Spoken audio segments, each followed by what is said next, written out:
Good morning. Another week, ladies and gentlemen. Checking the weather, mostly sunny, pleasant, with a high of 57. It's a beautiful day today. Yes. And it is Absolutely. the 16th of October, so Jesus. That beats the frost that was on my car this morning. Indeed. It's 38 degrees right now, Pally, so there you go. So mostly sunny, pleasant, with a high of 57 today. Tonight, partly cloudy, cool, low of 40. Tuesday, increasing clouds, warmer, though, with a high of 62 tomorrow. Wednesday, mainly cloudy, scattered showers, a high of 63. It keeps going up. Where's the plummet? I don't know, but I feel like we should ceremoniously cancel the Twin Cities Marathon again with this heat wave. I think we should have just canceled the morning show and just go home. Wow. It's just too unpredictable. Yep. We can't stand it. This is controversial stuff, Tevin. Right off the bat. Wow. Very controversial. Thursday, partial sun with a few lingering showers possible. Scattered showers Wednesday overnight, apparently. I don't know. We'll see if that works. But a high of 57 on Thursday. On Friday, partly to mostly sunny, 59. So it's going to be all in all, a couple of showers, but all in all, a beautiful week coming up. It's sunny right now, but it is only 38 degrees. Excuse me, it just dropped down to 37 degrees. Oh, all right. Noted. So it just dropped down another degree. So that is that. So what'd you guys do over the weekend?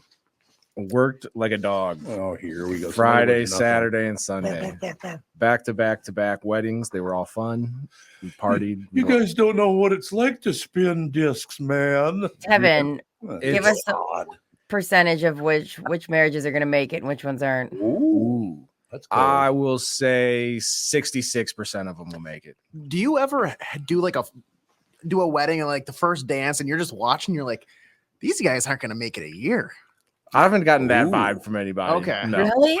You'll see some stuff that makes you go like, this is like, I don't know about everything that's going on here today, but yeah, I don't think I've gotten the vibe of like, oh, this is not going to work out long term. I haven't had any some girl that's like a complete smoke show that married some guy for his money or anything like that. No.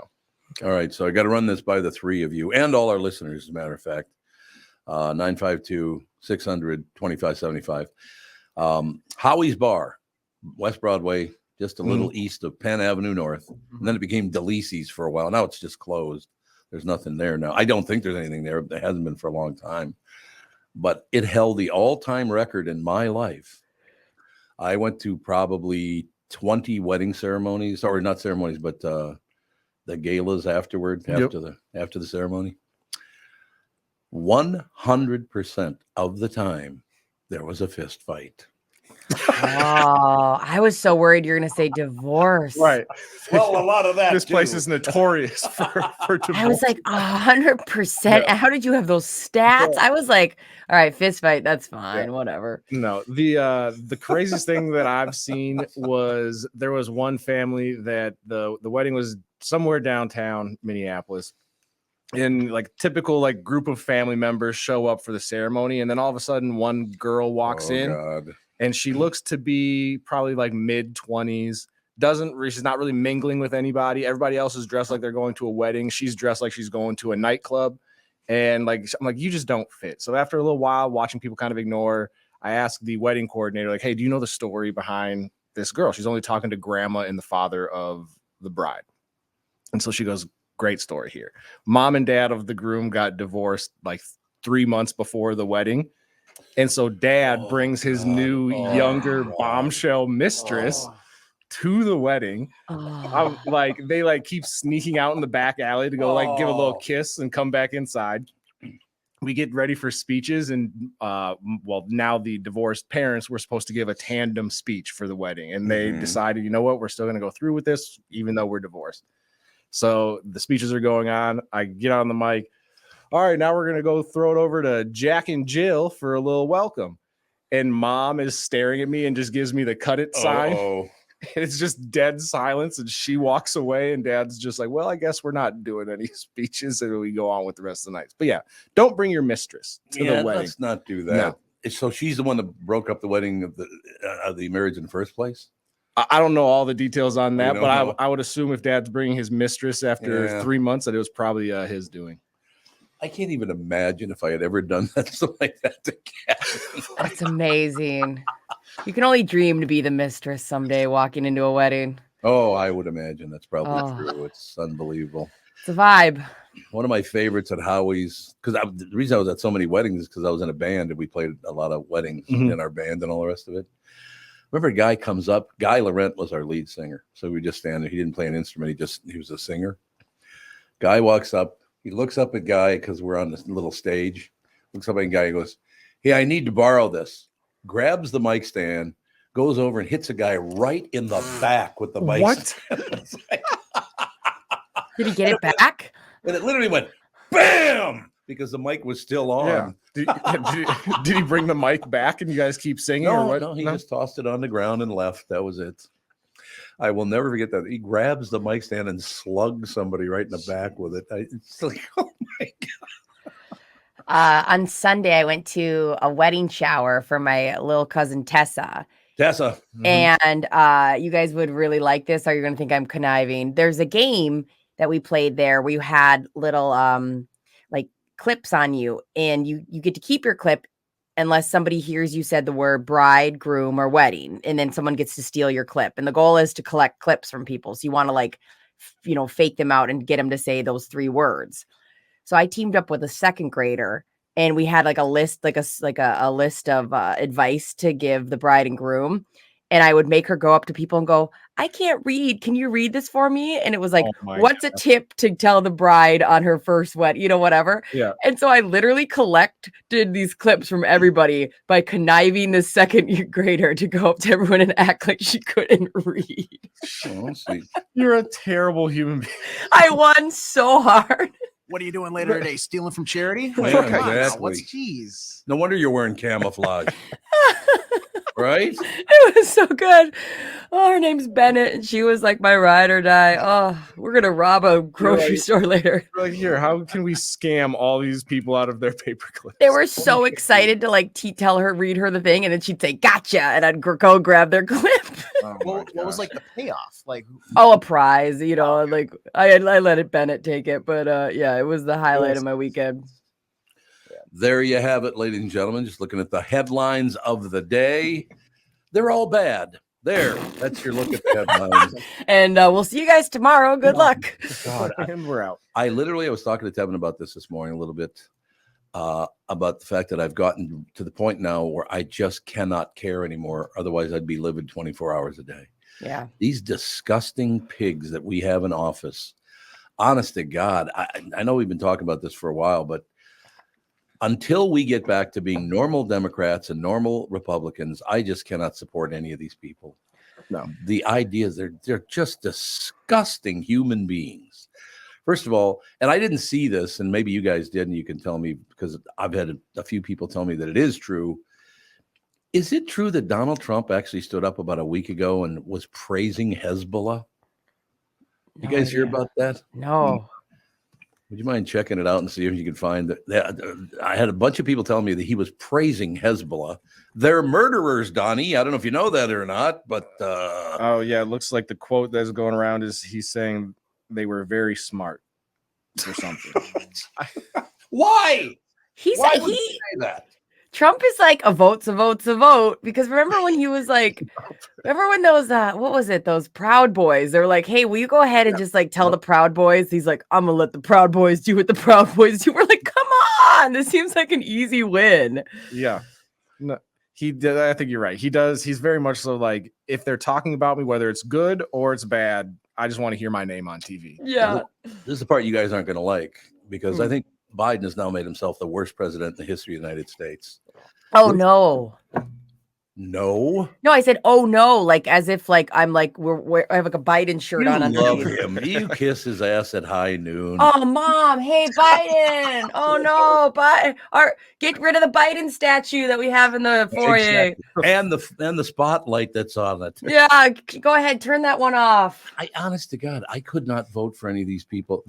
The horrible, I got to cancel my trip to Colorado to hang out in the mountains just to talk war in Israel. Why? Like, oh God, this is what we really got running for president. These two, this is what we got. Right. I wouldn't trust them to watch my dogs. I wouldn't even trust them to watch my cat. No, they're disgusting people. And I just, and you know what's great about it for me though, I've gotten past the anger stage, because that used to piss me off when they do things. Now I just expect it. And it's like, Are the American people that stupid? Hey, take it easy.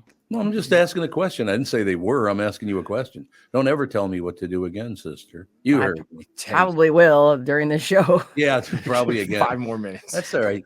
You can shut that thing off, can't you? You can. We could do a 1-for-1 swap for her and Phil Mack. Yeah, Phil Mack Yeah, can come perfect. in. So, Phil, you came in at just a perfect time because basically I hate every politician in the history of the country. Oh, but other than that, You know, to answer your question there from like 30 seconds ago, I had someone tweet at me. This was more in a sports context, but I think it applies to the greater society. Said, imagine how dumb the average person is, and then think that half of the people are dumber than that. Yeah, I love that. That's a great That's point. that's how like, averages work. Yep. Yeah. No, that was like a Kirk Cousins debate gone sideways on Twitter, and we're talking more like who's going to shape the future of our 330 million population country. But yeah. Yeah, I don't think it's going to work out too well. How about the entire world and just don't look? What we need to do again is get back to being Democrats and Republicans, not psychopaths on the far left and far right. We have got to start supporting one another because everybody only cares about themselves now. Me, more me now. It's all about me. No, it actually isn't all about you. So shut the hell up or I'll run over you with a pickup truck. So that's where sports brings people together, right? You know, damn whether right. whether you're a Democrat, a Republican, a psychopath, you can all agree that the Vikings are largely garbage, right? We can all agree on I love the simple that. things in life. Is there such a thing, Phil, as like a moral defeat instead of a moral victory? Because that's what this Vikings win felt like. We watched the Bears march up and down the field, and a backup quarterback who's so good that I forgot his name 3 hours after the game threw 2 of the worst lame duck passes and still managed to get them within scoring. Okay, so there's so many. Oh my gosh, there's so many things off this game. The Bears starting quarterback Justin Fields is very questionable. Like they're trying to figure out, is he an NFL starting quarterback? We're not sure. And then he gets hurt halfway through the game. And the Bears backup quarterback is an undrafted rookie who played Division II college football last year. Oh my God. What a know, people make fun of like, oh man, Andy Dalton's a backup quarterback. Like there's a bunch of professional backup quarterbacks in the league. The Bears literally brought in a Division II undrafted rookie free agent. And he was marching at the end of that game, just like a dart over here. And the Bears were like, I think 30 yards away from taking the lead and maybe winning this game. And then because he's a Division II quarterback, not to pile on him too much, he drops back to pass. A wind gust must have hit inside Soldier Field. And he throws like an end over end pass 20 yards short of the target. And the Vikings intercept it to win the game. But like to that point, we had someone come on so we do Vikings Vent Line on the Purple Daily YouTube channel after every game. And a fan came on, and we probably had like 20 different fans come on. But this one guy comes on and he says, you know what? This game was awful for everybody. If you're a Vikings fan rooting for them to get a big win, get back on track, right? Yep. You feel dirty after that win. If you're a Vikings fan that just wants them to lose a bunch of games to get a higher draft pick, you feel dirty because they won the game. Like everyone needs a shower after that game yesterday. You know, I got lucky yesterday because I didn't get a chance to watch the game because we took the kids to Seaver's Corn Maze. I saw those pictures on Instagram. Oh, you did? I didn't know they both. Tom in the corn pit is my new drug, I think. By the way. So I get home, I'm tired, I wash my face, I go to bed, I wake up this morning, I just sleep in my underwear, right? I get up this morning, I take my underwear off to change it, and there's corn in my underwear. Yeah, get some. Oh my God, this morning. Okay, I have to ask. Was that corn from the corn pit or from somewhere else, Tom? No, it was from the corn pit. You brought it up. Honestly, I know you stashing corn in those undies. In my underwear. But here's my question. This is the reason I even brought it up. How the hell did it get in my underwear? Listen, Tom. The better question is, how did you not feel it as you're sleeping in bed? The problem is when you have an extremely large penis, it covers a big area. Oh yeah, I can relate. Yeah, I think it's possible there's like a corn dingleberry still in there somewhere. No, I double checked now. Thank God. Oh, you double checked. I did. I double checked. No more corn. That's when you got to get a partner for that. That's when you got to do it's like a tick check. It's a corn check. Honey, can you just run your finger through this crevice over here and see if there's any corn left? Any corn left in there? Catherine conveniently left that out of the vows when they got married. She drew the line. Had underwear corn. What a ball that place is! Oh my God, the kids had. Oh, so the one thing I was telling Kevin, telling Tevin about this, and I just kind of wanted to wait till everybody else got on the air. So we were already gone. My daughter, her husband, and their 2 children, Fawn and Sage, stayed about, I guess, for another hour. And apparently they were so tired that in the car on the way home, they were having an ice cream treat, or as they were going to the car, some damn thing, right? And Sage, 5, says to Fawn, 7, "Is that good?" And she said, "It's like heaven." And he goes, "Give me a taste." And he goes, "You're right. It's like heaven." Really? Great. Be a TV commercial. Are you that far gone that ice cream is now heaven? That's so Is good. there a haunted? Wasn't there like a haunted house or something as part of that corn maze? Or is it back in the day? It's not there anymore. It was like a haunted maze. So it's just purely like a corn thing now. There's no scares. Was phenomenal. It was really busy. The people could not have been better. The food there is very good. No, we love going to Seavers every year. We go every year, take the kids, and the kids just get so excited. It's again, like I'd like to sit at home wringing my hands and be a far lefty or a far righty and being pissed off at the world, but I just can't. Tom, we went to Seavers 2 weeks ago. Okay. And it was during like the 80-degree, 85-degree heat wave. Sure. But a lot, and we went like, on tank tops and shorts, and Go-Go was like sitting in her diaper looking at a goat. Like, what the hell are you? But, there was a lot of people there that still wanted their cute fall vibes picture. And I swear there was a woman wearing full on flannel and jeans who looked like she was about to pass out. I was like, this is not the time. It was so hot. I will tell you, honest to God, and I think maybe I was tired or something, but they had a bunch of llamas there, and they had a big camel there. Yeah, it was a baby camel too. I didn't see the baby camel. I only saw the big one. It was wild. Why? But I swear to God, what do you mean why? Why not? They had a lot of weird stuff there. What does a camel have to do with fall in Minnesota? Because the kids like the animal. They bring all the little kids love all the live animals. Yeah, Tevin. Was Adrian Peterson there? Remember when Adrian Peterson had like 3 camels at his 30th birthday party? I do remember. And then you're wondering like 5 years later, how did Adrian Peterson go broke? Well, maybe too many camels at his 30th birthday party. How's that crown going, baby? That crown working for you? Yeah, I don't know. It was wonderful. It was an absolutely great day. And that's the whole thing. We were just, not going to spend a lot of time on it and all the rest of it, but looking at everybody in the world is miserable. So I feel kind of bad because I'm never miserable. I hang out with my family and I'm in a great mood. Yeah, we had a great time, but it was really hot. And like you said, Go-Go just sat in the corn sweating. And I was like, we should probably go at some point. If it's that hot, you don't want to hang around too long. There's no doubt about that. No, but there is a picture, and I kind of have, I think, a little bit context clues of where you got that corn stuck in your crevices, because there's a picture of Catherine just whipping corn at you. Oh, yes. There's a shock. Shock. I'm just like falling off the edge with his hands up, begging for mercy. Yes, I was begging for mercy. Stop attacking me with corn. But that is the whole deal, ladies and gentlemen. So, okay, here we go. Now our Twins are sleeping now because they're out of the mix. Who won the Texas-Houston game last night? Texas did. Texas beat Verlander. I think it was 2-0 was the final score. Texas might win it all, you think? Texas can play. It's so wide open now that some of the Dodgers are out, the Braves are out in the National League, and the American League's been wide open anyways. I think even like the Vegas odds up and down are as even as you've seen in 10 years in the baseball playoffs. But the Twins. So yeah, we're already, I know, like on our podcast, normally we would just forget about the Twins now for 6 months. I don't know. The Twins are, it's kind of fun to think about, okay, should they bring Sonny Gray back? What do they need? Is, what sort of obscure knee surgery can we send Byron Buxton to Europe to have? Has anyone ever played center field with a prosthetic leg? How creative can we get to get him back on the field? Isn't it true, man? Now, I see, that's why I love talking to you guys, you and Judd, because you see things the same way that I do. It's like, hey, man, I know the Twins are this, that, the other thing, but I love them. The Vikings drive me insane and have been driving me insane now since 1961. That's not true. I didn't start following them until 67. Yeah. But it's just, I need my Twins to win more. I really do.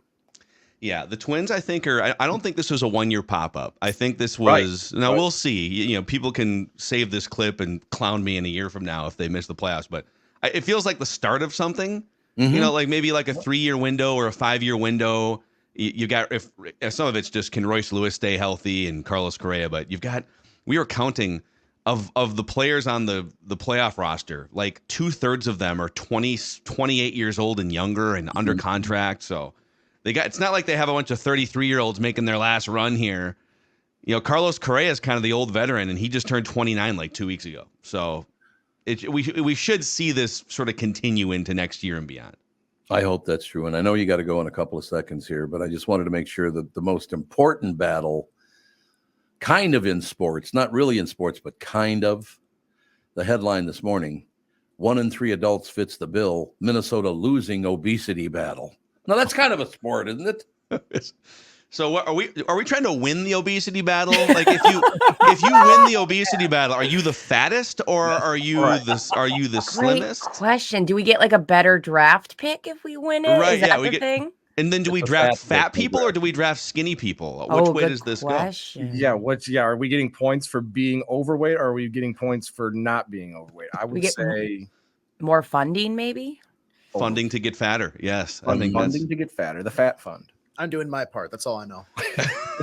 Here we go now. AJ's here for it. Here we go. Well, also, like if you look up like the metric they use that gauges obesity, like anybody that is over like 200 pounds is considered BMI, right? Yeah, they go by your BMI. So it's like I remember when I was in like my peak physical playing conditions at NDSU. You were fat. I was like 6'4", 220, and it was like technically I was obese.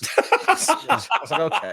It's hilarious. Yeah, BMI, it's like BMI calculated people from like the late 1800s or something, right? When you basically, if you like caught a muskrat out in the lawn, that was your dinner for the week, you know? Yeah, bunch of 5'10", 115-pound people running around. Let's make this the benchmark. Yes. What do you think about the people who are over 150 pounds? They're fat. Yes. So it's going to be really great for people like, well, the three of you. Phil Ballpark, how old are you? Ballpark? Yeah. Boy. Ballpark. Because some people, I've never had someone give me that opportunity before. This is great. Oh no, a lot of people don't. They're just none of your business how old I am. Ballpark, I'm in the first part of my life, hopefully still. No, I'm 38, Tom. I'm 38. Okay, Oh, so all four of you will watch about 3/4 of the earth die from obesity. Are you looking forward to that? Can't wait. This is why, like, you know, my wife and I have not had kids yet, and this is all due respect to people, Brittany and others who have kids. We're like, I don't know, man. I feel like we're good for now. I feel like let's kind of feel this thing out for the next 5 years and see what happens to the world. You know, A lot of people are like that. There's no question about it. But I saw that this morning, and now you're walking around. You do notice because people are not only overweight, they are obese. They're very big now, like the biggest I've ever seen. yeah. The state fair is the best for, you know, people go bird watching. I go obese people watching at the state fair. That's real nice. My little binoculars and my book. Oh, Jesus, there's one in jorts. This is great. Oh God, why did you even say that? There's a fat fold hanging out of the fanny pack. That's enough. Phil is on fire today. My self-esteem is never higher than at the state fair. Yeah. I feel so proud of myself walking around. You're right. We should do like like in real life, I'm a 6. At the state fair, I'm a 20. I'm like not even a 10 anymore. I'm a 20. What the hell? It all works out in the end, right? Yeah. Yeah, hopefully. And if not, at least we have the corn palace. Yes. To keep us safe. Wait a minute. Let me reach in my pants and see if I still have any. Oh no. For snacks. Yeah, I was just saving it for later. By this point, it's popped. It's no longer. Yeah. Yeah. When all of a sudden you hear this pop, like, oh, there was one more kernel left, I guess. It's definitely getting clipped. On that note, I'm gonna go now. I would if I were you. I would leave. Oh, bye, Phil. See you guys on Friday. Sounds great. Thanks, Phil. Phil Mackey, ladies and gentlemen. Score North. Got to take a break. Be right back in just a couple of minutes. You need to know a guy for your auto repairs, legal issues, banking, and more. The same goes for investment advice. You need a guy to help you be successful, someone you can trust who gets results. Well, I got a guy for you. His name is Josh Arnold. He's a good friend of mine. Josh gives you straight talk, not sugar-coated advice about your financial situation. Josh has seen it all when it comes to economic and market conditions, and Josh can make sure that your retirement objectives match your investments. Do yourself a favor. Call Josh now for a no-obligation 48-minute evaluation. You got nothing to lose, and you get a different point of view for your investments. Call Josh. Number's 952-925-5608. That's 952-925-5608. You'll be glad that you did, and tell him his guy, Tom, sent you. This is the Tom Barnard Morning Show.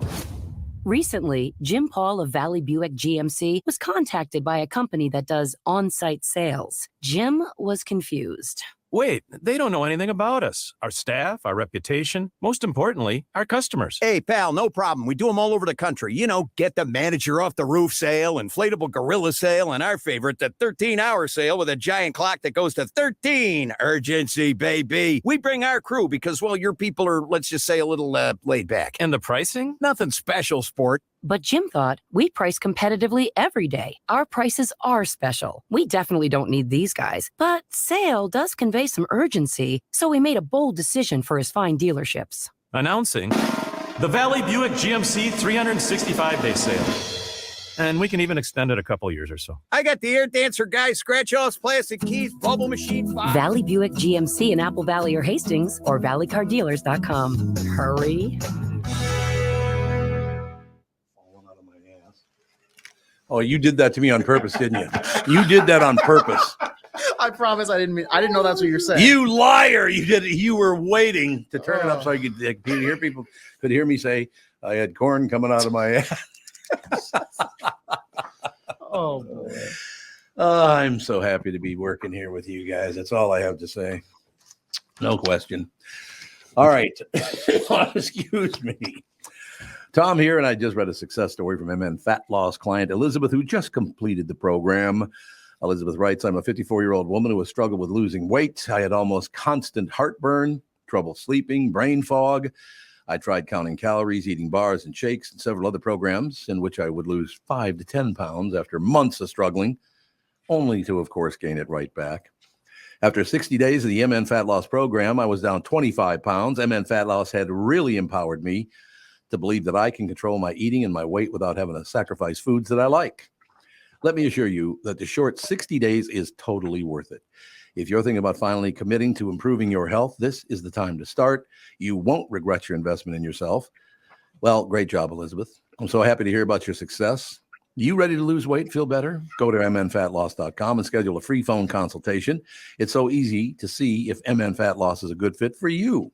They offer a free phone consultation to learn about the program. You don't have to take time off work or get a babysitter for the kids. It's as easy as getting on a quick call with the expert staff. You can share your goals, learn about the program, and see if it's a good fit to help you lose weight and, of course, feel much better. They also have virtual options to help you if you live far away, which I think is a brilliant idea. To schedule that free phone consultation, go to mnfatloss.com. The only thing you have to lose is that unwanted weight. That's www.mnfatloss.com. I cannot wait to hear about your success story, and please let them know that Tom sent you. There, I waited this time so I didn't hear myself. As I was putting my headphones on, there was corn coming out my ass. Yeah, thank you so much for that. No problem. Did you hear about that one, Chris? I did. Yeah, I went to the Seavers. It's not called the Corn Maze anymore. What's it called? The Seavers Fall Festival, I believe. Fall Festival. You're right. Seavers Fall Festival, which we love, been going for years. And I'm not kidding you. Last night, I get home, I'm tired, go to bed, gonna wash my face, wash the pits, hit the sack, get up this morning, go to change my underwear, and corn's falling out of every part of my being. It's not a good trip to that big corn, that giant pile, unless you're bringing some home with you. I mean, That's exactly Good point. and you're covered in that corn dust crap for like 4 days. Yeah, Oh, it's- yeah. Oh, yeah. I love that though. When my kids were that size, oh my gosh, you could sit there all day, just be in there and let them run around. And just watch them. You don't have to do anything. Just watch them. They are so happy. It's wonderful. I know. It's a fun. Seavers is fun. It's a little spendy, but you do get to pretty much be out there all day if you want. And what's really great about it is it was very busy Not one prick in the bunch. Nobody causing trouble. Nobody being a jerk. You know, got people bouncing on bounce, how they run into each other. Nobody gets mad. They just go, oh, sorry. It's really a nice festival. Are Really. you pro corn maze or anti corn maze? Oh God, just to be around little kids when their grandfather is in the corn maze, they think that's a huge deal, man. They love, he's in here with us. Who's anti-corn maze? Yeah, that's a great That's a good question, question. Chris. I'm a little scared. I am, Tevin. I knew it. I knew it. I knew it. With only one gam, what are you going to do? I don't know. We always would go. I mean, we go to these things for years and years and years, and it seemed like things never. And this says a lot about our family. Things never really went well for us when we went into the corn maze. It always ended up kind of going south at some point. Really? So I've sort of just taken an anti-corn maze stance. Really? Yeah. Yeah, I feel that. We went with teenagers 2 weeks ago.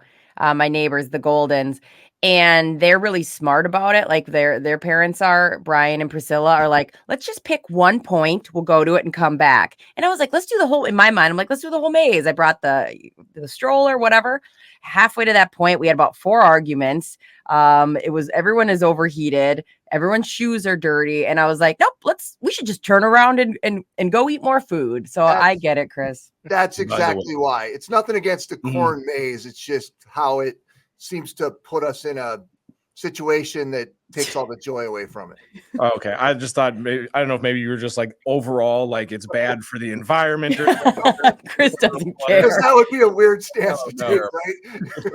I will say this, that it is a straw maze, a hay maze, and a corn pit. They're 2 totally different things. So That which is one do you true. want? So you like the corn, you don't like the corn pit. No, I like the corn pit. I don't You like the maze. the corn maze. Correct. I feel like corn. Well, hey, whatever the Well, maze there's is. the where corn the 12 maze. break out. That's where all the stalks of corn are standing up in the back. Oh, that one. Okay. Yes. Yeah, you're right. There is another one. That's what I'm talking about. yeah. Indeed. Well, I'm Yeah, glad we got that figured out. everybody very well behaved, not one prick in the bunch. It was very busy. Could not have been a better day. It was wonderful. It was chilly at first, I will tell you that, until the sun came out. Did you guys fire the old pumpkin cannon or whatever that thing is back there?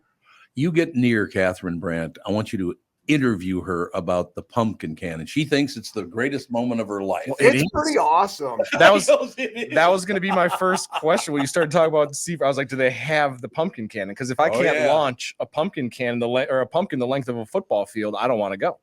It was backed up like there was no tomorrow to get in there. I will tell you that. Everybody wants to shoot pumpkins. Absolutely. And they did, no question. By the way, news brought to you by Mr. Money Talk, Josh Arnold. Call Josh for your free 48-minute financial evaluation. Chris Eggert is with us.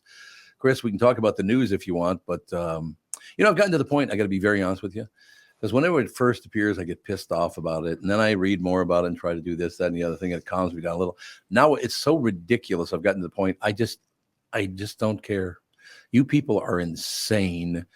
And unless we can come together as a society in America, we're screwed. This country will go under like there's no tomorrow. And unfortunately, what's going on in the Middle East right now, I don't think is helping at all. In fact, I think it's making it even worse. So, what do they say now? 1 million people have left Gaza, and 4,000 people on both sides now are dead. And there hasn't even the actual ground invasion that they're talking about hasn't even happened yet. So that's and I definitely get the train of thought to not even pay attention to it because it's so, which is, I think that's people's kind of reaction to it. So, I definitely get that. But it is our job, your job, our job, to pay attention to that kind of thing. You got to tell people. I don't think with this particular case you're gonna pay attention to it because it's gonna be everywhere in some way, shape, or form. And there was a St. Paul teacher who was killed who had been over there in that initial concert on October 7th, where the Hamas came through and killed a bunch of young people at the concert. So we talked to.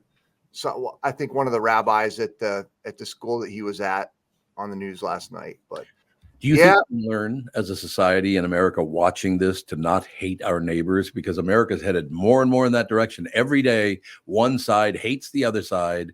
And that's because our news media, our school system, and our government makes money from having us go at each other like that. They make a ton of money from that. We need to wake up and stop. It's disgusting. Right? It's not a great time right now. I would agree. I was super, I don't know if you guys, I'm older than Tevin and Brittany and AJ, but I'm younger than you, Tom. I don't, something about the Suzanne Summers thing kind of hit. Very sad.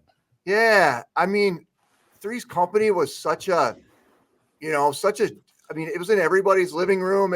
People saw it over the years because it played over and over again. But I forgot, we were talking about it this morning. She at one point tried to get equal pay with John Ritter. Yeah. And that's why she left the show. Yep. Like, think about that. Like, she was trying to do what the Friends did, except, way back then. And they're like, and remember, they just flat out replaced her in the show. And then one year that Terry lady showed up. Oh, remember that's right. Yeah, I do. Yep. Freaking Terry. I didn't know. I didn't realize. I didn't realize at the time that that's what it was. That Suzanne Summers had been trying to get paid what she felt. That's a pretty bold move back then. She used to come on the queue all the time back in the day, and we had her on. She could not have been more. I never met her in person, but I talked to her on the phone a bunch of times. Very, very nice person. And then the Thigh Master thing, of course, which sure. Don't forget about that. Let's not forget about the Thigh Master. If you go to the thrift store, every once in a while, you can stumble across a Thigh Master. Really? And I'm like, oh my God, it's a relic. Have you ever used one? No. But it is hard. Is like, it? Yeah. Like, if you do want thick, beautiful thighs, get yourself a Thigh Master. Or you maybe there'll be a renaissance of Thigh Masters now that she's no longer with. I'm doing one right now. No, just kidding.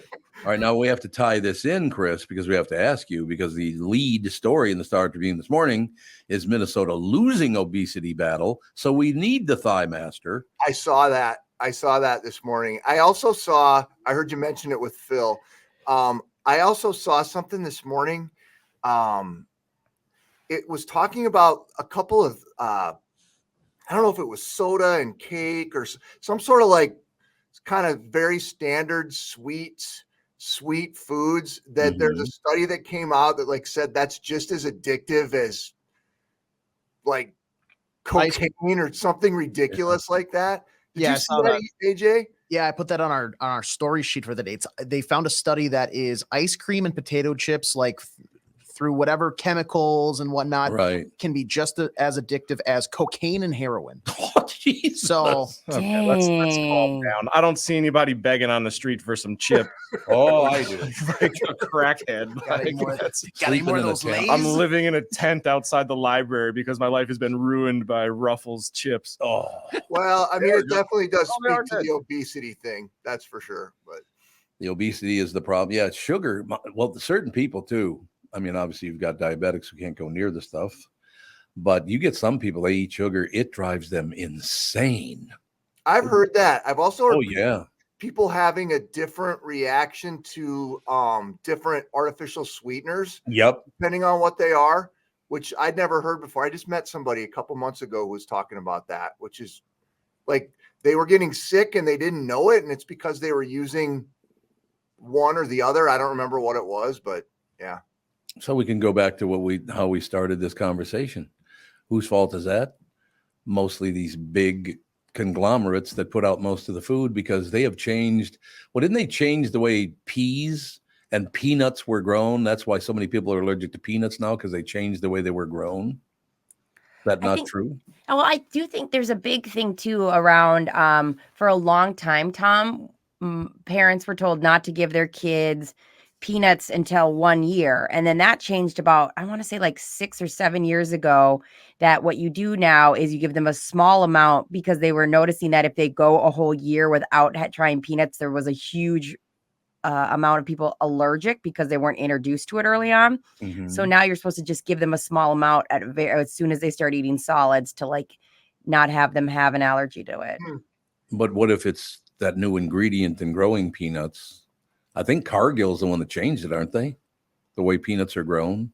I'm not sure. I'm not sure. I'm not sure either. That's what you hear. So Cargill, get off your ass and call in. Yeah, Cargill. I do know that's Brittany, what you're talking about is also like a new treatment method for kids who have severe peanut allergies is they will microdose them with those over a course of months. Some of our friends had their little boy and like it changed his life to be able to not have that allergy anymore. So it's interesting to see how that's all evolved for sure. Yeah.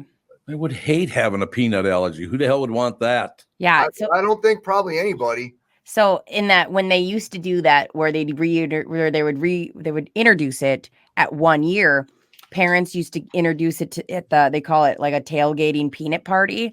And so you would bring your kid to the parking lot of an ER to have them try peanut butter for the first time because such a high percentage of them did have allergies to peanuts. That's peanut crazy. butter even?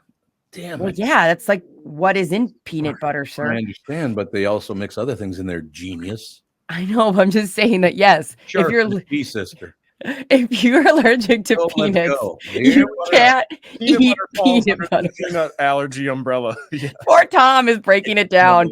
No. There could be other things they put in peanut butter that is they're true. allergic to. So back off, all of you. Okay. Just because you don't have a clue what the hell's going on. Tom, I just feel like you're mourning everything. Like this is what happened to me when I first met a friend who was allergic to peanut butter. I was like, "You can't even eat Reese's." He was like, "No, Brittany, I can't eat Reese's." You can't even eat peanut butter cups. That's not even real peanut butter. Is That's it? what I know. I was heartbroken for I him. don't know what it is, but it's magical and it's probably very addictive. It is good, man. Yeah. All right, I'm gonna grab a candy bar and go do some news now, you guys. All right, home smoke. We'll talk to you tomorrow. All right, have a good day. Ladies and gentlemen, news brought to you by Mr. Money Talk, Josh Arnold. Call Josh for your free 48-minute financial evaluation. Yeah, there are some things that I guess, I don't know. We don't have that stuff. My kids aren't allergic to anything that I know of, and I'm not, and Catherine's not. But apparently they put out all these different kinds of peanut butter now, and some are allergic to them, some are not. They did change the way peanuts were grown many years ago. I know that. That's really interesting. I'd love to do if somebody did a deep dive on all that. That's so interesting to me. Well, so many things have been changed. Well, again, if you're a major corporation and you can get by cheaper, it's a little poisonous, but so what? Well, it's really funny. So now that we're in the spooky season, this is always very interesting. Spooky season, I love it. Candy corn was a novelty because it was rare they used corn for anything except feeding animals. Right. And so back when the candy corn was invented, it was kind of a joke. It would be like eating like a novelty, when they make things out of like a chocolate cup. It was like that silly. So they literally fed corn to animals to make them fatter. So the fact that we even use corn syrup just shows you how things change extremely. But who the hell doesn't want to have an ear of corn, a little butter on it, for Christ's sake? I mean, that's different than the mass amount we use corn today. Like what else do we use it on? Corn syrup goes into it's a cheap sugar for So what do you use that for? Like syrupy things, food. You'll see corn syrup in it, and again, it was a filler. It was a way to get animals fat quickly. So. And I'm not condemning saying don't eat it, but you just have to keep that in mind with whatever you're eating, is that like that was created to get animals fat quickly. Corn was created? No, I mean like corn syrup. Used as an ingredient. Okay. Yes, sir. Yeah, I don't know. But I just, who the hell doesn't like corn on the cob, for Christ's sake? Corn on the cob is so good. Or my mom makes this like, I don't even know, like creamed. It's like this corn, like hot dish with like breadcrumbs on top of it during like Thanksgiving. Oh my goodness. Let's give me 2 points. It is terrific. No question about it. You know what? You're allergic to it. Just suck it up and break out in hives. Who cares? Oh, that's my girl. He goes, Throw caution to the wind, everybody. Who needs to breathe? It's like the people that are lactose intolerant, but they're like, I just love ice cream so much that I just suck it up and we take it to the toilet later. Listen, I will never declare that I am lactose intolerant, but me and dairy do not get along. But like, but everyone who's lactose intolerant will play that game of like, meh. Sometimes it's just worth it. It's so worth it. You know, it's interesting you bring that up, and I didn't even know this, but I cannot think of the last time I had a glass of milk. I used to drink milk constantly when I was a kid, but it's been decades since I've had a glass of milk. Well, at most now is like I'll have a glass of like almond milk or something Yeah. like that. Right. But Yeah. I don't even do that. Dairy, I saw a documentary, so who knows how much of it is actually true, but where like dairy really isn't as good for you as people want to make it seem. Like the whole got milk thing when we were younger, where you gotta have 3 glasses of milk a day. Not really the healthiest. And it's so funny. They talk about, again, this is all the big company aspect. They talk about skim milk existed because they didn't have anything to do. They didn't know what to do with it. They had taken the fat and made something out of it. And they're like, we have all this watery milk. They're like, well, why don't we make it seem like a healthy alternative? And so they say if you're going to drink milk, do a high fat percentage because at least there's substance in it. God, you tip yourself off as a Minnesotan every time you say that word. Milk. Yep. Only Minnesotans say milk. There's milk. another one too that I'm not going to go on. But There's another one. Come on. Nobody's listening. It's what's on top of a house. Do you say a burglar? roof? You say a roof. I say roof. Roof? It's roof. Yeah, it's a roof. It is. I think roof. That's you've made fun of me before, Tom. I think I say roof. Make fun of you. It is roof. Okay, good. The roof of your house. Like what other people say? Rough. I don't know, but I've been teased before. They say instead of roof, they say roof. I say roof. Yeah, we all say roof. That's how you're supposed to say it. All right, cool. We're good here. Are you been drinking? It depends who's asking. Yeah, exactly. This morning. Well, you have days you're such a weirdo. It's unbelievable. And whenever you wear camouflage, you're a disaster. I'll change. I'm actually really hot, so I'll probably change to a t-shirt. You gotta go change it anyway. So there you go. We were talking about obesity earlier, and Officer Dave said that according to BMI, he is obese. Yes. And then as well, Eric Perez, who writes into the show all the time, he said that he is thick. Thick, man. Nothing wrong with being thick. Nothing wrong with being a little thick. Officer Dave, for people who've never met him, is 6'4", weighs about 310, and there's zero fat on that man's body. Yes, Officer Dave. If he walks next to you, there's immediately a shadow across like a 20-foot diameter around you. Yeah. Okay, I have to go up on the roof now to read a commercial. You're welcome. No problem. K&L Surplus and Ammo is your one-stop shop for all firearms-related products and is a preferred choice among trap enthusiasts, waterfowl hunters for over 25 years, as a matter of fact. K&L is an authorized SKB shotgun dealer with a huge selection of youth models and has a huge selection of trap loads, too. Fall hunting is here. Head to K&L Surplus and stock up on waterfowl loads. K&L now has a lot of the calibers that have been hard to find in stock. K&L Surplus and Ammo is veteran-owned. That's very important. Veteran owned and offers first responder and veteran discounts. Check this out. Mention this show. Mention the Tom Barnard Morning Show. Receive a 10% off anything combo with the store. That's anything in the store. 10% off. K&L is also committed to safety and a licensed FFL retailer. Find out for yourself why K&L Surplus and Ammo has been the choice of gun owners for over 25 years. Go to www.klgunstore.com. This is the Tom Barnard Morning Show. The new Tom Barnard Morning Show is proud to have partners like Bradshaw & Bryant, MyPillow, and North American Banking Company founder, chairman, and president, Mike Bilski. I've advertised on Tom's show for years, and the reason is simple. My business is recognized because of the ads, and that recognition has created growth. What business doesn't want to grow? I highly recommend the Tom Barnard Morning Show for your advertising. Grow results for your business by partnering with the Tom Barnard Morning Show. Visit TomBarnardShow.com, keyword partner. In a world that's racing a mile a minute, a split-second distraction can change everything. I'm Mike Bryant from Bradshaw & Bryant. Every day we see too many people, heads buried in their phones, unaware of the dangers they're in. Texting and driving isn't just reckless, it's playing Russian roulette with your life and the lives of others. In just 4 seconds of distraction, you've driven the length of a football field. Is there any text message that's worth your life, that's worth the lives of others? I've been fighting for the rights of the injured for over 30 years, but I'd rather you never meet me in a courtroom. So hear me now. Stop texting and driving. Pay attention. Value your lives and the lives around you. And if you won't, know this. At Bradshaw & Bryant, we're relentless. We won't back down. We bring justice to those that need it. Find Bradshaw and Bryant, personal injury attorneys at minnesotapersonalinjury.com. With Mike Bryant on your side, seeking justice for the injured. Bradshaw and Bryant. Yeah, baby. See, you didn't catch me that time, did you? Not that time, no. You tried. Turncoat. You all have helped support MyPillow when they're employees in these tough economic times. Mike Lindell knows this and continues to give back to listeners with deals on his most popular products. You've heard me recently speak about the My Slippers, the Giza Sheets, MyPillow 2.0, and more. Great news. The MyPillow 6-pack bath towel sets are back in stock. The proprietary technology makes them extremely absorbent, yet still provides that soft feel you look for in a towel. The set comes with 2 bath towels, 2 hand towels, and 2 washcloths. Regular price is $79.98, and for a limited time, you can get this 6-pack towel set for only $39.99 with promo code TOM. That is a 50% savings. Got to say hello to Dawn when you're there, too. That's all I'm saying. We got to get Dawn on the show, as a matter of fact. So go to MyPillow.com, use promo code TOM to save 50% on the MyPillow 6-pack towel sets. That is just $39.99 for a set. This deal will not last long. Enter promo TOM.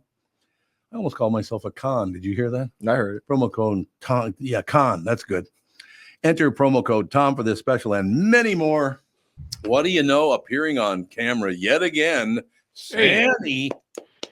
I'm quite fetching, or at least I was back in the day. Back in the day. Yeah. I watched about the first 20 minutes of there's a show. I don't know where the hell it's on. I think it's on Netflix, but I'm not sure, about the Gotti family. Yeah. Thought of you the whole time, Bob. Oh, yeah. Nice Italian boy from out east. What could be better than that? Well, the guy was unfairly maligned. Yes, exactly right. Well, you remember this, Bob, when Victoria Gotti, his daughter, used to call into the morning show and do check-ins with us on her dad in prison. Yeah, it's and he did he die in prison, or did he get out and then die? Nope, he died in prison. You're absolutely right. He avoided the slammer for quite some time, and then they finally got him. He did indeed, ladies and gentlemen, and he was cockier than a son of a bitch about it too. That's the other part. Teflon Don. Yeah, you think you're going to arrest me? Go ahead and give it a whirl. See how that works out for you. Settle down. Wasn't there a juror or two who might have been convinced he was innocent? Maybe, possibly, maybe the little cash went their way. I'm not sure, Bob. Oh, I think it might have been more than cash. It might have been, hey, he's innocent, right? You heard me. Well, they put a gun to his head. Right, we'll kill your whole family. It's your whole effing family too. It's got to be the effing in there. We'll kill your whole effing family. That, like, looking back at that kind of era in history, it's just so wild to me that these guys that were, essentially criminals today that would be vilified were like these mythical legends and had their own fan club and people that supported them and stuff like that. Well, I never asked you guys this. You guys ever had anybody in your family murdered? Nope. Nobody not that I'm aware of. Nope. Yeah, I don't think so. I'm the only one, and there were 3 of them in my family. What does that tell you? You're carrying the average. That we might piss people off with our family. That's what I'm thinking. And it was my mother's family, not my father's family. It's my mother's family. The first one I didn't, because I wasn't born yet when they broke both his arms and legs and stuck them head first into a snowbank in Anoka. Was he mouthy?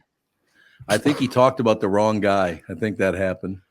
And then Ed got beaten to death with a pipe. And then the other Augie was thrown off a building in downtown Minneapolis. So I do remember those 2. That's kind of weird, though. I don't think about that very often, that I've gone through some stuff in my life that most people don't ever go through. But it seemed like it was normal to me. Oh, really? Another uncle got murdered? Okay, well, I'm going to go watch Mickey Mouse. I still got 2 more, so what's it to you? Yeah, there's a couple more out there. Don't worry about it. Not anymore, I don't. They're all gone now, baby. Anyway, Sandy, by the way, Bradshaw and Bryant brings you Bob Sansevere Sports. Bradshaw and Bryant, personal injury lawyer seeking justice for the injured. Contact Bradshaw and Bryant, MinnesotaPersonalInjury.com. Michael Bryant, Bradshaw and Bryant. Bob Sansevere. Didn't watch the Vikings yesterday. I was at Seavers Festival. I saw pictures. God, everybody saw those pictures. They must be everywhere. I didn't even know there were pictures. Yeah, you're a very good husband, sitting for that picture with your wife holding a pumpkin, and you're there as the doting grandpa. I was the doting grandpa. It's absolutely true. And I'll tell you this story quickly because everybody else knows, Bob. Yeah. Get home last night, tired as hell. Wash up, hit the sack. I get up this morning, change my underwear. Corn falling out of my butt crack. Just great. Just wonderful, Bob. He's laughing. He thinks, yeah, thanks. There was corn in my underwear all night, and I never felt it at all. So, are you sure it was corn? It wasn't a polyp that just fell out. Oh my God! There were 7 polyps that snapped off last night. Exactly. Oh my Good for you. That's just a typical Friday night for Bob Sanson. Yeah, exactly. Corn falling out of everywhere. That's it. That's everything. So, Sandy, the Vikings didn't look any better, even though they won. They still suck. They played their 2 wins against 2 of the worst teams, and probably the 2 worst teams. Now the Bears, what it was last, not last, third 2 Thursday nights ago, they looked pretty good, but that was just an aberration. They went back to what they are, a bad team, and it was actually funny. Kirk Cousins is talking about they played a Creed song, was it higher, and that's why they won. It inspired them. No, you played a crap team. Exactly. That's why you won. It had nothing to do with Creed. Right. Yeah. And you put up that performance, you're gonna think that we need to blame it on the Creed song. Like if that's you guys playing as a pumped up squad, I'd hate to see what you look like on your off days. And if Justin Fields hadn't gotten hurt, they would have lost that game. Yeah. So they were pretty bad. I didn't see any of the game. So I will say the defense is playing better. Again, though, you look better when you're playing against a bad team. But I thought it looked a little bit better. And offensively, they will absolutely miss Justin Jefferson. And I know all the Kirk Cousins sycophants out there, putting up statistics is one thing. Putting up wins is another. Yeah, exactly. He made one of the worst decisions a quarterback could make. He's getting taken down, and he throws the ball behind him. Was that Cam Akers? I think it was Cam Akers. I don't think Madison was on the field then. And the ball, luckily, I actually thought it was a turnover, but the Bears slipped out of bounds with it, and they said it was still Vikings ball. But you don't throw behind you when you're being taken down. It's not a good way to go. Is he that stupid? I mean, people will defend. Oh, they beat the Colts. They came back, set a record. Ooh. There was no pressure on them at that point. I just think he does get panicky. Yeah. I mean, I think he's proven that this year with the time management, the clock management. Well, I think you're absolutely right, Bob. I didn't, like I said, I'm not avoiding the Vikings, but I had a better thing to do, hang out with my family all day yesterday. So I didn't see a minute of it, but I have heard from many people they were very mediocre. Well, and again, like I said this, and they did play the Chiefs decently, but they're getting a Niners team that lost. Oh, I know. I saw that. That's not a good thing to happen. And Christian McCaffrey, it's an oblique injury. I would be very surprised if he missed the game, on next Monday night. He's got an extra day to heal. And if McCaffrey had been in that game for the Niners, they would have wound up winning. And also, I've rarely ever said this, but the officials did have a big hand in the outcome of that Niner game. So they're going to be facing a Niner team that's going to be pissed that they lost. So that's a Monday night game a week from tonight. Yep. Oh, all right. And although, do you think that because the Vikings are so bad that if McCaffrey is kind of on the fence of playing, they go, well, it's just the Vikings. We can beat the Vikings without our best player, and we can get him an extra week of rest and come back at it next week? Or do you think they're looking at it as we got to get him out here because we can't lose 2 in a row? I think they wound up taping him up and giving him a lot of, an oblique injury is not a common injury. I mean, guys get them, but I don't think they put you on the shelf for that long. I don't think he's going to miss the game. Yeah. So he's going to want to be in there, and they're going to want him in there because they're going to say, well, wait a minute, look what happened here. We did lose. So I think they'll certainly see how he can play. And Elijah Mitchell, he was supposed to play yesterday, but they went right to Jordan Mason, who I think is their third back. So I think that he'll wind up playing, and Deebo Samuel could be a little bit longer. Those shoulder injuries, those are pesky. Yeah. So they will be down one very good receiver, but their defense can play. Bob, don't you think that I've had enough since 1967 watching this team get their ass kicked every year? You have had enough, Tom. I think you should grow a beard and not shave it off until they win the Super Bowl. Like that poor guy. I was walking on it by the time he died. I remember that. Literally, he was dragging on the ground. And like at some point, he was like, I never should have opened my stupid mouth. I got one beard now that I can't cut.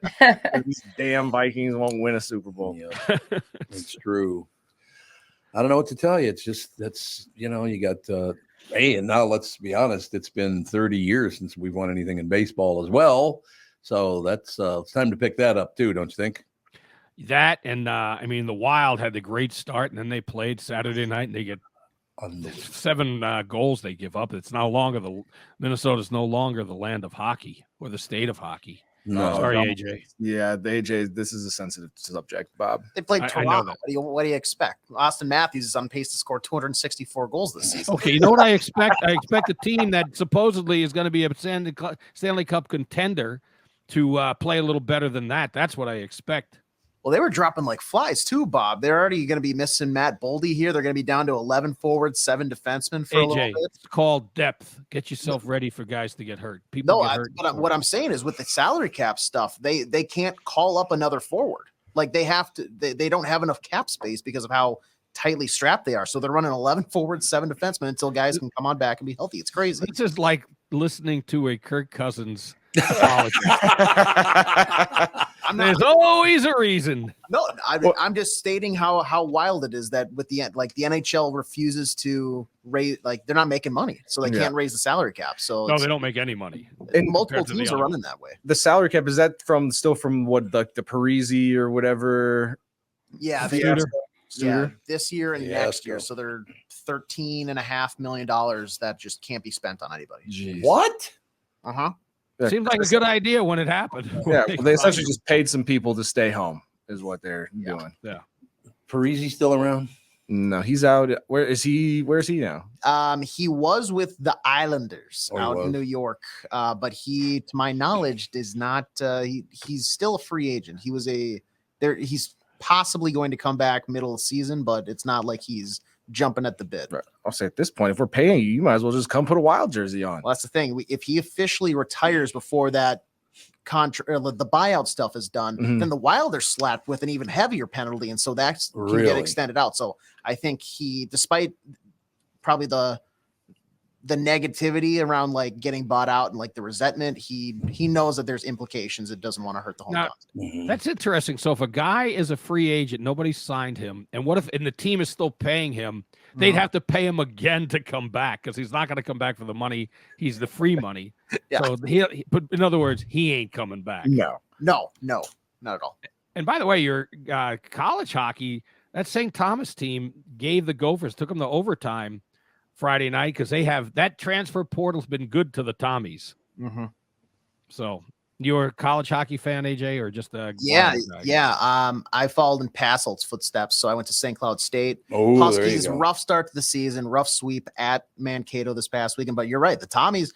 I was a little shocked the first weekend when they split with St. Cloud, and then they really give the Gophers and Bob Motzko's crew a run for their money on that Friday night. Saturday, not as much, but but still, they didn't get blown out. Exactly, it's like the Wild. Competitive. So once they get some easier schedules or some easier opponents down their schedule, I'm excited to see what the Tommies can do.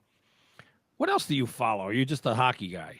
No, I like soccer. I'm a little bit of everything. Bob. Soccer. You're a Loons guy. A little football. Yeah, I'd like. Well, I kind of have to be with my rollover at Score North. I produce all the soccer games. So, no longer Adrian Heath. They boot him after 7 years. AJ, you're telling us a lot more than we need to know. I know, but here's the thing: they boot him, and this is a team that couldn't score more than 2 goals for the entire season. And as soon as they give it to their coach, 48 hours later, they put up 5. Whoa. Oh, Bob, you knock it off. Nobody picks on AJ. You knock it off. That is the correct response. I'm not picking on AJ. I'm picking on soccer. Soccer is one of those sports where it's like it's not obviously not the greatest. It's not very popular here. But if you go to a Loons game, like you can't help but get caught up in the atmosphere. It is very fun to go see live. But I would never watch it on TV. I'm asleep in the first 5 minutes. Steve Cannon, he nailed it. You know the quote? Nope. What was that? Why do 20,000 kids in Minnesota play soccer? So they don't have to watch it. Done. That was one of Cannon's best jokes ever. Cannon was pretty damn good, actually. He was a really, really good on the air. They won 1-0, an absolute blowout. That is a blowout in soccer, isn't it? Yeah. Who's that guy again that just signed for over $1 billion? Is that Messi? Not Ronaldo, Messi. Yeah, Lionel Messi. Or no, who's the no, Mbappe? Mbappe, I think, is who you're talking about. There's nobody named Mbappe. Yeah, he turned down like $1 billion. Oh, That's a song. No, you're talking about Ronaldo going to the Saudi league. No, it wasn't Mbappe. It was Mbappe that turned down like there's like almost $1 billion to go to Saudi Arabia. Then he signed with somebody else. Yeah, he turned that down and he stayed in France with PSG, Pierre Saint-Germain. But yeah, Ronaldo's another one that they essentially give him enough money to run a country to go play soccer. Yeah, exactly. Mbappe was offered a $1.1 billion contract. Really? Yeah. To play This soccer. tells you how screwed up it is over in Europe and the Middle East to have that kind of money to throw around to soccer players. Well, it's everywhere except for the United States, isn't it? Soccer's big Yes. everywhere but here. Pretty much, yeah. That's interesting. I mean, Canada, they like their soccer up there. Absolutely. They got some good players still. All right. That's what I've heard.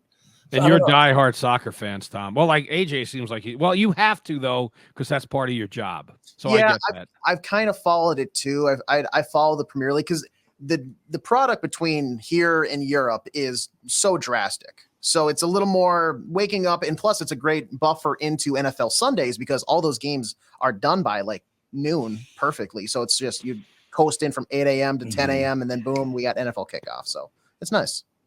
I like that. That works for me. Yeah. I don't know. I went to several. Well, Tino Lettieri is one of my best friends, and he was a soccer goalie for God, how many years? A lot. A lot. He was a goalie forever for the Kicks and the Strikers. The Strikers. Yeah, there you go. Very good, Bob. Bob, look at you coming up. Oh, Bob's a secret soccer fan. No, Bob had to cover soccer when he was when it was off season for football. Sure, Bob. Let me just snore into my microphone real quick. Wait, let me see that tattoo. Oh my God. Does it say Loons for life? Loons for life, baby. Bold to get that across your forehead, Bob. That's bold. I will tell you, that stadium over in St. Paul is beautiful. Mm-hmm. They did a nice job with that stadium. Yeah, we're still waiting for the renovations to the surrounding area to kick in. Well, yes, they're the stadium trying. itself. Is They're trying, baby. I got an ice cream cone the other day right next to there, and I have to ask, where do people park when they go to Loons games? In the big ass parking lot that It's a huge surrounds the parking stadium. lot. Yeah. But is that enough for the stadium? Yeah, Oh, yeah. The stadium doesn't. It probably not that holds big. like 20,000 ish. Okay. Maybe it's That's not like probably right. A lot of people will park for further away and then take the light rail because it Mhm. runs right. Oh into yeah, it. that's So, true. Like when I go, I'll park at the Hubbard offices and then I'll hop on the train. But it's just the cars are fully packed with Loons fans, so it's nice. I don't took get one of park the at few. Hubbard I'm Park. sorry, Tom.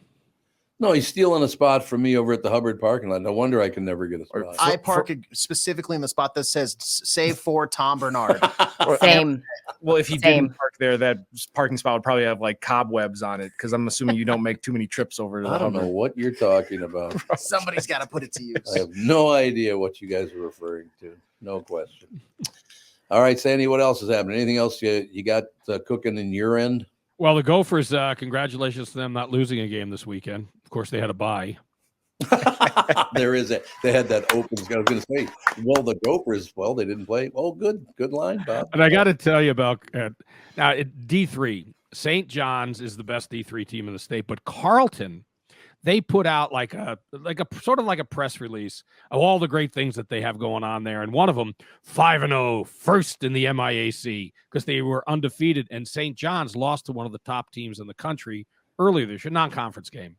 So they played on Saturday. The top team in the MIAC gave up 63 points to the Johnnies and scored only 7. So Jesus. they got a guy, Boz Bostrom, who's the head of the accounting department. Great guy. He was poking a little fun at him that now he says second in the MIAC because St. John's they're in a class by themselves. Where is Carleton again? Carleton is Northfield. Isn't that where Northfield, that's right. Yeah, you're right. That's where St. Wellsville Olaf. taught, I think, wasn't it? I think so, yeah. St. Olaf's there too, isn't it? I think so, yeah. Right there. Which one did he teach at, Carleton or St. Olaf? I think Carleton, but I'm not sure. Yeah, but that's Well, listen that's a to Bob. Northfield school. Bob goes, or St. Olaf. It's like St. Olaf. St. Olaf. Olaf. Trying to fit in? No, that's the way I, it's the way I roll. That's a nice area down there. I like to go down to the Jesse James days. I love Jesse James days. Fun, isn't it? It's super fun. When I was a teenager, this kid threw a water glass at me and I chased him down and tackled him at Jesse James Day. I hope it was a plastic lightweight one. It was, yeah, well, they threw, I'm sure it was actually like pop because it was one of those like pop, whatever, turned around, threw it at me and my friend Michelle. And he was like, I was like a teenager and he's probably 10 or 11 trying to impress his friends. So I chased him down and then made him give me tickets for rides. I love that. You That ran is down amazing. a 4th grader? Yep. You had it coming. Yes, I did. We all learned something that day. I couldn't agree with you more. No question. Chase him down, damn it. Jesse James days are immaculate. Good call, Tom. What did he ever end up that bank robbery? It was a bank robbery, wasn't it? Yeah, it's just another example of us idolizing people murdering people. Yeah, really nice. Well, it's either Jesse James or Corleone. I can't decide which one I like more. Right? That's true. You're absolutely right. Got about 2 minutes left, Bob. What else you got? Well, let me have you because you watch streaming, right? Mm-hmm. Have you ever seen? I never saw the first Meg. Then I saw it was on. I watched Meg. Meg 2 is terrific. Have you watched him? What is the thing with Jason Statham or Statham, however the hell you say it? No, I don't watch his. I can't stand him. Really? Every movie he's in, he talks exactly. I mean, he doesn't. Does he ever pre-read what he's reading? Doesn't matter. He kicks a lot of ass. He does like to kick ass. Doesn't he? Kick the ass of a megalodon. Why is the Meg 2 good? Because you're going to have to convince me to watch the Meg 2. No, go. Yeah. Because there's good action in it. There's a great story. Well, maybe not a great story, but there's actually a story in it. Great. Which I didn't expect much. I thought it was all going to take place underwater. It doesn't. Fighting bad guys, eco-terrorists. There's a lot of good. You're into eco, right? You're an eco warrior or whatever. Me? I'm an eco warrior. I mean, I could pretend to be if that makes the story better. But here's the thing. I remember seeing clips of the Meg 2 and thinking that's enough. Or the Meg 1 and thinking that's enough shark for me. Meg but 2 if is you're much better than Meg 1. All right. Okay. So are you like Sharknado fan as well? I'm not a Sharknado fan. I didn't think I'd like the Meg 2, but I said, let's see it. Because I remember my son had seen it and he really liked it. And I said, come on. But it turned out it was good. And then I also watched, have you watched the new Frasier series, Tom? Phenomenal. I really like it. It's really, really good. There are 2 episodes out that I know of. And I think that's it for right now. It's 2 episodes. It is tremendously good. And they're on Thursday night, CBS will have both of them on, and you watch it on Paramount Plus as I did. You're right. And a new episode will drop every Thursday. The character who they have that he was on, but he wasn't on enough, is the kid that plays Niall's son. Yes. He's hilarious. Yes. I'm telling you, that show is really, really good. I had a nice balance in my, when they all talk about finding a balance in the universe. Yeah. So we watched Frasier. It was really, really good. 2 episodes came out. Do you know how many total episodes this season? 10. There are 10. That's what I'd heard. Yeah. To balance things out, because Frasier was so good, Catherine and I went to a movie on Saturday night. It is by far the worst movie I have ever seen in my entire life. It's called The Royal Hotel. It's an Australian movie.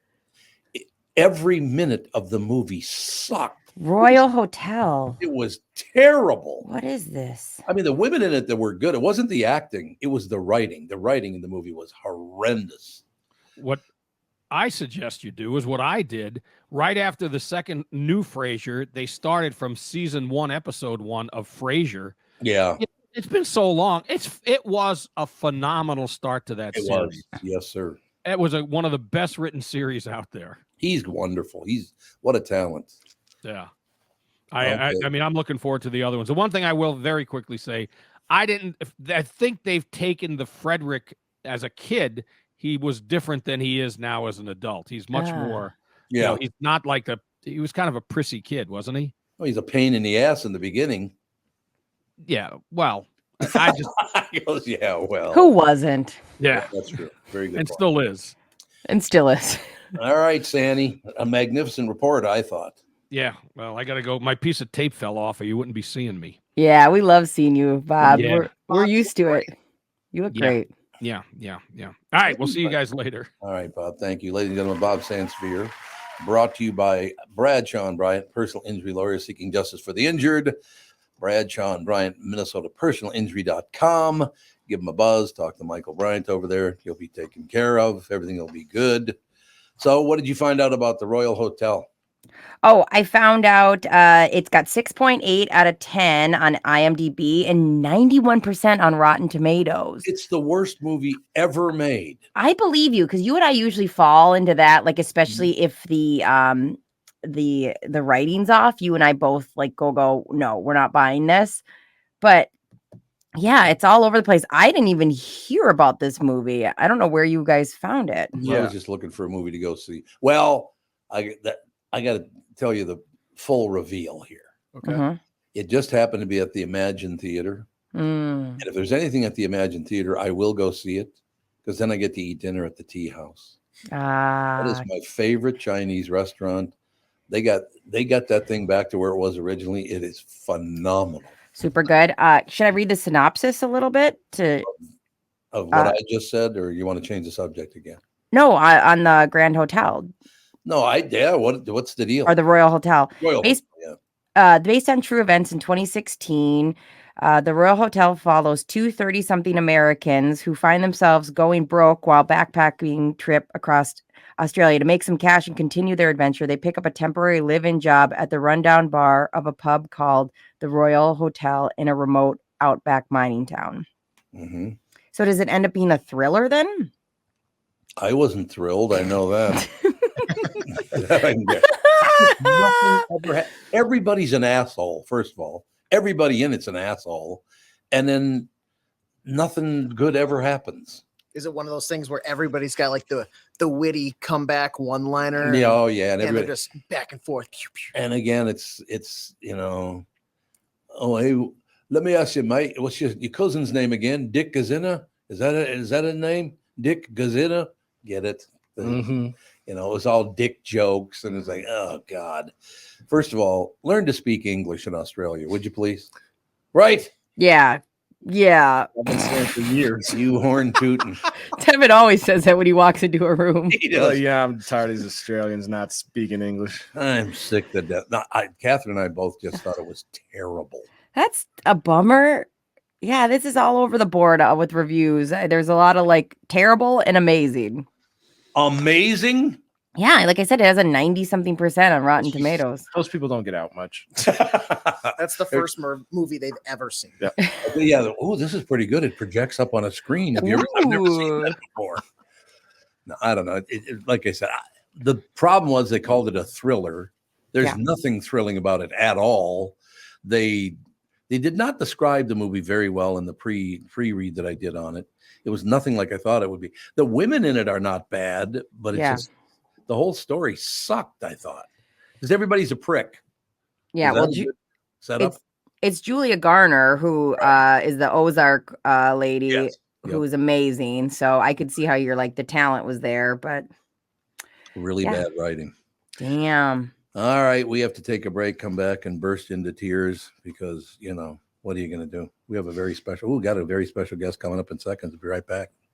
This is the Tom Barnard Morning Show. Listen live on the Tom Barnard Show app or at tombernardshow.com. Hello, I'm Brad Huckle, President and Chief Lending Officer at North American Banking Company. And I'm Michael Bilski, CEO at North American Banking Company. As a locally owned and operated community bank, we work with many multi-generational businesses. Take Personal Care Dentistry of Roseville, for example.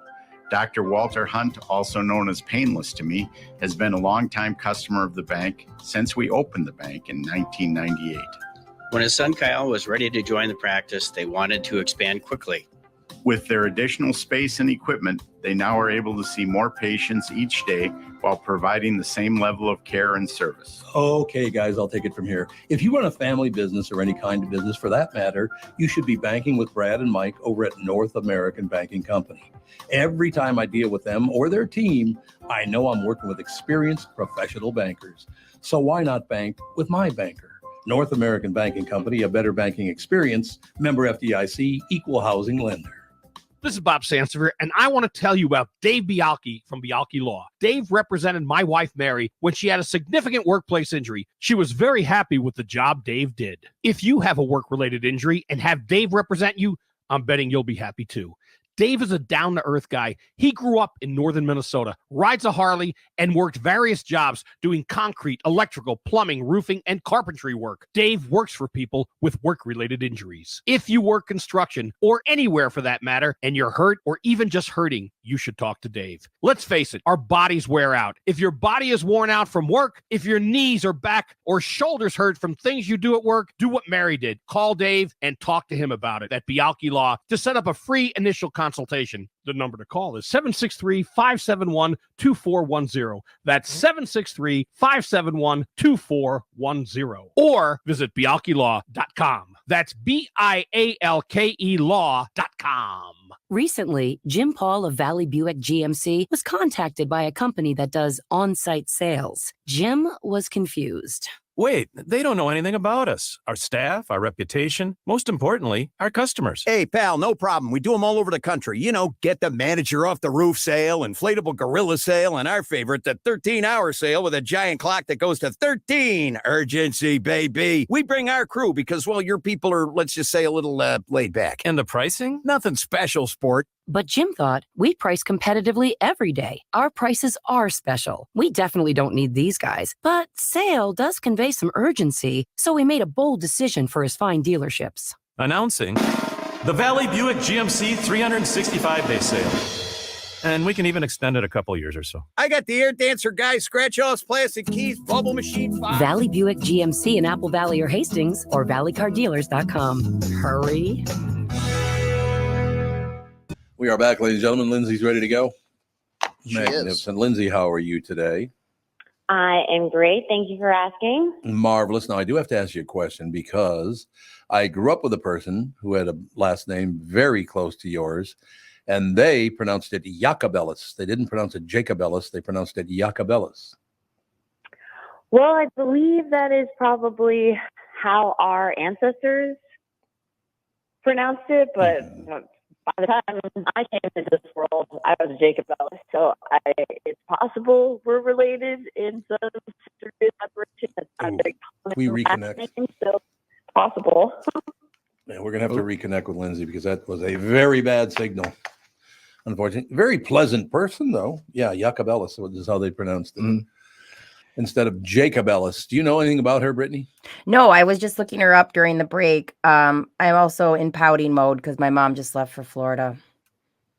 Oh, just drop off the phone. I'm not going to put up with an hour and a half of your bullshit. There's no way. Come there on, she goes. See, there she goes. Be nice to me. How long is she going to be gone? She'll be gone until December 9th. Really? Yeah, they'll go, and then she'll stay with us for like a month, but I hate when she leaves back to Florida. It sucks. So be nice to me. My kids love it when I leave for Florida. Yeah, well. Good. We can hang out at their house, watch their TV, and eat all the food in the house.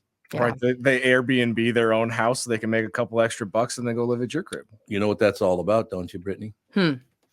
Your father missing. Because I used to go through the same thing when my mother had to go away. I hated it. I hate it. I get so pouty, but AJ said Lindsay's back. Marvelous. Lindsay Jacobellis with us. How you doing, Lindsay? I'm great. Sorry about that. Some technical difficulties out in the middle of the woods, getting ready to go into New York. So hopefully my signal will be getting better throughout the day. Where are you in the woods? I want to hear about this. I'm in Roxbury, Connecticut. Oh, I love where Roxbury. It all started. Yeah. That's a good. Oh, it's where it all started for you. With 2 Olympic gold medals, 1 silver medal, 6 world championship victories, 31 World Cup victories. Have you ever achieved anything, Lindsay? It's been a long road, but there's been a lot of growth along the way. So it's been a pretty exciting process. I love the name of your new publication, Unforgiving. What's that all about?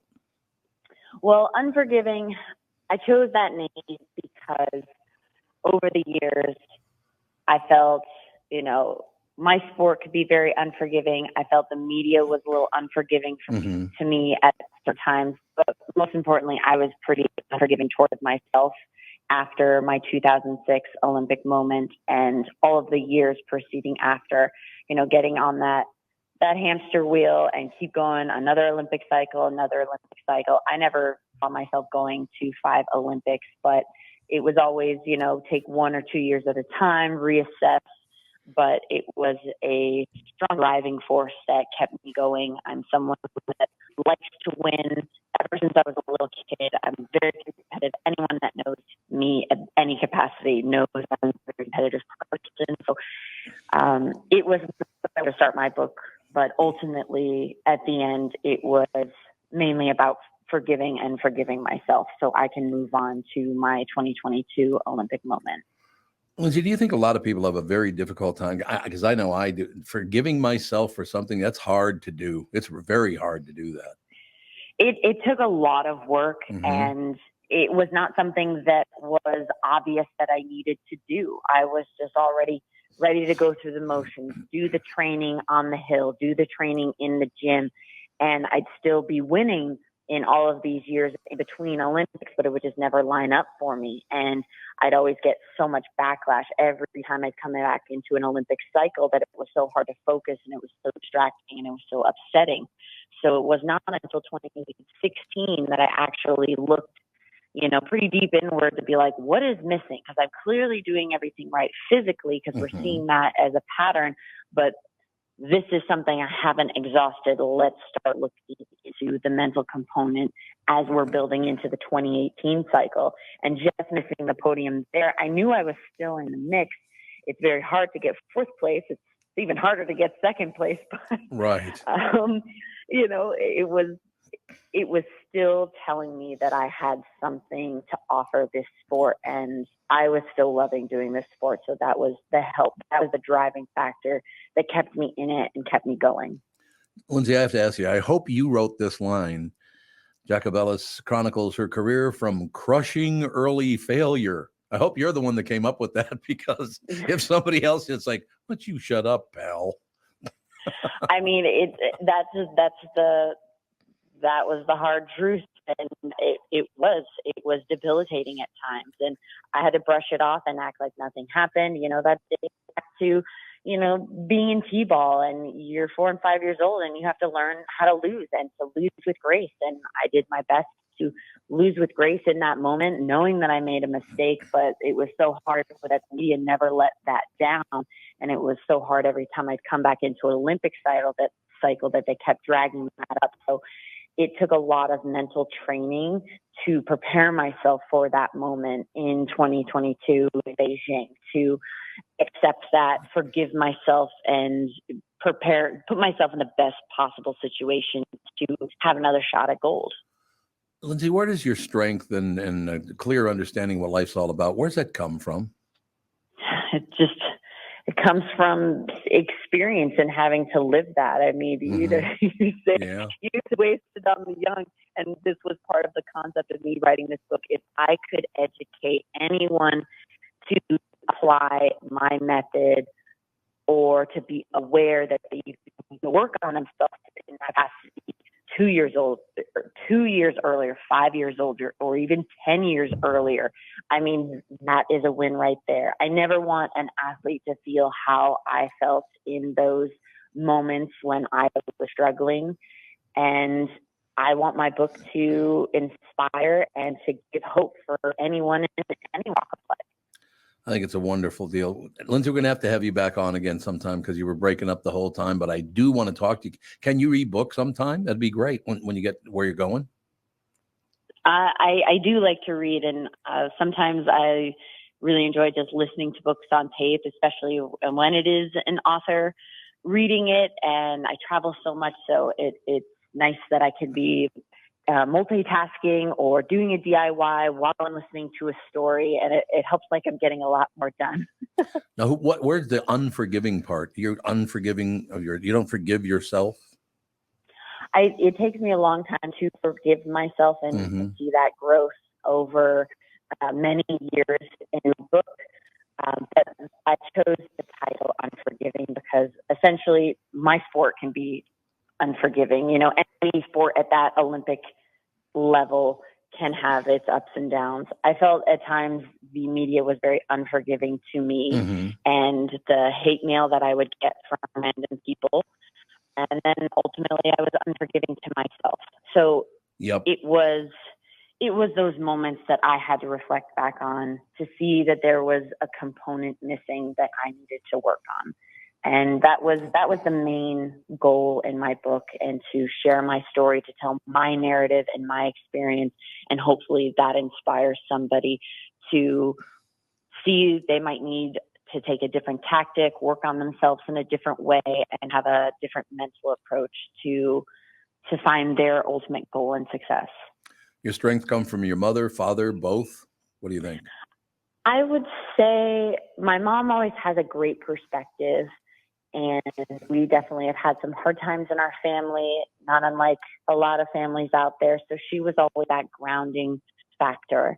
And my dad was always, someone that goes through and approach something in a very, very methodical way and break things down. So I had like the physical breakdown, and then I had my mom with the mental, the mental fortitude. And then I also had my training coach, Denise Schul from the Rethink group, that came into my life in 2016, that really turned it up a notch with my mental training and my approach to reprogram and understand my emotions. I would close with this, Lindsay. When I was very, very young, when you're very young, you're going to make some mistakes, you're going to fail at things.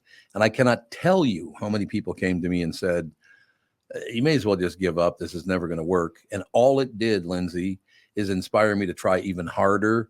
And if I have my modicum of success, it's because I didn't listen to those people. Right. And then somehow that victory was made just a little sweeter by all the haters out there and the people that told you couldn't do it. So I totally understand and appreciate that sentiment. So I get it. And I feel you.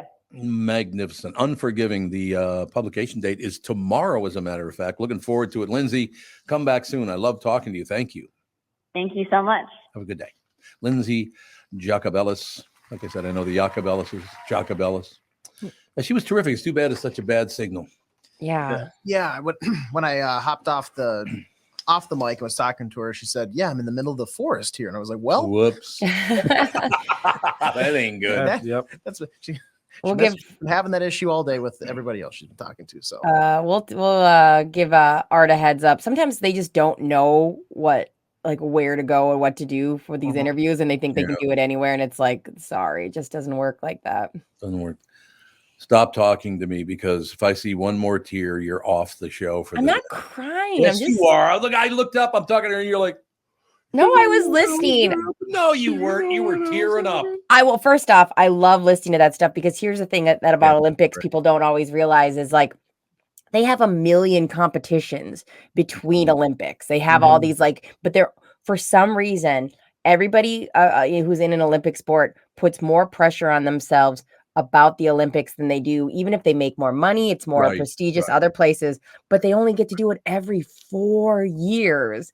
And so then they age out if they always are worried about aging out in the next 4 years. So I love that interview. Okay, but am I a little sad my mom just left? Yeah, I'm a little sad. Little sad. Not Beverly. Beverly, no. My mama.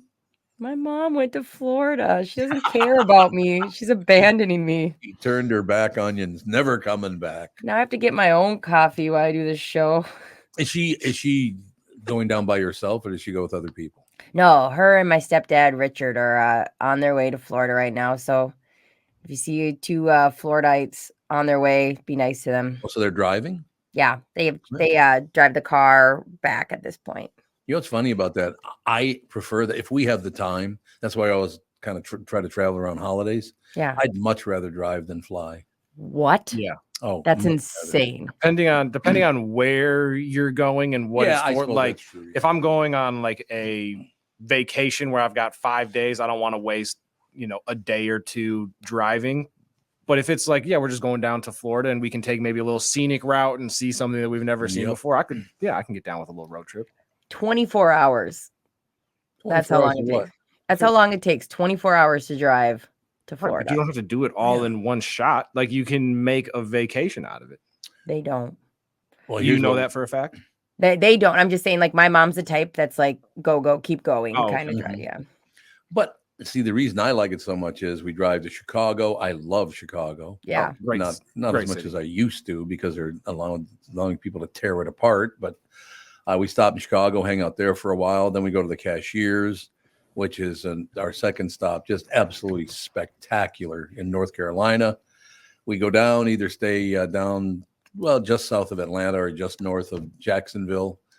So we have these very special spots that we like to stop, and it makes the trip. I just love it. I love that trip. What do you guys do with Jude then? Because like my parents have Bubba, their black lab with them, and so they're always like, finding a spot with the dogs, or we don't want to venture out. What do you guys just bring Jude with on all the things? No, we just chain him up out back here and leave him here. That makes sense. Yeah, you put a water dish out there and he's fine. Yeah, it's good rain. Rain. Guard the car. Make sure nobody breaks into the house. Bugs come by, and you can eat those. No, he's really good in it. Well, first of all, if Catherine's around, he's sitting in her lap, and that's just how it is. Yeah. He loves to sit in her lap. It's unbelievable. Do you guys like check in advance if they can have dogs, or do you just kind of, or you can kind of know that most of the time you can bring Jude? Yeah, Catherine does the research and pre-books everything. That makes sense. Which is, it's a great trip, actually. If you ever get a chance to do it, you drive 8 hours a day for 3 days, or if you want, or you can, do the 6-hour days for 4 days. That's a really cool deal because you're not in the car that long, actually. My brother just took his motorcycle from here to Austin, Texas, because he's also abandoning me soon. Your brother is? Yeah. So this is probably a bad time for us to tell you that. What? I'm fired. You guys are also abandoning me. What? We can still see her. I told you to turn it off. What happened? Don't leave me, guys. I kind of need you right now. Don't leave me, guys. I do miss that. It's funny that you're going through that because my mother died in 2008, but to this day, I still miss her that much. My mom's not dying. She's fine. She's just I'm in not Florida. talking about you for once. Do you ever understand we're not always talking about Hey, I'm just triple checking. I told you were crying. See that? I am now because we're talking about everybody leaving. All I have is my sister, and who's my best friend. What I was talking about is how much I loved my mother. I wasn't talking about her leaving. I can't talk about moms dying ever. I thought we had this agreement like a while ago. Okay, well, let's get back to reality. Well, I mean, if it makes it kind of its on brand, the wedding I did yesterday, her mom passed away a few years ago. So they did this after her speech, they did this big, all the moms in the room with their kids came out on the dance floor for the first dance because she danced with her mom her dad passed away, so instead she danced with her mom. So yeah, I almost teared up because there's just all these moms out there dancing with their kids. So hopefully that makes you cry a little bit more, Brittany. Yeah, it does. It really does. That's so. Does that go home? Oh, wait a minute, you are home. I am home. I'm gonna go get my blankie. We can't even get rid of her. What kind of justice is that? Here's the problem. Whenever you bring, and I don't want, it's not about me. I know that, but whenever you bring up your mom dying, I think about that there will be a time where I can't text her or call her because I call and text my mom constantly. She's the only one who wakes up in the middle of the night with the baby for us. I gotta go. What if you die first? I hope so. I'm just asking her a question. I hope so. I mean, I have a feeling she wouldn't appreciate that, but probably not.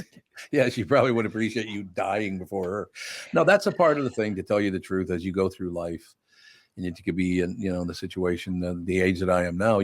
Would you stop crying? I'm done. Wipe your tears with your wedding dress. No, it was my shirt. With a shirt top left here. She stole one of my shirts to blow her nose in it every day. No, you're going to hate it as you get older. It gets worse. Well, Tom, I was talking, Bob Zanzibar called me on Friday and we were on the phone for a while. And my husband's like, which one of your old men friends were you talking to now? And then I had the realization that I am friends with a bunch of 60 and 70-year-old men. And that made me cry for 20 minutes. Cause I call you, I call Gelfand, I call Bob, cause I need friends my age. Cause if I watch you guys die, it's going to be really hard for me. I guess me and AJ just don't fall into the friend group, apparently. Yeah. I was going to say, at least you have us, but you guys don't call me. Bob called me for 20 minutes yelling at me to get a mammogram. Why do you need to get a mammogram? He just was worried about cancer. He told me not to drink. Oh, because of Suzanne Summers? And then aspartame, he was on a tangent about that. I God. got all these old men friends that are like thinking that I'm also gonna die of cancer. I don't know. It's so amazing, though, that the disrespect that your generation has for our generation. She just said she's friends with your generation. I know, but she calls them all old men. Well, Are they not? No. People in their 60s are not old. I don't mean by any stretch. Right. We don't mean like they're about to die tomorrow. That's but like what she was implying. They're No. They're seasoned. Seasoned. There you go. There's a good word. I don't mean it in a bad way. I talk to Bob and Gail. I hang out with you all the time. Like, You don't ever hang out with me because I don't let you. yeah, that's true. But when you let me in the studio, And watches. She like drives by as you guys are sitting out in your cul-de-sac. She's like, maybe this would be the time. This Let would me be down the and let time. me in. See, now I'll give you another reason why I never look at life in a negative way unless I'm around you guys. Andy just walked in and he looks very healthy. oh yeah, Glad to hear it and see that. You know. was he at That's- Seavers? Was he at Seavers with you yesterday? No, he didn't want to go to that because, and I understand because first of all, Yeah. there's a lot of people and Yeah. there's the dust and all that stuff. It probably wouldn't have gone over great, but no, his wife and son were there though, so that was great. Oh, he brought Daisy with him. How you doing, Daisy? What? I know Daisy's name because Ethan told me 400 times that that's Oh my Daisy. gosh. The last time he was in here, it was like, hey, Daisy. Ethan, how's it going? Daisy. Daisy. It was like, yeah, that's Daisy. He does go with Daisy. He loves Daisy. No, getting back to the subject at hand, it is a very, very good thing to see you're so emotional about your parents. I love seeing people that adore their family members so much. It's how everyone should operate. You just love seeing me broken. You love broken people. You're always broken. It's Yeah. a daily occurrence. What the hell's the difference? I mean, See? you're going to fall apart. We always know that. You can just say you love me all the time then. That's right. Exactly. No, I do understand that. I hated that when, well, first of all, when you left for the army, that must have been a disaster. Why are we doing this to me? I'm Yes, it was learning something. terrible. Must have been horrible. It was terrible. I have to tell the people why you're slobbering all over yourself while on camera. Right. You just have That's all mucus straining from your nose. Like it looks like somebody thinks you need help. Like you're in some closet. Like hold up today's paper, blink twice if you need to send help. Like I have a newspaper.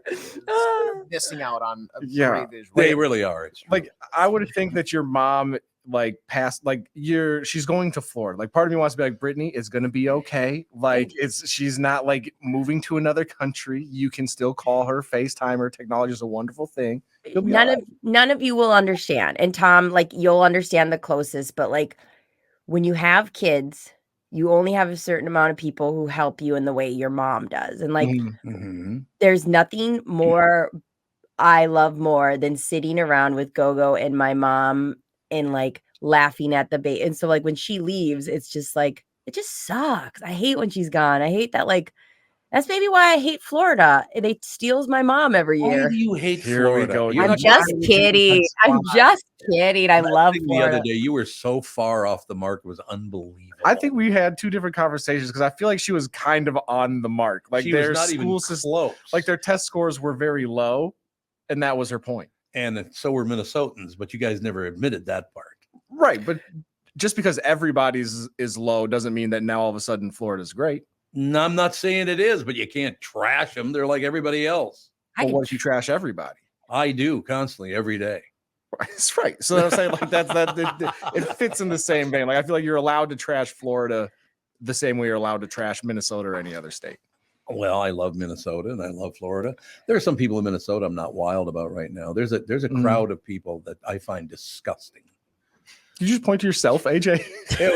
It's like, AJ, why are you? Let's dive into this story. Why? I saw him go like that. I was like, all the time. That is true. It's Yeah. just a given. Yeah. No, I just like I said, I don't have any place that I was. Oh God, I'd never go there again. It's horrible. Yeah. You know, I don't see negative things like you pills. No, and most of the time, if you do have a place that you're like, oh, I'll never go back there, that's the worst place ever. You probably had a negative experience that if you would have had that experience in any other place, you'd feel that same way. Like it's not necessarily the place, it's just the experience. Well, that's probably what it is because my kids grew up going to Florida. So that's another reason I love it so much because the memories of them, Alex walking along the beach at 2 years old is phenomenal. It's a great memory. And oops, sorry, go ahead, Brittany. No. I was gonna say, does anyone realize what I did was that I ignited anger in Tom to get it where everyone was quit being nice to me, and now I'm back to normal. So like, No, I appreciate that us pretending to hate Florida will get us in a conversation to get me to quit crying. All you two ever do is badmouth Florida. And Don't you have no idea lump what me you're talking into. about. I love Florida. You're the ringleader. Yeah, Tevin, you're the worst. He's the worst, isn't he? So Tevin, get it. Florida's nice, Tevin. You should visit sometime. Way to go. Yeah, maybe I'll visit and go see your mom when she's down there for the next 6 months or however long She's gonna she's stay down there there. forever, and you're gonna be all alone. Yep, she's never coming back, Britt. Yeah, you don't have a babysitter now. What about how you feel about Let's that? take- He's on the phone right now. Let's take a break, and I'm gonna call my mom, who's like 20 minutes away. Right now. Beverly, you're absolutely right. Run away as fast as you can.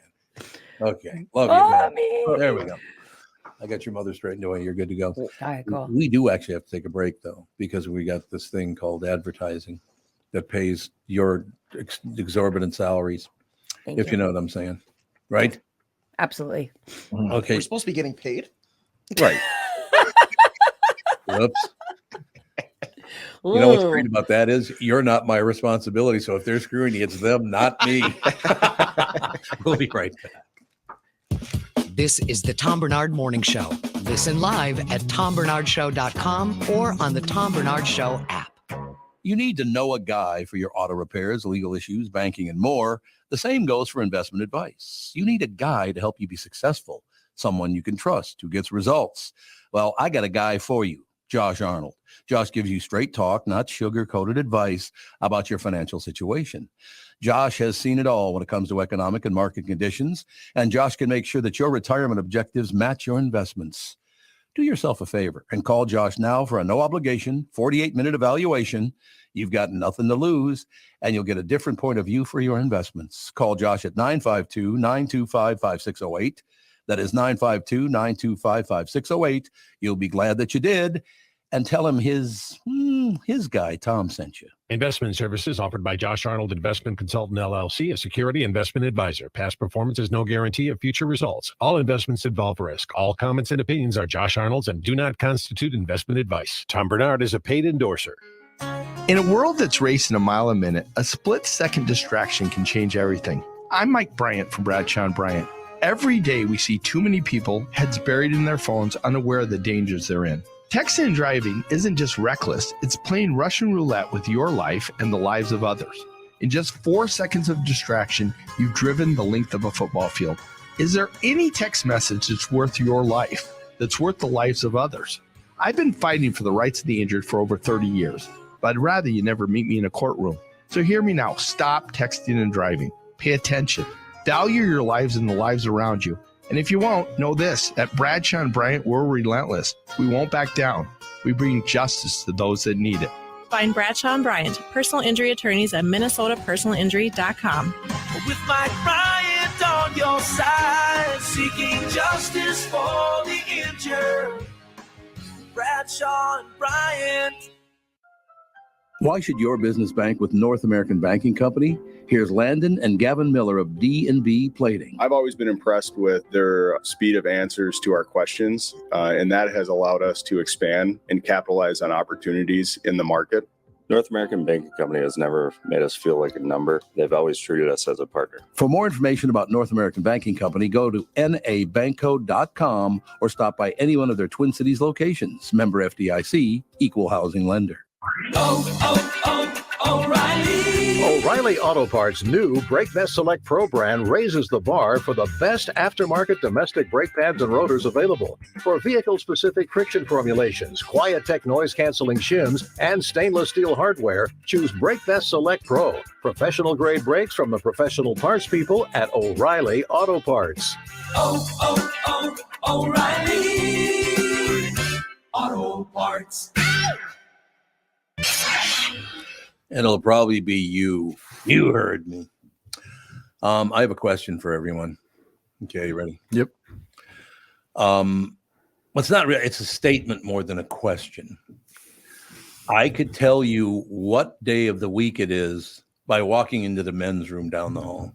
What? Somebody have a regular bowel movement Somebody was eating a lot of garlic over the weekend. Gross. Every Monday, when you walk in that men's room, it's like, holy Christ. One thing I've noticed about the restrooms here, they're nice until they get used. Yeah, exactly. The cleaning staff does one hell of a job every night, but those bathrooms hold an odor like nobody else. No It question. is insane. If No doubt. somebody used it at like 8 a.m. in the morning and you go in there at 2 p.m., you're going to know about it still. Oh, yeah. It's crazy. Dang. What do they eat? A lot of garlic, a lot of onions? What the hell are they eating on the weekend? Strictly refried beans. That's it. That's what it is. I just got walked in there, it was dropped to one knee. It's like, well, I have to pee, so I better get back up. Dropped to one. Honestly, God, it's like, what the hell were you eating? Because it's flying out of your ass right now. There's that's right? I mean, I'm assuming there a lot in their life probably wasn't going well, if especially at 10 o'clock in the morning, if they're already in there blowing up the bathrooms. Maybe some very true day after drinking poops going on. I don't know. Maybe there was a Viking game yesterday. It's very, very true. Yep. No question. Andy just got here a few minutes ago. He looks great, looks very healthy, which I'm very grateful for. I mean, it's kind of what we're talking about already, that family thing. You don't like to see anybody in your family being ill. I hate that. Right? Correct. So what else is happening in the world? Anything good? I feel like we should talk about that story that AJ put on Tom's news story. The ice cream and potato chips are found to be as addictive as heroin and cocaine. Are you buying that really, though? I don't know. That's why I want you to read it to me. I was going to say, it's that if you want, this is for one after I leave here, but one that's going to get you really riled up, Tom, is the new Gen Z trend. Oh, I'm already pissed off. You're going to love it. Is that in Tom's news stories? It is. It's really top trending. Okay. Netflix is going to open stores. What the hell would Netflix sell in a store? Yeah, that seems like a reverse move to make money. Yeah. Also kind of a cool flex. Like, hey, we put Blockbuster out of business and now we're going to open our own Blockbuster. We are Blockbuster. Who's going to go buy a DVD? I was actually just thinking about that the other day because we went and got some Chinese food the other day. Oh, and we drove past this old family video store. And it was one of the last remaining ones where we actually went and got like a physical copy. And I don't have the urge to ever go and like get one, but I was thinking there, looking at the empty building because nothing's moved into there yet. But I was like, it'd be fun to just go walk around there, you know? But it'd be once every like year, maybe. You know, it's just, that's it. Yeah, such a hassle. Ladies and gentlemen, can't put down that bag of potato chips. Science says it's not you. It's the junk food, ultra-processed foods, or UPFs, get it, are just as addictive as nicotine, cocaine, or heroin. Bullshit. This is another one of those scam articles. Yep. It's just Give for me the a headline. break. Oh, I had a potato chip. I'm jonesing, man. Right. I just not nobody's. I need to take a potato chip break at work. Otherwise, I can't go on. You know what's amazing about that? Have you ever been around somebody who literally was jonesing for like heroin? Not to my knowledge. I'm sure. Yeah, Good. I've been. I should say, yeah. Actually, yeah, I have probably been around. It ain't I can think of pretty. At least one. I will tell you that. It'd be much worse than a potato chip. I gotta be honest. Right. with you. Like, do people go through? This is one of those things where it's like almost offensive to like people that are battling like heroin and cocaine. addiction. Kevin, listen, I remember when I left newborn Go-Go for a bag of Lay's potato chips. Yeah, but you're No. damaged. Right, but you're not like you're not like having there's no intervention or you're not laying in a bed sweating going through withdrawals because you didn't have some Lay's potato chips. I remember when I abandoned my family for Oreos. Absolutely. No question. Oh, have you had one of those new Oreo ice cream bars? No, are they No, good? but wherever you found one, I'm going to get one immediately after the It's at show. Lunzenbar, at least. Yes. It's a what do you even call those things? They're kind of like not really pop. They're always chocolate covered. Like a fudgesicle? Yeah, only it's real chocolate rather than just the icy kind. Okay. You know, it's ice cream inside of a chocolate covering. Yep, and it's like on a stick. Yes. Yep. Okay. God, those are my God. But I've always loved Oreos anyway. So do you think that's part of it? There is nothing in this world that is better than like Oreos dip. That's the one thing I'll still use for milk. Like dipping Oreos in milk. Yep. Elite snack. I don't care what anybody says. Elite snack. All right. Ultra processed foods, or UPFs, are just as addictive as nicotine, cocaine, or heroin, experts say, and more than 1 in 10 people are hooked. I knew it now. See, that's the whole deal. I don't have a perspective on this because I love potato chips, but I eat them probably about twice a year. And maybe this is the reason, because if I did eat them a lot, I probably would be about 800 pounds. What do you think? Yeah, probably. I mean, don't you, when you know you love something so much, that you have to tell yourself, I really have to like dole this out over a year. You're rationing off your it off. your potato That's exactly chips. Right. A new analysis of 281 studies across 36 different countries has uncovered that a staggering 14% of adults are hooked on ultra-processed foods. The finding is shocking given that UPFs, like think sausage, ice cream, biscuits, soft drinks, and sugary cereals, have previously been linked to cognitive decline, cancer, psychological distress, and even early death. You believe in anything in this story? Early death. He ate an Oreo. He's going any minute. No, and like, is it just because of the potato chip? No. Yeah, that's like the thing. It's more Right. of a, what, people that eat a lot of potato chips probably also don't exercise super regularly, Absolutely. or they also do have other traits that when you put all of them together can lead to early death. And like I said, I love potato chips. I think they're wonderful. Those Lay's potato chips, fantastic. Yeah. Or my favorite right now is the I think it's Ruffles has a like hot Cheeto barbecue flavored type chip that's really good. But I will tell you something, and I don't know where it stands now in the market, but growing up, there was no better potato chip than Old Dutch. It was phenomenal.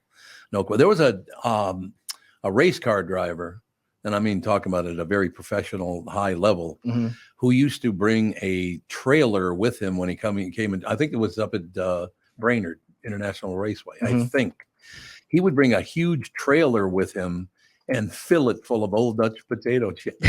Oh, dang. I can't remember the guy's name, but he did it every year. It was on. Matter of fact, I think it was Channel 5 that actually did the story. They went out and talked to him about it, and he opened the door, and this thing, you couldn't have gotten an extra box of potato chips in that trailer, man. That thing was full. So, does it ever say in the story why it is that these foods, because they're very salty foods, no question, they're higher in fat? Was that what it is, the salt and the fat kind of combo deal? Yeah, probably. Let's see. Brittany's I'm reading pornography. I'm looking at porn. Porn, right? And this porn says that 2 girls, 1 cup. Many UPFs for many people are addictive, and when people experience food addiction, it's almost always to UPF products. So it's not really getting specific about the chemical reaction. The analysis was led by University of Michigan professor Ashley Gearhart, who previously created the Yale Food Addiction Scale by applying the same criteria that experts use to diagnose substance addiction. Well, see, once again, you can do the comparison because when you're using their data, you're going to think, well, this is just like being addicted. Well, it's not. Maybe for some people it is, maybe very few people, but maybe some people it is an addiction. I don't know. It just, I've never had that problem, whether it's drinking or I've never been a big drug guy anyway, though. But Tom, do you remember like that show we'd watch, My 600-Pound Life? Oh yeah, yep. I would say that falls into heroin for them, the way that they would react to if somebody wouldn't go get them the thing they wanted and how much it is ruining their lives. I would say that the way they react, like, yeah, you and I probably, if you told me I could never have a potato chip again, I'd honestly be fine. I don't really care that much about them. Whatever. Right. But like the way they reacted, if like somebody wouldn't go get them something, was crazy. It was. Yeah. You're absolutely right. They would lose their mind. And I would say that's like the 1% like extreme side. I don't think that's your everyday person with potato chips. Yeah. Addiction. It says the analysis was led by the University of Michigan professor Ashley Gearhart, the addiction scale. That criteria includes uncontrollable and excessive consumption. See, there's the problem. There's the deciding factor for me. Uncontrollable? No. That stuff does not get out of control. If I shouldn't have potato chips. I just don't eat them. Yeah.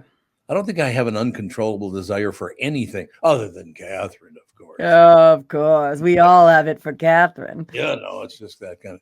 No, I look, I like eating as much as the next person. There's no question about it. My weight has been up, it's been down, all that stuff. But as far as one or two kinds of foods, I don't think so. I don't know, maybe soda. Maybe that'd be the one thing, maybe.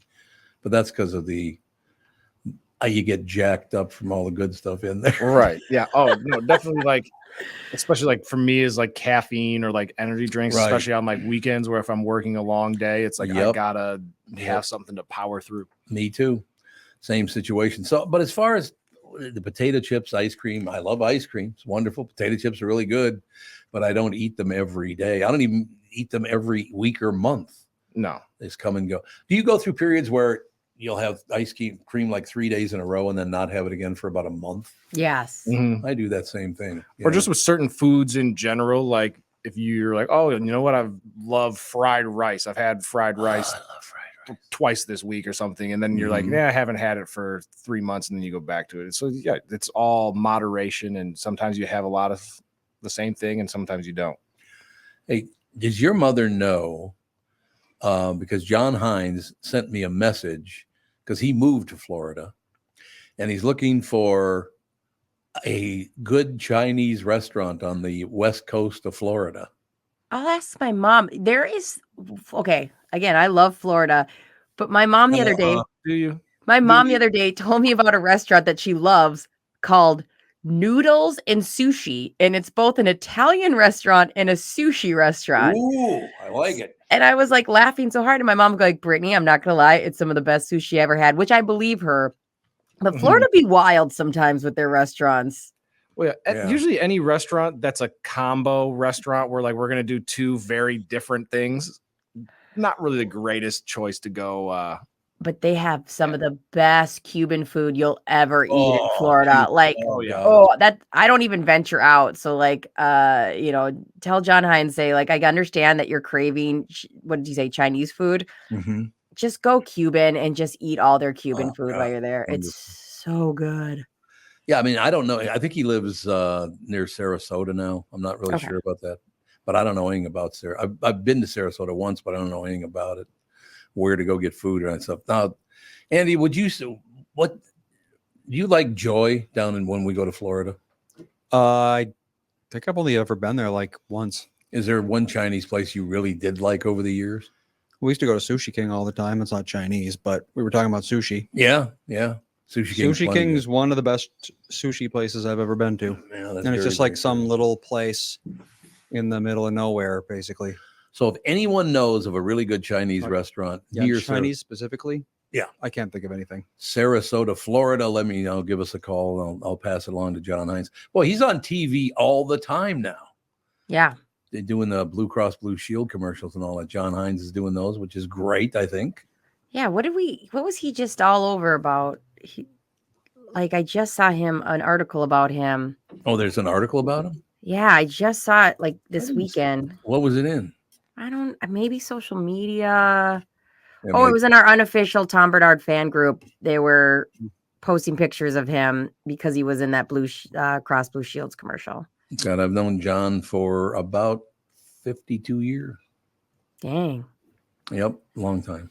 Tom, you said you enjoy Oreos, correct? Yes. Okay, well, me and you after the show, we're gonna hit the streets and we're gonna find Eric Perez. He doesn't like and we're gonna set him straight because he thinks he could just come in here with this Oreo hatred into the DMs of the show.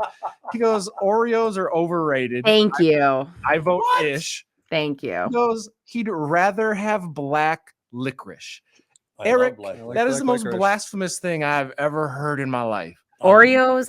I didn't want to rain on your guys because we needed some positivity and I didn't want to go negative. I'm happy your mom's going to Florida, Brittany. Oh, a shot! Shots fired. God's fired. It's Monday, Tevin, and I am a vindictive little bitch. So you just hold on to your I'm cute bringing little Oreos sweatshirts. tomorrow. I'm not mad at Oreos, but I would pass them up so easily. I think they're so overrated. You're right. Unless you have milk, I'm not going to eat an Oreo. I'm not trying to torture my mouth. You know what we're going to do? We're gonna get JB to come in, and I'm gonna stand right between Tevin and JB, and we'll make our own human Oreo. I like that Oreo. It's a good Oreo, don't you think? Andy, what do you think? Oreos? They're fine.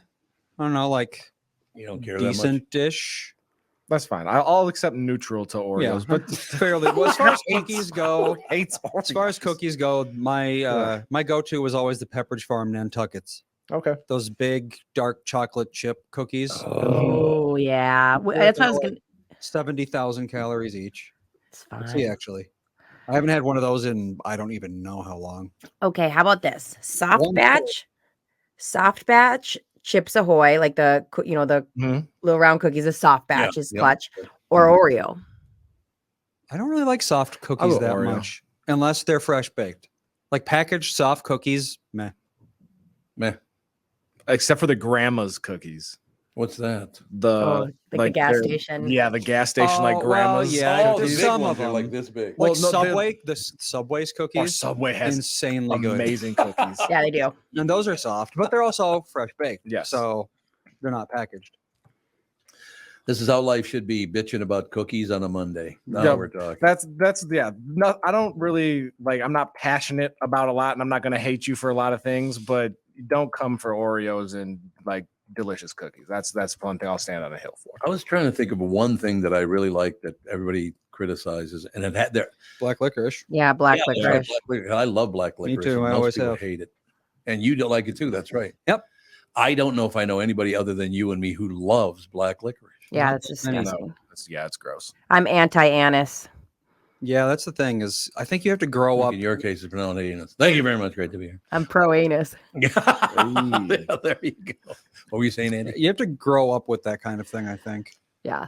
Yeah, I don't know who would have been that got the. Well, we had the little snaps. They were called. They were 2 cents a box, so now they'd be about $55. But they were little kind of candy coated little tubes of licorice. Do you remember those? Yes, absolutely. They were. When I first learned to eat licorice, so they had the little coating around them, which changed them a bit. Oh, but yeah, those. Remember Okay. those? Yeah, they were really good. Mm-hmm. That's where I learned about licorice, I guess. I just bought some licorice about 3 days ago again, as a matter of fact. So the world is spinning around. So you're a red vine fan too, then? No. Okay, because I would say red vines are disgusting. Grow up, Tevin. Grow up, Tevin. Like, so you like red vines? Yes. I'm sorry that. Terrible. What? Terrible? Right. Boring. It's like boring. How licorice, regular delicious Twizzler licorice, terrible. I would take a red vine over a Twizzler any day. Also, they make way better straws. Think about that as a kid. That's very exciting. How about you, Andy? Where do you fall? I never had red vines until I was in my 20s because Minnesota is Twizzler territory for sure. This is true. Red vines, I feel like, are more like East Coast. Yeah. But I like red vines more because they're much more cherry flavored. Oh, that'd be good. Red vines are like that. intensely cherry flavored, which a lot of people, it's a little too much for some people. Okay, I'm gonna throw a wrench in this. What do we think of the brown Twizzlers?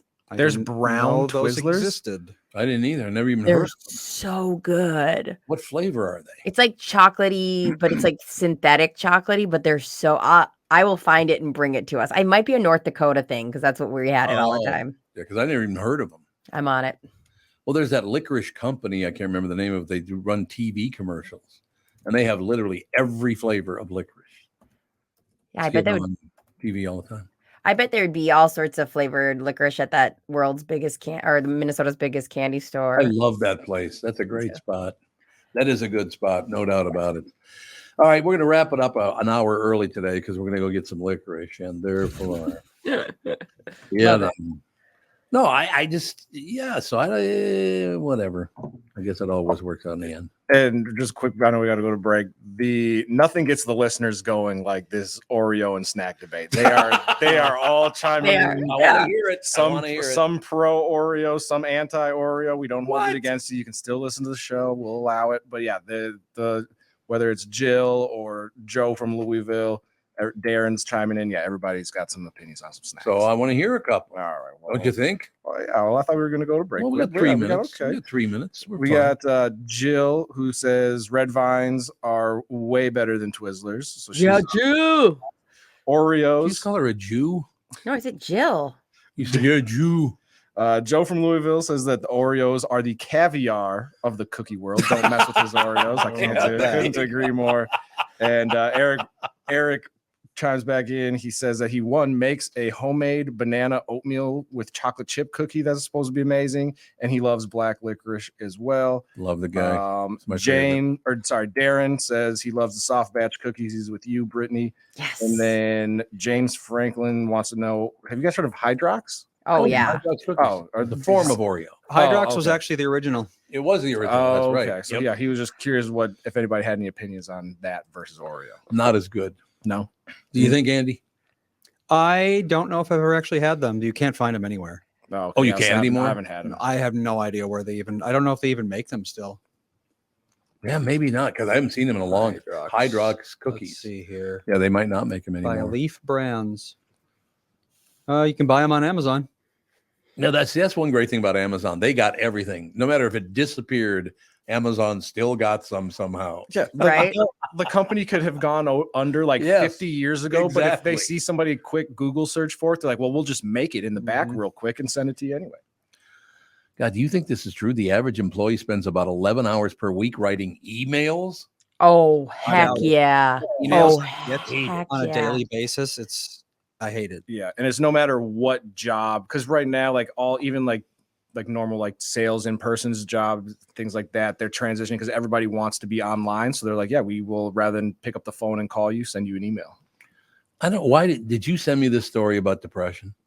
Yes, I can pretend. Oh, you did for the bit. Well, it's not very nice though. If you want to avoid depression, stop working with Brittany.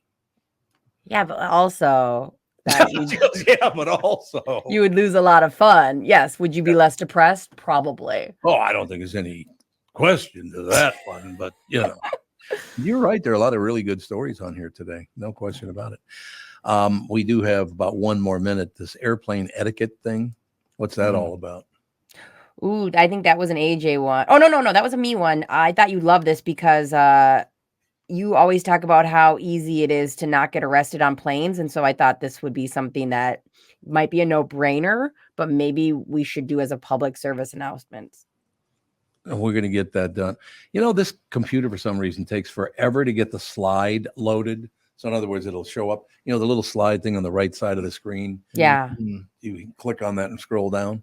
Yeah, that's so annoying. This computer takes forever to do that. And I don't know why that is.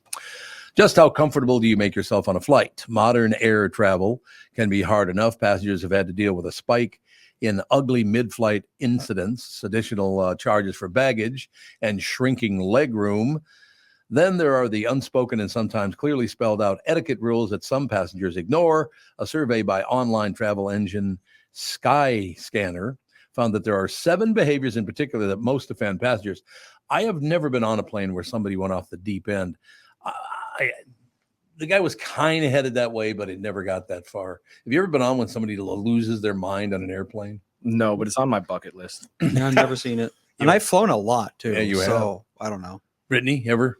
No, but it was almost me and Alex one time when we were stuck on the tarmac with both her kids for 8 hours. Oh, that was in Charlotte, North Carolina. Yeah, we both almost were like the pure person who pushed the emergency door hatch. I remember that. That was the same day, by the way. So you guys had held up. Did you have to stay there overnight or just for several hours? We ended up staying there overnight and we used your credit card to buy all the food. Really? It's hard to believe that happened. What are you talking about? But that was the same trip, by the way. So I'm taking everybody to the airport and this, that, and the other thing. We walk up to the counter and the guy behind the counter, this is in Key West, Florida. Guy behind the counter. Oh my God, aren't you Mike Bilski? He's a big fan of Bilski. Really? Good guy. Guy's originally from Minnesota, big listener to the morning show. And so he just loved Bilski. He was all excited to meet Bilski. And I said, you don't really know him. Once you know him, you'll hate him. But, well, maybe not hate him, but, Okay, so you know what? We'll take a break. I'll come back and I'm going to do those 7 things most annoying things on an airplane, I'll do it after Kristen Burt, because I want to do the whole thing. I don't want to just run through it quickly. I want to do the whole thing because I have one time I was on an airplane where a guy took off his shoes and socks and put his naked feet right between Fitz and me. Oh, the armrest. Ugh. He put his naked feet on the armrest, and Fitz turns around. Fitz has a voice like this, and he's 6'5", probably weighs about 310. He's a very big man. Turns on, looks at the guy, and goes, "You better put your socks and shoes back on, because if I take my belt off, you ain't gonna like it." Oh my God. He threatens to choke him to death with his belt. Like, yes, sir. Is there anything else I can do for you on this flight? Oh my God. But why would you take your shoes off but your naked feet That's on so somebody gross. else's armrest? No, not okay. Not your house, people. Not your house, Pally. We shall take a break. Be right back. Kristen Burt will join us right after this. This is the Tom Barnard Morning Show.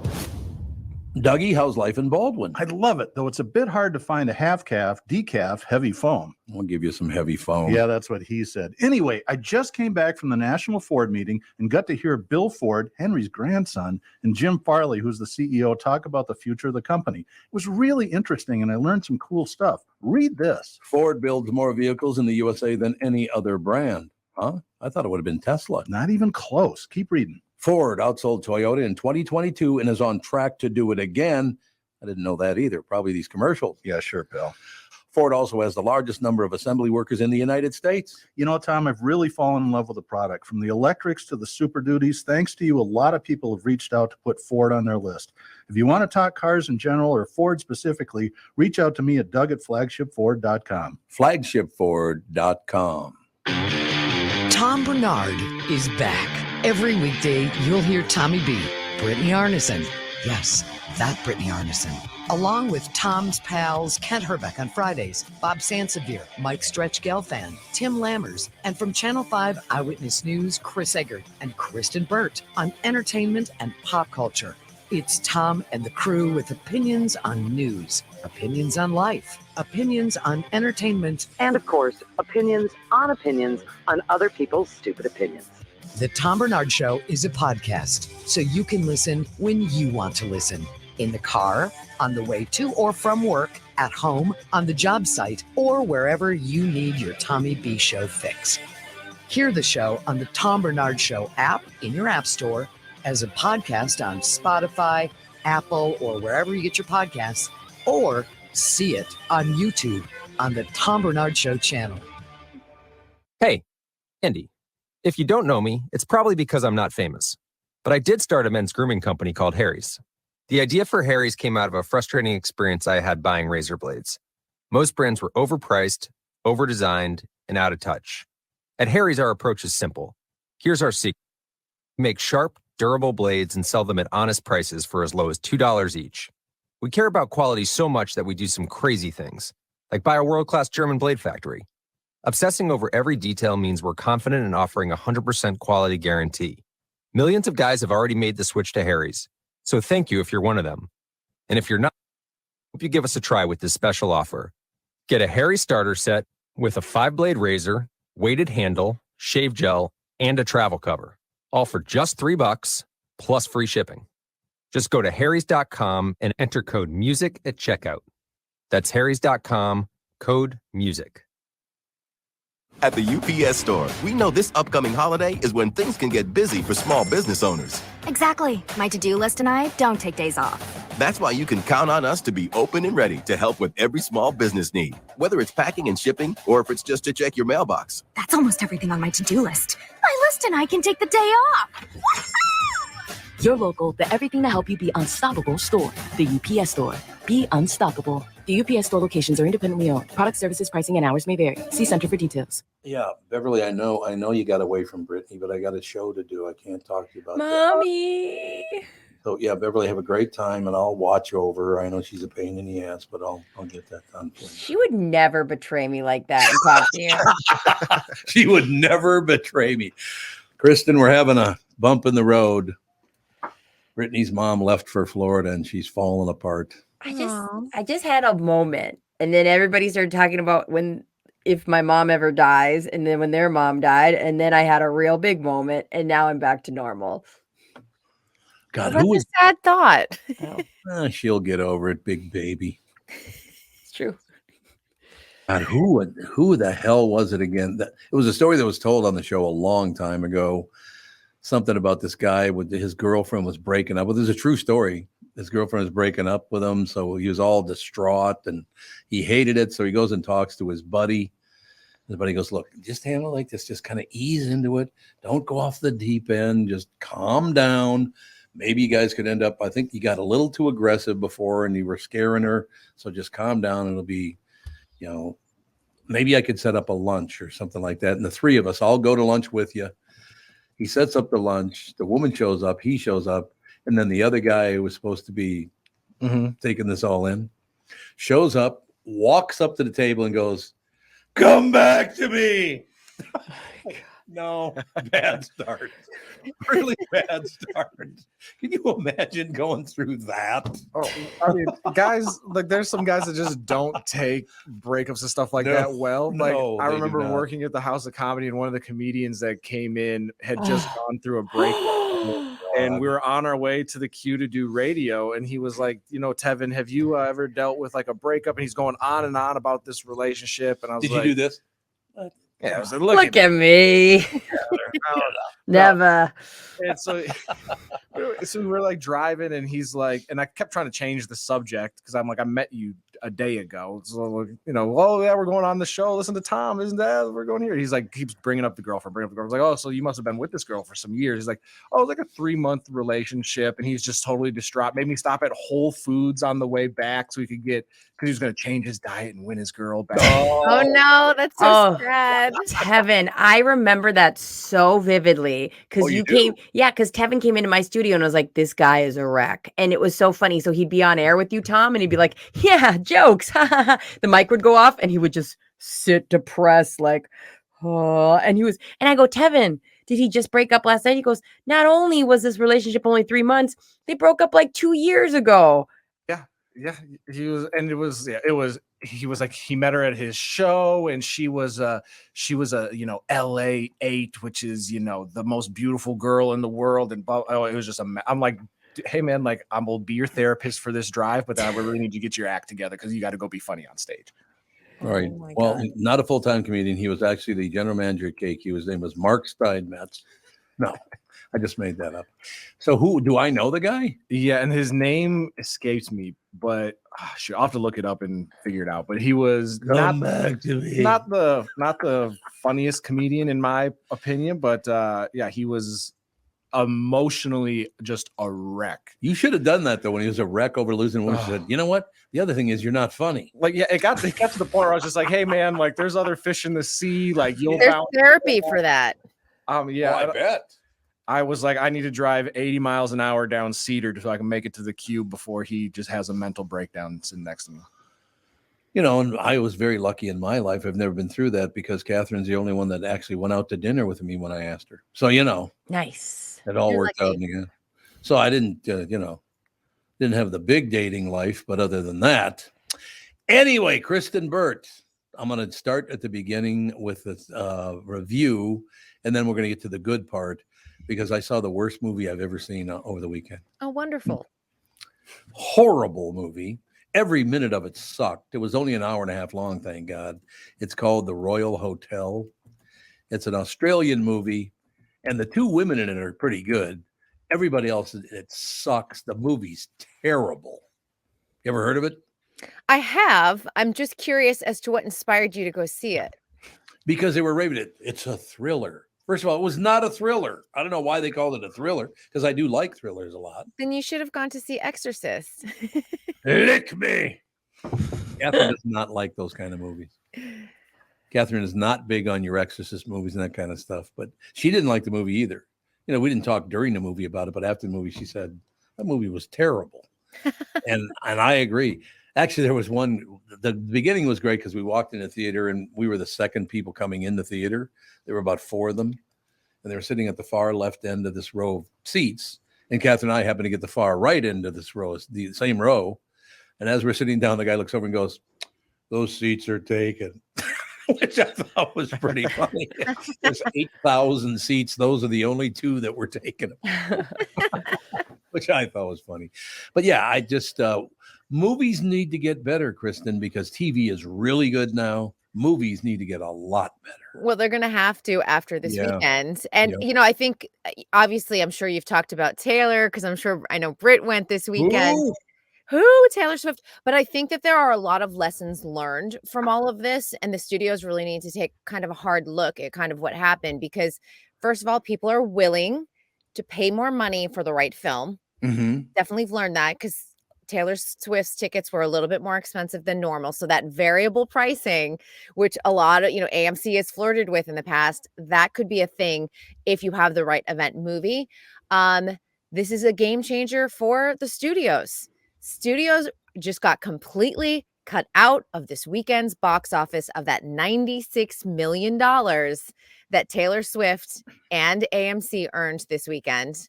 They have to figure something out because the model is now officially broken, and it's going to be broken again when Beyonce comes up with her concert film December 1st. And those are concert films, but there will be plenty of actors with very deep pockets that will be able to do the same thing. Kevin Costner is doing it with his upcoming movie Horizon. So we'll see how this plays out. And I think if you look at it, people are looking for that communal experience. And I'm sure Britt talked a lot about that, but the singing, the dancing, the ability to use for this particular film, your cell phone and kind of experience it like the way people did at the stadium tour, because a lot of people weren't able to afford those tickets. This was their opportunity to have that same communal experience. Yeah, Tom, you would have loved this because so of course, like, I don't feel like you would need to go to a Taylor Swift movie of a concert. Like, you would be fine without going. But I'll tell you this, there were a bunch of kids dancing at like the base of the screen to the music. Oh my God. See, I would like that. And I died. And like when they were dancing to Shake It Off, they were all just going so hard. And the whole movie theater was singing along. And, I brought my little 12-year-old neighbor, Josie, and she would lean into me and we'd both sing out loud. And it was just so fun and silly. Like, it didn't, at first, you're like, are we allowed to sing? And then you just realize everyone's dancing, everyone's singing. And these little kids, these little baby Swifties just like singing their hearts out and dancing like they are on stage killed me. Yeah, my niece took, my cousin actually took her 3-year-old daughter, and she said we couldn't afford the concert tickets. It wasn't great to bring a 3-year-old for the $1,200 ticket anyway, but she said they had the greatest time. And I think, again, it's wholesome entertainment. And again, we're not talking about like, oh, we're always divided as a country. Guess what? Everyone came together, no matter who they voted for or whatever else, and enjoyed Taylor Swift. That's huge. Big. I was about to make that exact same point, Kristen, that even though it's not something I'd go see and it's not for me, I think it's magnificent because we need more people getting together and enjoying one another instead of this constant puking up hatred thing that we do now. It's got to stop. It really does. But here's a way to do it. I mean, that's right. And I think Barbie was another over the summer. That was another communal experience for many people that they kind of came together. Other people who are movie lovers did Barbenheimer. So I think we're starting to see the shift. The studios are going to have to jump on this because movies are planned so far in advance. That's the one issue because we're like, we have Marvel movies planned for 2027. And I'm like, okay, think of something else to fill in the blanks in between all of this because this summer was a game changer and I'm so happy it happened. It's really funny. I just mentioned that movie, that the Royal Hotel is an Australian movie. But as I told you, we've been watching Endeavour, which is a British TV show. We got through the first season. We're through the first 6 hours. So we're move on. There are 9 seasons. It's going to take a while, but very, very good. And then we watched an Australian film, and I can't remember it's the perfect, not a film, but a series. It's Australian. It's called The Perfect Something, but I can't remember. Really, really good. So now that we have streaming from around the world, and we do, you better be good in the movie theaters. Seriously, those movies better be good because otherwise people can just stay home and watch a streamer.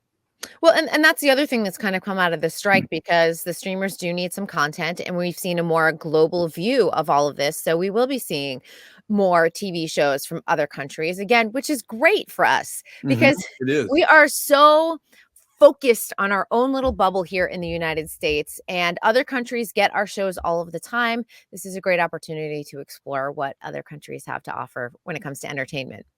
Yeah, no question about it. It's a huge part of life. I don't think a lot of people do understand that, with all these different strikes going on and not being able to go to the movies. And when you do go to the movies, they're not that great. And we need that kind of entertainment to distract us from some of the tougher patches in life, right?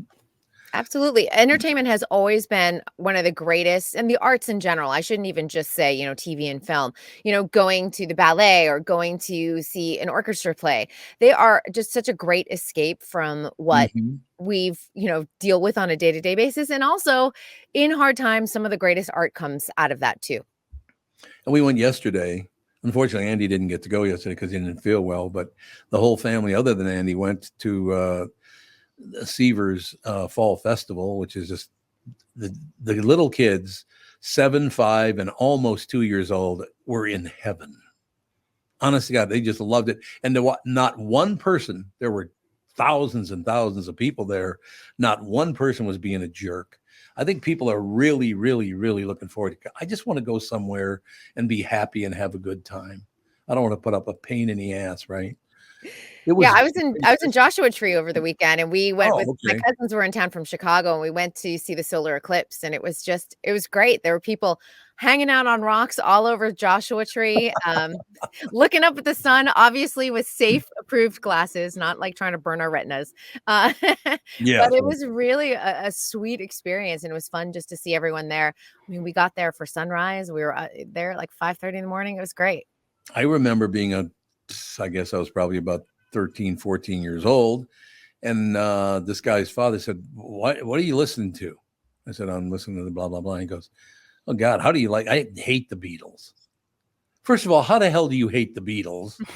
I mean, first of all, and secondly, I'm a kid. Why don't you let me enjoy my life, asshole? Such a weird response.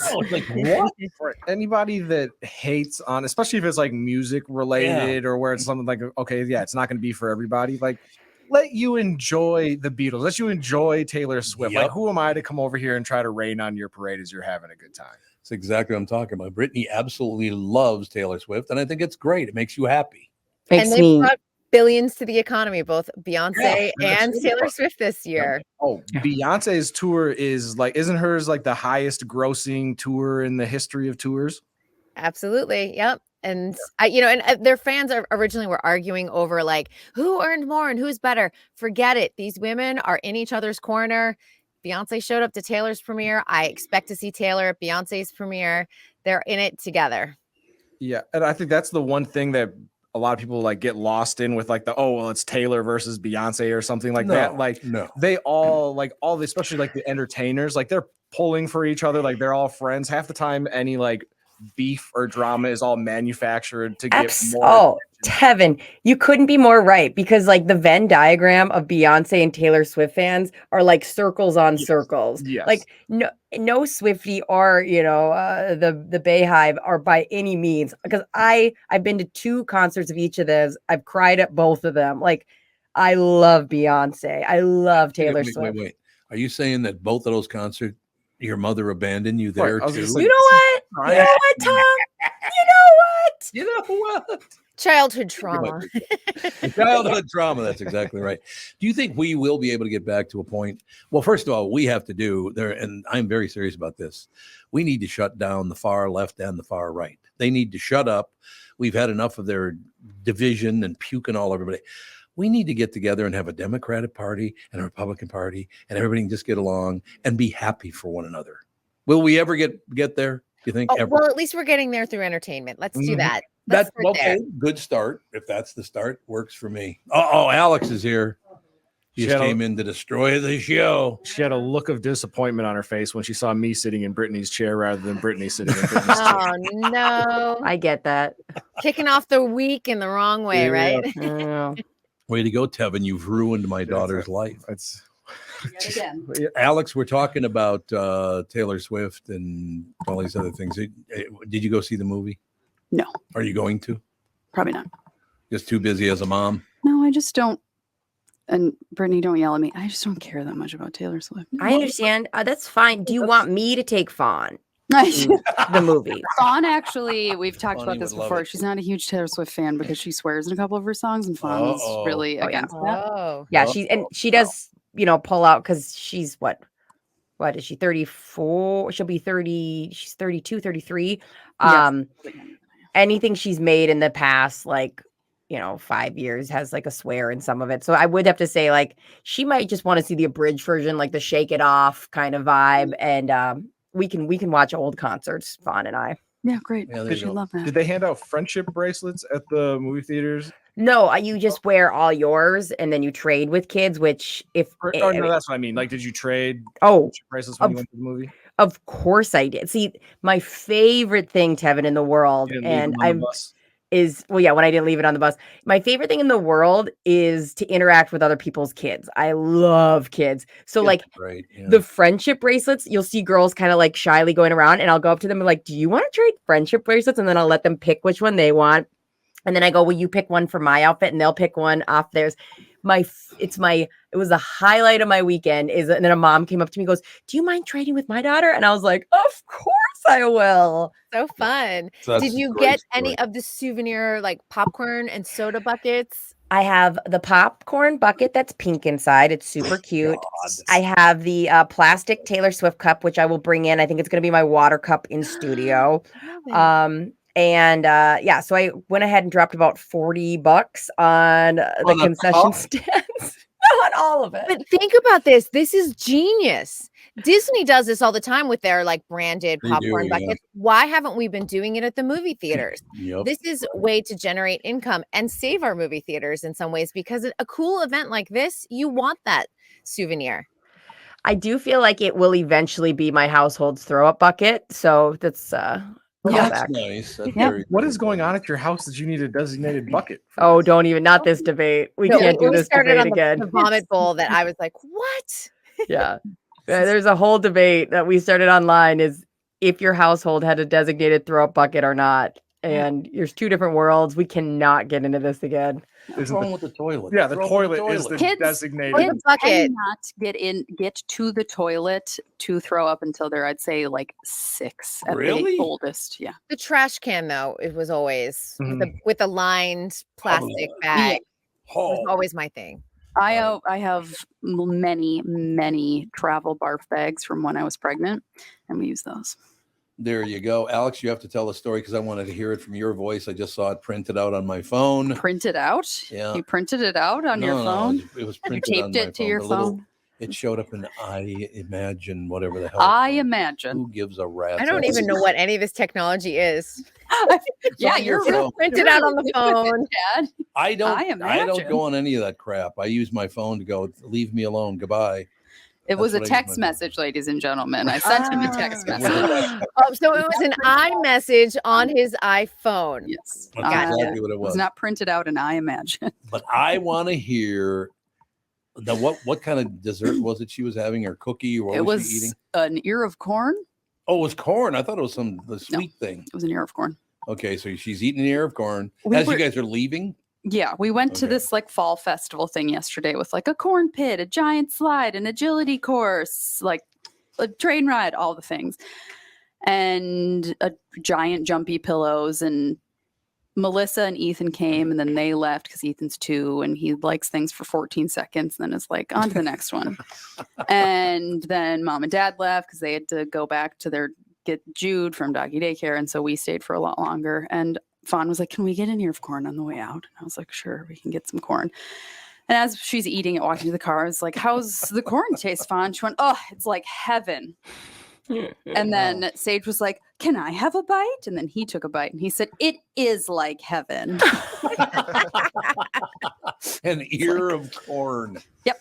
I love it. I love that stuff. Little kids getting excited about eating an ear of corn. Nothing beats sweet corn on a fall day. I love you sweet know? corn. Yeah, Little it butter, little salt. Oh, Yep. So good. You're Hard to beat. absolutely right. So, Alex, any new shows you've been watching? We were just talking about some new shows because there are a couple of them, and I can't remember the name of the perfect one. It's The Perfect Something, but it's a really good show. Mom and I were watching last night. I need you to know this about me, Dad. I am the last person you should ever ask about new TV. Second to last, maybe. So After no. me. You watch way more TV than I do. We don't watch new TV. You Almost watch, ever. Yeah, but you watch TV. You're gonna watch the new I- Frasier, aren't you, Andy? I'm still on the fence about that. I Oh, feel that's like good. Oh, there's a good Andy. chance that they are going to ruin it for me by having it be horrible. Not so far. It's not horrible. Not at all. It's not horrible. Oh, well, Everybody's that's good to laughing. know. Maybe you should Brittany, just you wait like until the whole thing's out. That's Yeah. funny. Like Well, that too. Andy, you are the demographic. Like you liked Frasier. You and I are like the same age, and I don't know how you have an emotional attachment to Frasier. Because as a kid, I was like, once the dog was off the screen, I was like, bye. This is. That's what I said. I didn't watch it boring. until it was almost over. I got into it like the year of the last I know, season. but still, you were like 16. Like I was Old not. school, Andy. I was not watching people argue over if there could be an old chair in their Seattle apartment. That was phenomenal. They bring that up in the first episode. Do they? eclectic. They bring up his chair. Yeah. Well, he's an old Jewish man. Yeah, He I is. was- He's an old Jewish man. I was, is true. 17 When it ended. Yeah. Did he cry? when it ended, so. Yeah. Yeah, you used to sit with mom and dad, and I'd be like, oh, dog. Or I'd be like, Niall seems cool. And he's gay, so that lines up. That lines up. I Yeah. think that he's cool. And then that's all yeah. Well, it's like Friends too. I grew up, all of my classmates were always talking about Friends. I could not have cared less. Friends is terrible. And then I I got agree. into it later when I was older. Yeah. And I liked, but I don't understand how people who are like 12 years old could give a crap about Friends. Mhm. It's like the least I don't romantic know. thing in the world to them. Yeah, it's like young 20s. They're like 30 Trivial years old. They're like in their problems. 30s by the time the show's over. Yeah, by the time it's over. So it's like, Gen Z fell in love with it over the pandemic. And Oh, I don't know. I look at it and I'm like, it's just so dated to me because it was so trendy at the time. Yeah. That it doesn't hold up in 2023. It was so funny. The neighbor McKenna, who's 16 now, and so like during the pandemic, she was around 13. She'd be like, "You're such a Monica," and I was like, "How do you know that?" You're such a Monica. just ask her if she thought that they were on a break. She'll talk. Yeah, right. I should. Yeah. He's my lobster. Oh man, I've been rewatching when I do watch something. Will and Grace. I haven't seen So- that since it went off the air. It's Good show. hilarious. I used to love still. that like show. Grace It is one of the most obnoxious human being. Like I'm just In like, real life. no, on the show, I'm like, shut up. I know. Like she every is. word that comes out of your mouth, I'm just like, ugh. She's so self-centered and like to the Yes. point where you go, "You're a terrible friend." That actually happens if you rewatch Sex in the City. You're like, "Carrie, you're a terrible friend." Horrible The friends. revisiting a Carrie is wild. It is. You're like, she was awful. Why did I like her so much? No. The But she reason seems to so watch cool. the reason to watch Will and Grace was Dragon Karen. Karen. Yep. Yeah. Oh, Jack and Karen were the best characters. I on the still, show I'll be by like far. folding laundry and I'll have it playing on my phone after the kids are in bed and I'll just be laughing out loud and Dan will Mhm. peek his head and he's like, what you doing? Folding laundry, laughing to yourself. Megan Mullally and who's the character? Who's Dawn the Hayes. actress Oh, actress? that plays Grace? Deborah Messing. Deborah Messing. They have a real life feud. They do? Really? Yeah, and I don't think the feud came up until they did the reboot. So I don't know what happened in their adult life, like later adult life, that they are no longer speaking. But Well, Deborah went a little nuts, I think. Yeah, she did. I was going to say, I've heard so many things about how she's just intolerable Yeah. in general. Although she Apparently nailed she's Lucy. a very not great person in real life. Right. She did a really good job at Lucy, Tom. Oh, not yeah.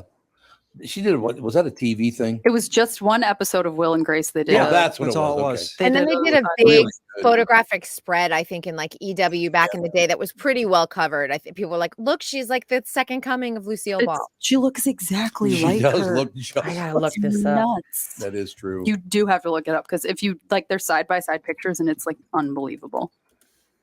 You know, Oh Lucy my God. Right? Lucy wasn't exactly even keel as a real person either. So You have to be a little nuts to be that funny. probably true. I That's think probably so. true. Although Deborah Messing's not funny, but she's No. just nuts.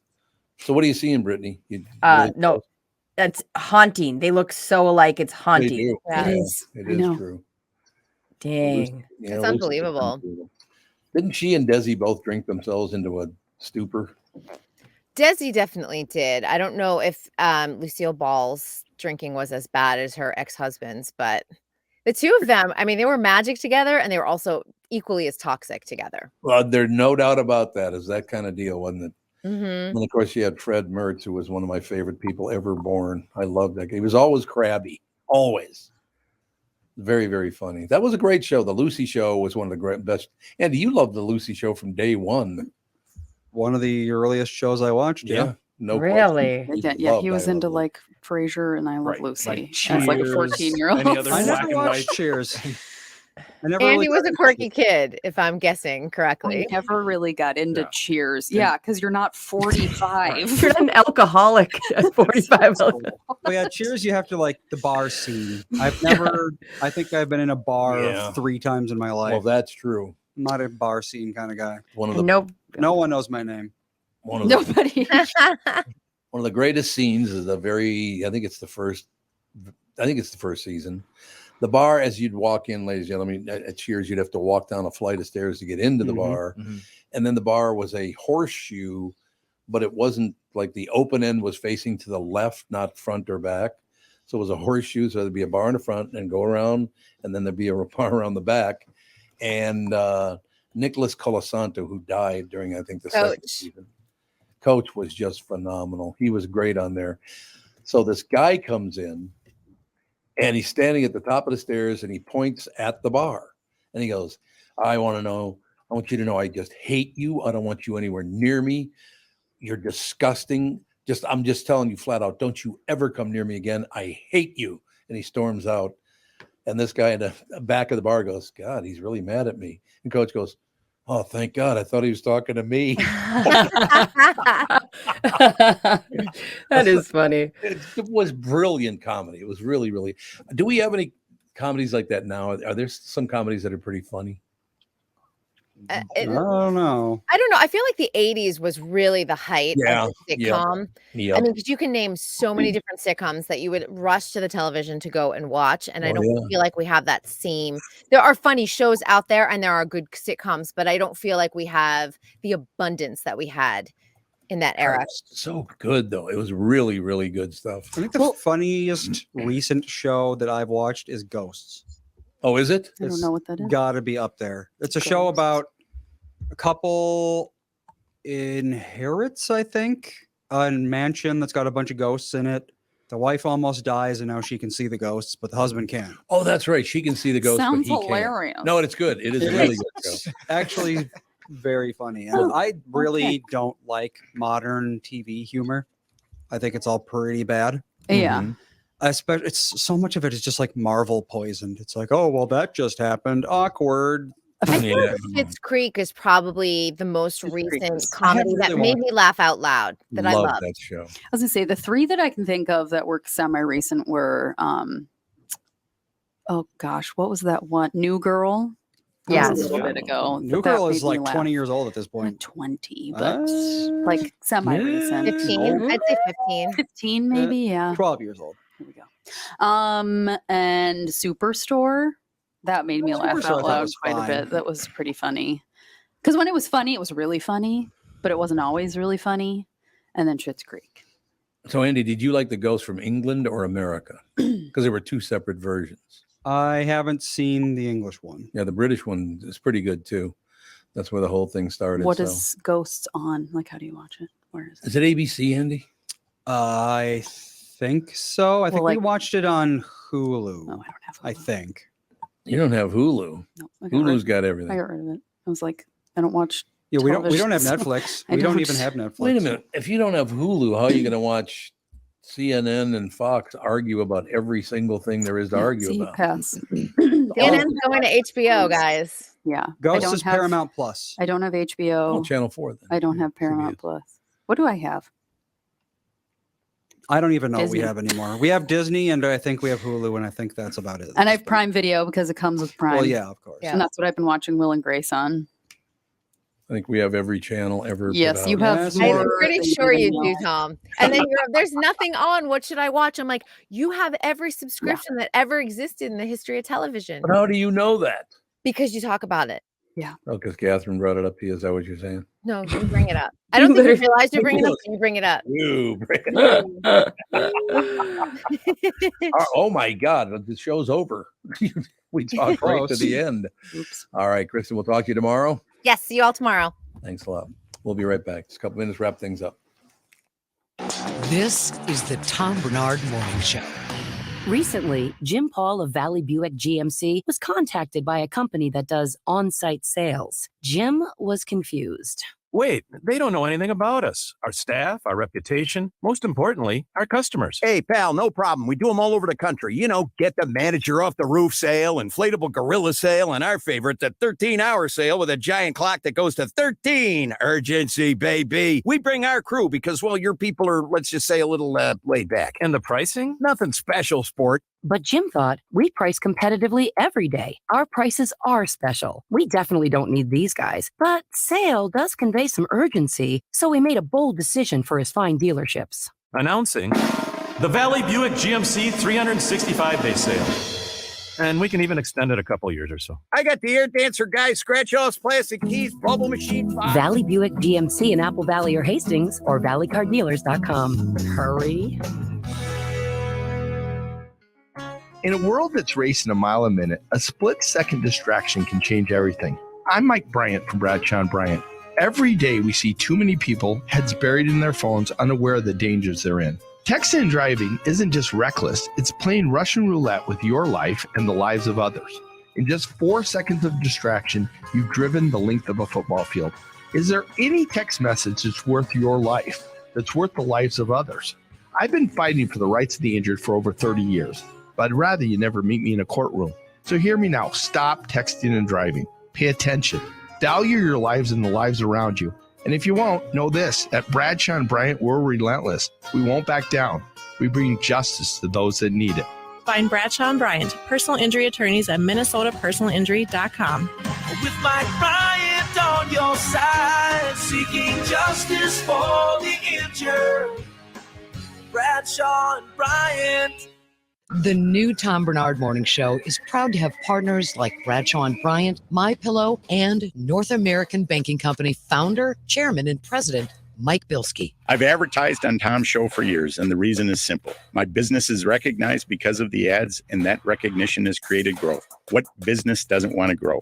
I highly recommend the Tom Barnard Morning Show for your advertising. Grow results for your business by partnering with the Tom Barnard Morning Show. Visit TomBarnardShow.com, keyword partner. Stuck in that endless loop of deciding what to watch next? I want to be free. Pluto TV has over 250 channels dedicated to every genre and entertainment, all for free. Pluto TV is TV the way it should be. Pluto TV. Stream now, paying never. Your family is your legacy. Planning for a natural disaster will make sure you're all safe. Visit ready.gov/plan today for the tools and tips you need to protect that legacy. That's ready.gov/plan. A message brought to you by FEMA and the Ad Council. I now have living proof. We've only got a couple of minutes left in the show, but I now have living proof there is a God. You know how I know there's a God? Flat out proof. I'm going to be out of town the week of December 10th. Okay. Mm-hmm. Do you know the reason that's such a great thing? No. Pete Davidson's coming to Mystic Lake. I will not be in the state when he comes here. Most unfunny human being ever born. I mean, yeah, that's he's not funny in the least. He's more known for his girlfriends than he is. Yeah, right. Exactly. Like, and the way he looks. Good He hole. has such a specific. He sure does. Face your dad is doing. He's got a face. Honest to God, Brittany. What is wrong with you? Why did he get to be so big? First of all, didn't that TV show he had just fail miserably? He was in a which TV one show. was he? I only Bupkis. on Saturday Night Live. What was it Bupkis. called? Bupkis, yeah. That was a stiff, wasn't it? Yeah, he joked about it on SNL not doing well. Like he's like, even with Joe Pesci, it still failed. So that was kind of funny. Sucked. Yeah. I never saw it, but I can't stand him. Yeah, he seems like somehow he's this likable guy amongst like Hollywood circles, so he keeps getting these opportunities, and then we kind of all like laugh at the fact that he's not doing great on any of the projects he really works on. So yeah, I don't understand how he's still around. And He was in Guardians Volume 3. There you go. Apparently. He's dated I like do not remember him in that. 10 different What was he? mega celebrities. yeah, because then he date Kim Kardashian. Yes. Which he dates everything that walks, so that's nothing new. Yeah. That's Jesus. Pete Davidson. He dates everyone that walks. Yeah, he does too. Yeah, Yeah, he's like the bad boy kind of vibe of Hollywood that dates all these like good-looking girls because it will disappoint their parents. Ariana Grande, Kim Kardashian. What is the attraction? A bunch of different models. Maybe the bar is just so low for stand-up comedians. Yeah, maybe that's what it is. Yeah. There is basically no bar for stand-up comedians. Well, and it's everybody calls themselves a comedian because they can make these. I They'll know. get on whether That's it's true. YouTube or TikTok, where you can take the best take of the 4 hours of work that you did for this one little 1 minute clip. Yeah. You call yourself a comedian, and then So- you get on stage and bomb because you can't have a redo. I ended up watching his stand-up special. It was right after Ariana Grande broke up with him. And I was like, all right, let's just do some research. What's your thing? Is you're funny, whatever. So I watched it. And the only part, which was actually one very funny part, but was when he leaned into the Ariana Grande part where he said something along the lines of, yeah, everyone's really excited because Ariana keeps talking about how, big my penis is. And he goes, but don't you think that's the best way to get revenge is like set me up for failure every time I'm with a woman to go, oh, it's not that big. Yeah, there you go. Too much. So you laughed uproariously at that one because I noticed the crowd really reacted. It's one of those you had to be No, there. Ariana. I'm just saying his only parts that were funny was when he kind of leaned into the Ariana thing and acknowledged what everyone they was there to listen for. He talked about how she made a whole song about him and that became like a viral audio. Yeah, she wrote "Thank You Next." Yeah. And so when he finally talked about the things we wanted to hear about were actually just his dating life, and you're like, that does not bode well for your stand-up comedy. No, we're not here because of your craft. We're here because of your personal life, and we want to laugh at you. Yes. Well, see, I like the fact that I stepped up and said I don't care for him. I never thought he was funny because I thought I might get a little kickback. But nobody has ever argued. Nobody likes him because that's not like a contrarian point to have. No. It's like, oh yeah, Pete Davidson's not funny. And everybody's like, yeah, we know, but somehow people are still going to his shows. I think he's cute, but I gotta go. Do you really? What? Yeah, we do have to go. Bye, guys. Love you. Yeah, you too, sister. Do you think Post Malone is cute? Kind of, but I got daddy issues. Oh, well. Goodbye. We'll talk to you Bye. after we Love go you for all. the show. Hennepin County said they have to fix the corridor of death, and we don't know where the corridor of death is. We're guessing it's west. Crashes along with a slew of others over the years on Highway 12 from Wayzata all the way through Wright There County. you go. Led to the road being dubbed the corridor of death. Highway 12. That was my guess. You're right. I remember when 94 up through Rogers, remember that last couple of years in high school, there was a fatal accident. Yeah, like every single a girl month. in my class's mom died. A girl in the grade above me died. Yeah, it was Really? Yeah, like In on a car this. accident? Yeah, in the same area. strip of 94. Well, people went like 90 miles an hour. It was always icy, Mhm. and it was just 2 lanes with a tiny little shoulder. So there was no room to get out of the way if somebody was spinning around. I saw cars just spinning out and landing in the ditch there all the time. And there's so many semis doing that. They Yeah. put in the cable stuff by the shoulder and the left side so that if you did go off, you would sort of bounce off of that apparently. Love bouncing. Instead of when I'm in a crossing car. over the grass and Into- hitting yeah. other people and dying. So I guess maybe that helped because I don't live up there anymore, so I don't pay any attention to it. Indeed. That makes total sense. So my screen is still just showing a cup of. Are you? And No, we you're see good. you. I just You're want to good. cry. Why is that up? That's probably the old one. Yeah, the laptop, Andy, behind you is just not on the new stream. Oh, that's right. Oh, so many- they tried to Dad, blame it on me. Here's what we've learned, Dad. Yeah. Don't close your laptop between shows, please. Why not? I've been doing it for a year. Well, we're doing things Don't do it differently anymore. now. Oh yeah, because he's got to bring me up yet again. Sorry for this, ladies and gentlemen. And Kostaki can't get through, which is He's not right good. there. I see him. Oh, he is good. I'm here. He's Oh, right I'm glad I didn't say, "Oh, thank God, Kostaki couldn't come on." That would not have been good. How are you, Tom? Demopolis, I'm doing extremely well. We're just trying to figure out what the hell's going on. That's about it. That's fair. That's about everything, ladies and gentlemen. I did not watch the Viking game yesterday because we were with the grandkids and the kids and everybody out at Seavers, whatever it's called. What? Seavers Fall Festival. Fall Festival. That's Festival. what it's, The corn pit and the Giant bouncy bouncy pillow. and, yeah, llamas. Boy. Okay, Kostaki, you have to answer this. Oh, and Andy, you can answer it too because you weren't in yet either. But we had a vote among the guys, but we didn't really get anywhere. I want to know what it is that men eat over the weekend. So when you go into the men's room to pee on a Monday, you can barely breathe. It's football food. Is that what it is? Football I can food? answer it for you. Probably. Beer, wings, beer, hot dogs. Queso. Yeah. It's. Have you ever been in a gym on a Monday? Hello. It's ugly. Yeah, It's that's ugly. same story. Pretty Ugly. obvious. You're right. Same story. Yeah. Pretty Don't go obvious. near the weightlifting area on Mondays. No. Just Honestly, sweating out tequila shots. Yeah, nobody's gotta- eating salad and quinoa at a football game. No. Kostaki, what time do you have to be out by? Because we were a little late getting to you. I'm good today, actually. I'm good. Yeah. Oh, you are, because you can stay till the bottom of the hour. Can you stay 19 minutes? Yes, absolutely. Wonderful, because I want to talk to you because I didn't get to see the game yesterday. But the Vikings actually won, and they beat a horrible team. Hey. That's They something. finally won. You weren't watching. That's a tough So break. with my kids and grandkids, I didn't care. Maybe it's You gotta schedule these grandkids, for when they're playing a good team.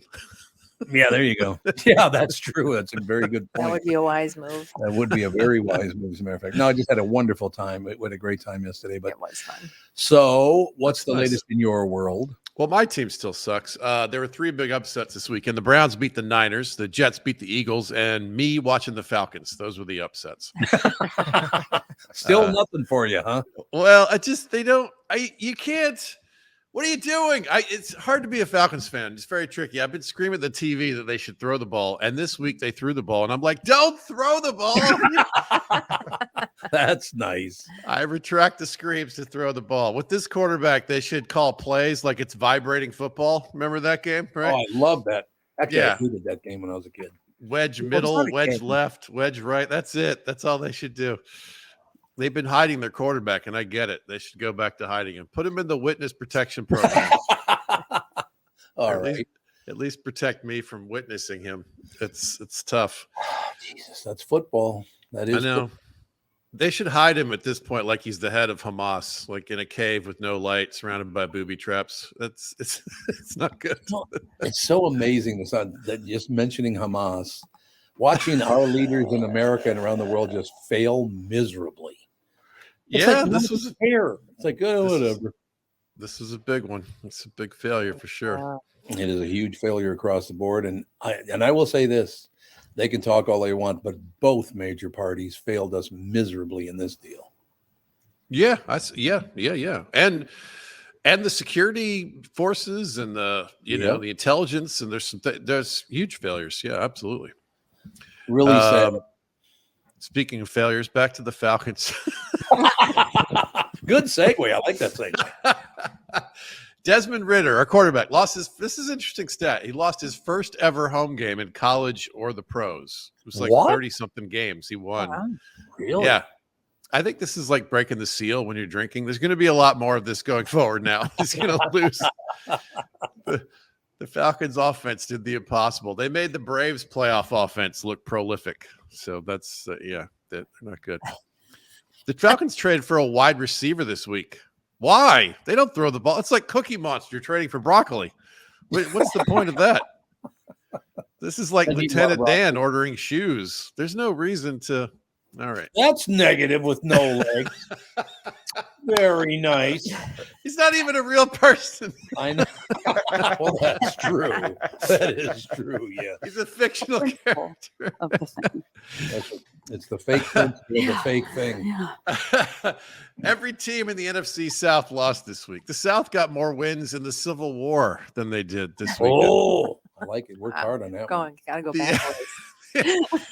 Yeah, all right, here's another. The NFC South's only chance is if they gerrymander the playoff structure this year. Oh, really? Gerrymander? Yeah, you don't get the gerrymander comedy like you used to. No. It really doesn't happen that much anymore. Very true. The Panthers also are bad. 0-6. Carolina has announced plans to turn their stadium into one of those Spirit Halloween stores. I think that's probably a good big one. Yeah, I mean the first time they put something scary on the field.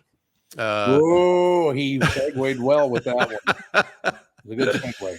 Now, this is true. Before the season, I do this meme for every team thing.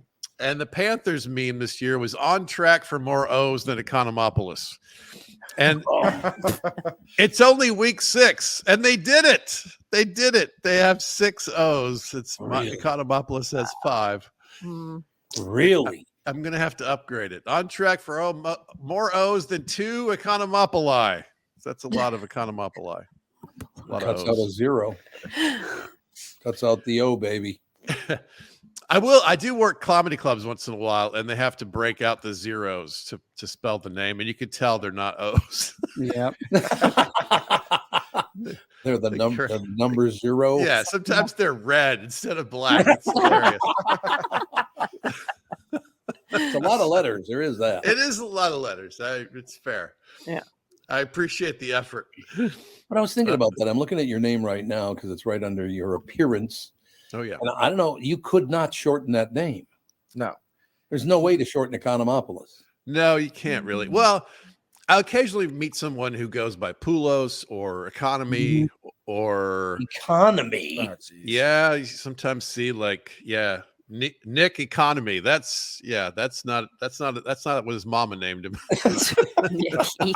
I just love that everybody else's name is like nicely just tucked in the corner, and yours is like a ticker across the Hey, I could edit my name and make my full legal name, and it would take over the whole. I don't know if it would fit. I want to try it. Oh, she's gonna try it right now. This is the short version of my name, by the way. I was going to say because it is. Yeah. Konstantinos is my legal first name, and I have 2 middle names. You could drop I have 2 middle names. drop a U, and it would look. That's true. Yeah. You could end it with IS. It would be perfectly reasonable. Yeah. Right. Oh yeah, yours is longer. Oh my God, that's a long name right there, Alex we go. Bernard Rasmussen. And my Saint's name's not even in there. I could put that in. Oh, my yeah. birth middle Your name what that I name? removed from Confirmation name. Oh, I like that. I feel a sense of competition. I feel like I Right, I need was to gonna type say, in my this whole isn't a name. competition. If I do my birth middle name, will it go to 2 lines or Oh just? Lord, I wonder. and then I add my confirmation name. Oh, Doesn't even nice. fit. No, It doesn't even Will not fit. You should never play this game with a Greek or a Hawaiian. They will Yes, always. that is. Good call. See, I got the most boring 4 names of all time. You know I got 4 names. You ready? Tom, Mark, Paul, Bernard. Oh, it's very Couldn't biblical. be any more boy. I suppose it's biblical, isn't it? Yeah, I suppose. Very a lot of apostles biblical. in there. Yeah. A lot of apostles in What that you name. get for having a Catholic mom. Yeah. That's Yeah, right. my mother was very Catholic. There's no doubt about that. Yes. No question. So the Vikings did win. No, I didn't see it. Technically, we won. there were some big upsets. There were some good games. What do you mean technically? Yeah, I mean, we looked terrible. Like, we, Oh. Yeah. we looked looked like we should terrible. have They no did business look being we there. only won because the other team was even worse. Even more Like, terrible. division. That's right. Very true. It's That's like being exactly what valedictorian of Hey, we the got to take it homeschool. where we can get it. Yeah. So. Yep. Now, would you trade Cousins if you were in charge? If you were the king? I mean, yeah, but he's not going to waive his no trade clause. But I Right. think the guys like Daniil Hunter, who are highly sought after and are probably not going to be here next year, I think we should start selling. Yep. Yeah. Selling the player. Yeah. I am Yeah. really glad I'm not the one who said that. I think we should sell a black man. It's great, okay. It's a figure Yeah. of speech. Trade. But it's like baseball. You're either buyers or sellers. Well, you Vikings really should are be, selling people. Yeah. I mean, yeah, that's what it Mhm. is. There you Yeah, go, trade Kevin. sounds nicer though. Right. It does sound nicer. It's all true, but This you is know. kind of cool. Jamar Chase is now wearing a 7-Eleven necklace because he's always open. Is that true? 'Cause That I is love true. It. It is Yeah, true. but Oh, he's I wearing- love that. And He he's apparently all- has a partnership. There's going to be some 7-Eleven products that are associated with Jamar now. The Panthers should get a Chick-fil-A necklace because they don't work on Sundays. Huh? They're, Be good. I'm proud of you. the Broncos should get a life alert bracelet because they've fallen and can't get up. You see, we do the jokes here. We write the jokes. God, unbelievable. The Bears wore a patch honoring Dick Butkus. You want to honor Dick Butkus? How about tackling somebody once in a while? Yeah, that'd be good. That'd be a good idea. How about not losing to the Vikings? That would be something to honor Dick Butkus. Not only is Butkus in the Pro Football Hall of Fame, he's also in the Funny Name Hall of Fame, which is very important to me. The Butkus. People are like, why was he so mean? He went to middle school named Dick Butkus. Yeah. That's why. Yeah. That's why he was That's mean. going to color your Would be worldview. trauma. Mhm. Nice guy, though. He's a very nice guy. Was he? I'm happy to hear that. He was indeed. Matter of fact, I met him a couple of times and was toward the end. He could not even walk anymore. It was really sad. Yeah, right. He was always in Vegas at some sports memorabilia He shop. was. You're right. Selling autographs. I mean, Yep, for right. years, every time he went to Vegas, there he Yep. was. Mike Ditka. Right. It's true. Dick Butkus. Yeah, Dick Butkus is one of the only names in American history where a guy could legitimately pray for a name people would tease him less, like Kostaki Economopoulos. Yeah, like that, exactly. If I just had an easy name like that. God, he was great to watch, though. He was terrific to watch. Oh, He was yeah. all A in. real edge to the play and just so, ever present. Anthony Richardson might be done for the year for the Colts. Tough news for Atlanta, too. Desmond Ritter's status for next week's game has been downgraded to available. So that's terrible news for us. He's gonna keep playing.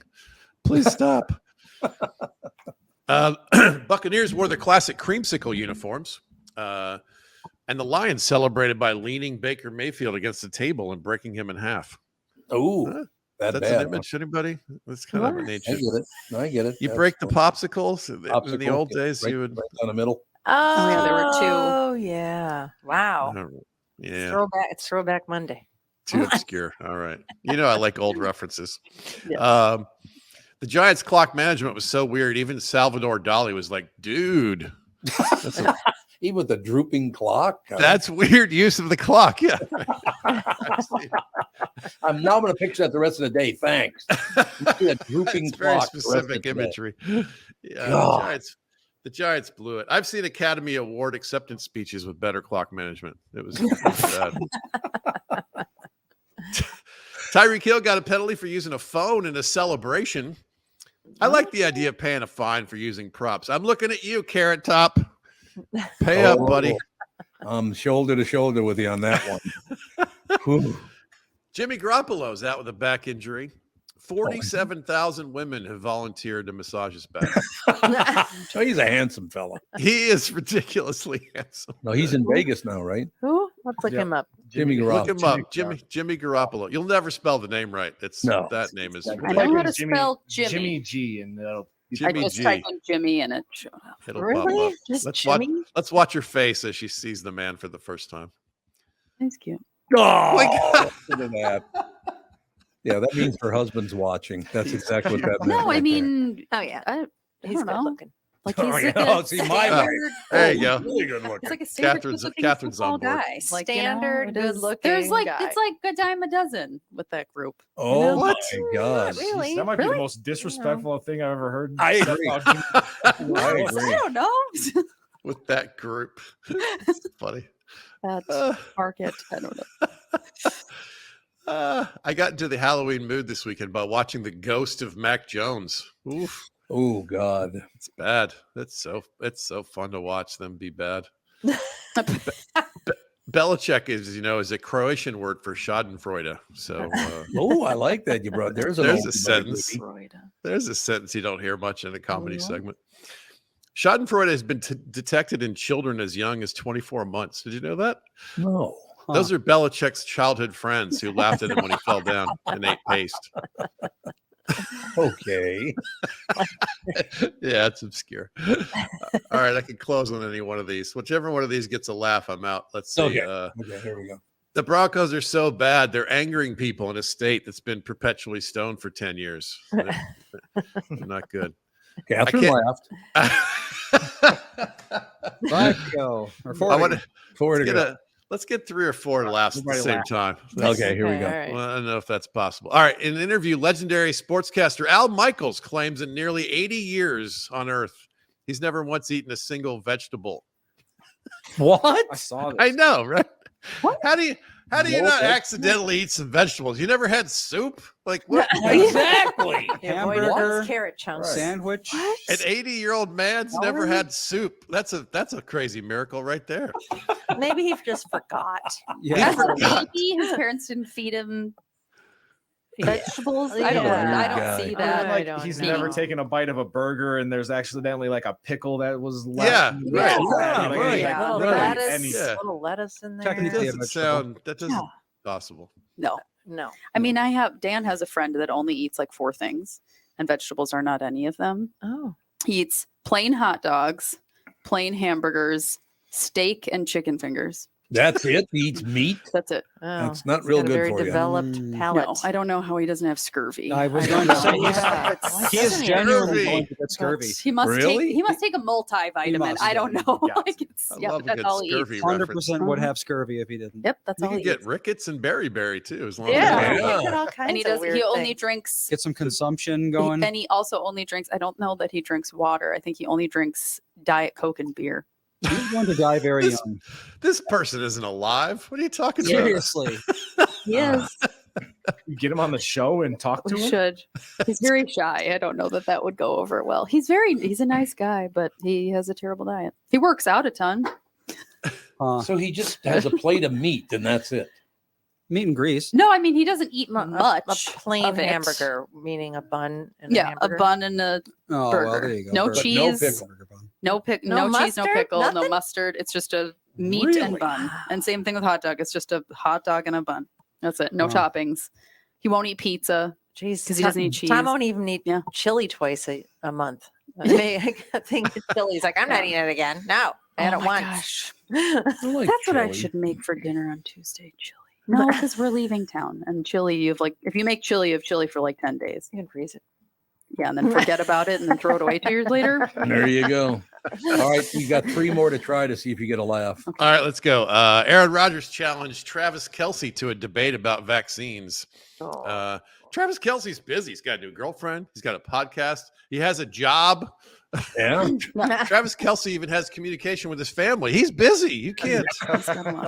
Does he have strong vaccine feelings, Travis Kelce? Talks about He's it? appeared in a Pfizer ad recently. So Aaron was kind of that's right. disparaging him for that. Wow. And apparently they went back and forth a little bit. Aaron Rodgers is paid by the Jets, who the money came from the Johnson & Johnson wealth. That's initially where it came from. So there was this whole sort of back and forth about that. And Oh boy. yeah, right. I know. That didn't do it for me. Hold on. It was close though. I like it. All right, this one's a stretch. The But let's see. vegetable thing just confused us so much. Yeah. We're thinking about it now. It doesn't seem possible, right? All right, 49ers kicker Jake Moody missed a game-winning field goal, turning his last name into a premonition. No. I'd rather draft Fred Evenkeel. Good night, everybody. That's pretty good, man. All right. You close I'll on take that one. That's a good one. Yeah, that was a good one. Well, All you right, got to so- look at the schedule, Tom. And you got to, you know, when the Vikings are playing a good team, that's when you schedule the grandchildren. Yeah. So next week, Yeah, I'll have to do that. Who, Yeah. who are we Monday, playing? San Francisco 49ers. It's gonna Oh be- yeah, that's a Yeah, good time to because hang out with the Slaughter. family. Oh, prediction of a we're gonna get- slaughter. we are that would be Okay. bad. You're gonna want to miss that one. They All right. just lost yesterday. We'll go see so- the new Paw Patrol movie or something. I might actually tag along. Yeah. I was It's gonna say, better than I've the heard game. it's great. I don't know. It's Paw Patrol. Kostaki Economopoulos, ladies and gentlemen. Thank you, sir. We'll talk to you next week. Thanks, guys. I'll see you. Bye. Kostaki with us. Love Kostaki. So Paw Patrol's supposed to be good.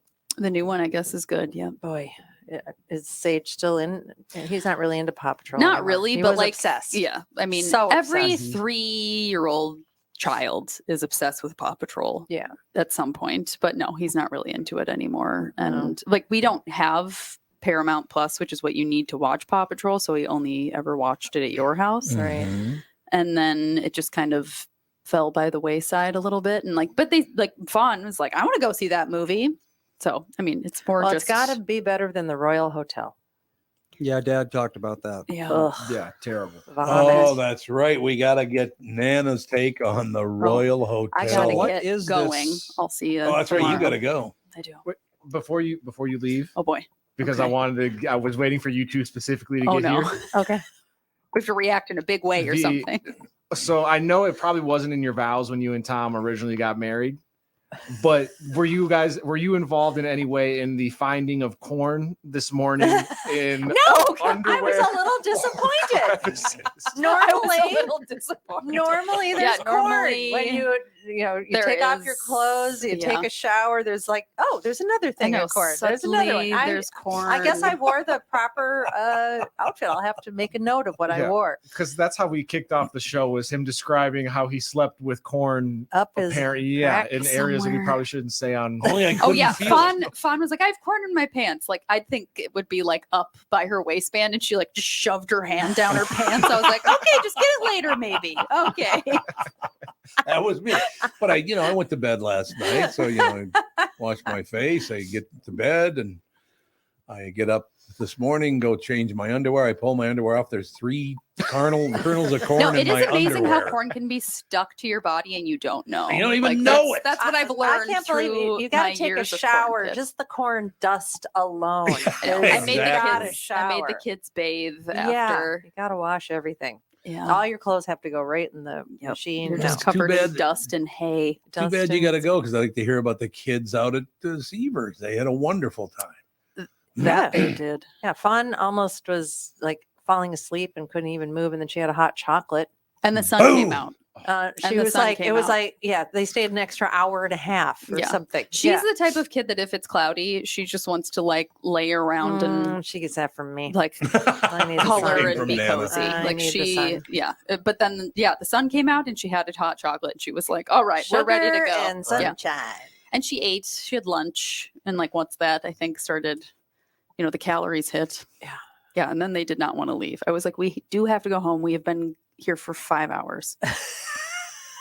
We need to leave now. Well, you got your money's worth. It was We 5 did. hours too, because we were there like 3.5 hours. Yeah, we were there for 5. We were away from our house for 5 hours. Wow. Yep. It's such I know. a good And time. then though. it's Great like, time. I don't know. Dan and I were sitting there when they were in their 3rd corn pit of the day. And we were like, I was like, my eyes just recovered from all of the corn dust being in my eyes. I was like, I can't go back in the corn pit, but you guys go in the corn pit. And so Dan and I were just standing there and we're like, we should just, because he was like, how much was it to get in here? And I said it was $22 per person, because kids and adults are the same. Oh, really? Uh-huh. Oh. Yeah. Well, I mean, kids are using everything more than adults are. Yeah. So if Adults anything, should be adults free. should be cheaper. Adults should be free. Like indoor play zones, adults are free typically. You just like, pay for your kids. It is really a kid's thing. Yes, it totally is. Except But for the pumpkin cannons. Those are fun. oh yeah, she loves. See, the I pumpkin was so excited cannons. that you're a fan of the pumpkin cannon, because that's the best. Oh, he loves the pumpkin absolutely. cannon. The I like the pumpkin pumpkin cannons are cannons great. too, but I never get to do Ethan, them. Ethan was my ammo guy. He was your ammo guy. He put the pumpkins in the cannon. The 23 months. He didn't want to shoot. He shot it once and didn't want to do that anymore, but he really liked loading up the cannon. Andy, you should have been there to see. He was having so much fun yesterday. It was unbelievable. He'd have a lot of fun for 47 seconds and then move on to the next thing. Yeah, he Yeah, would. well, that's He'd a move 2-year-old. on. Tractor tire. This is more interesting. We picked an ear of corn, and you would have thought you gave him gold bars. He's like running around with this little ear of corn. Yep. Did he bring it home, Andy? Yes, he did. Yeah. He brought his ear of corn all the way home. He was carrying it around like he had a prize. He It was did. So cute. Oh, 2-year-olds are fun. And the great thing about it is, Andy, as usual, every time he wanted to do something new, came over and took my hand because I had to go with him. Help! Help! Help! Yeah, that's his big thing right now. Anytime he wants anything, he just starts going, help, help. And then he looks at me like I murdered his whole family. Yeah, he does have something. He does not like me. There's something. He's the only toddler on the history of the planet to not think I'm the coolest. I don't know. And it's, You know, he looks at you like, I know. who the hell So I've are started to look you? at him like he looks at me and I'm like, because that's the way he looks at me. So now I'm just like, this is how we're gonna look at each other, I guess. Because I'm From like, I'm not gonna now try on. to make you like me. I don't need you.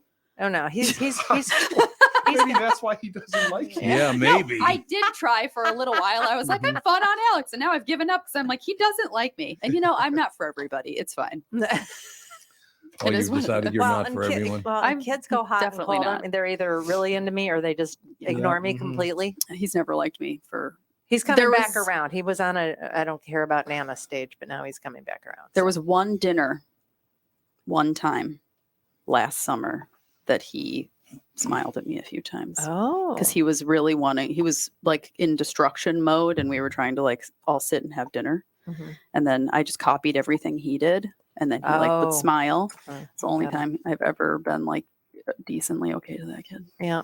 Well, he's busy loving me, so he doesn't have time for all the He rest does of you. think that you're great. Yeah. He and I are the best of friends. Actually, I have to he's leave even now. cooled off of Fawn. Fawn was his favorite for a long time.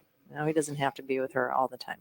He does love Fawny, though. He does love her, but he was obsessed with her for a while. Oh, God, was he ever. And 2-year-olds Eowyn, two-year-olds are a little cray cray. our niece on Dan's side, who's 2, is obsessed with Sage.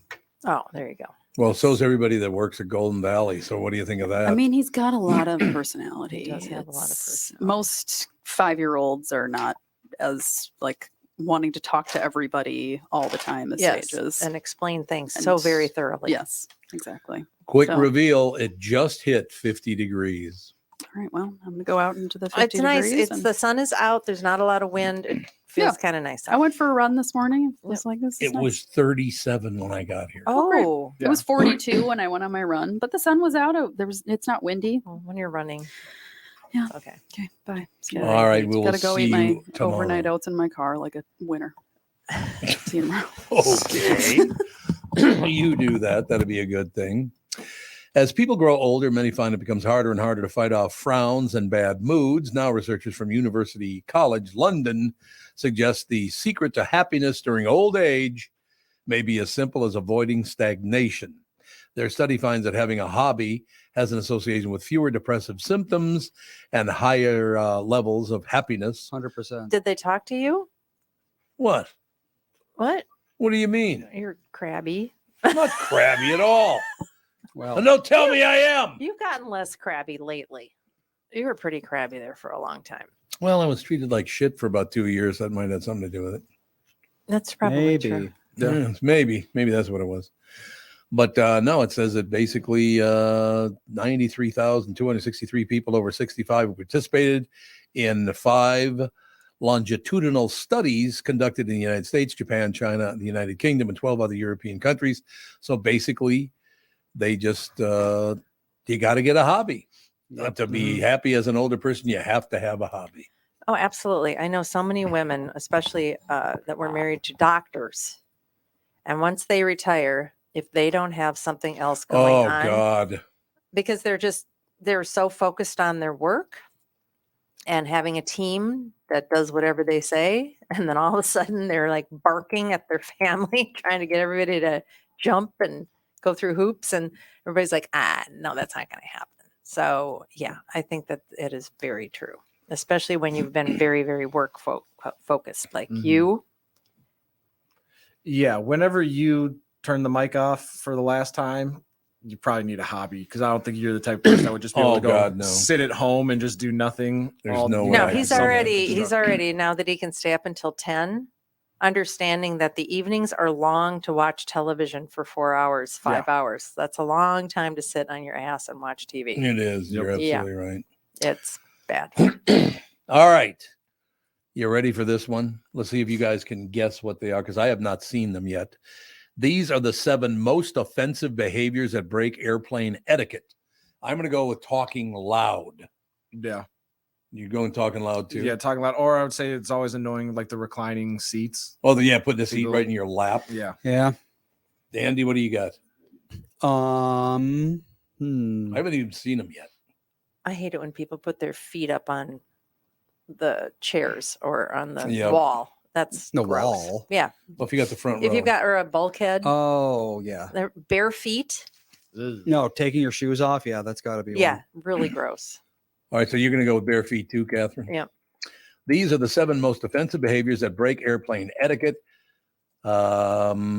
Just how comfortable do you make yourself on a flight? Modern air travel can be hard enough. Passengers have had to deal with a spike in ugly mid-flight incidents, additional charges for baggage, and shrinking legroom.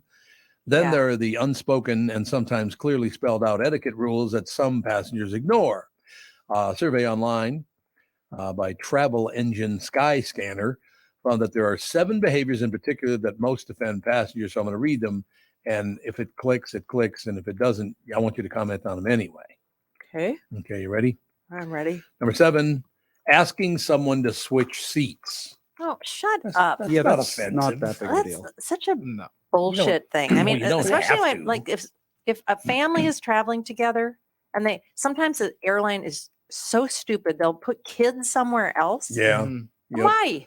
Yeah. You So- know, Yeah, I think that's a logical, like, hey, can I sit next to my kids or something like that? But I think asking if you're in an aisle seat and just asking the person that's at a window seat just to switch just because you want to sit next to the window, I can No. see Yeah, how that's- that's more. yeah, that would be ridiculous. no. I want the window. When I was traveling with children all the time, I would never ask a woman if I could sit next to my child. I'd always ask a guy. Guys would always do it. Really? But women were like, no, I'm not. This is my seat. Oh. I was like, what the hell? What just You happened fly to with you? a lot of witches. Yes. Had the pointy Completely. hats and everything. They turn into maniacs. They Yeah. do. You're right. I Some don't people, know. like, especially like whether it's like movie theaters or kind of like, well, they're very specific. Well, like, I paid for this exact seat and I'm going Yeah. to sit in this seat Wow. for the, like, It's okay, my let's seat, calm yep. down. Yeah. They get very territorial. It's Mhm. like, please don't pee on the seat.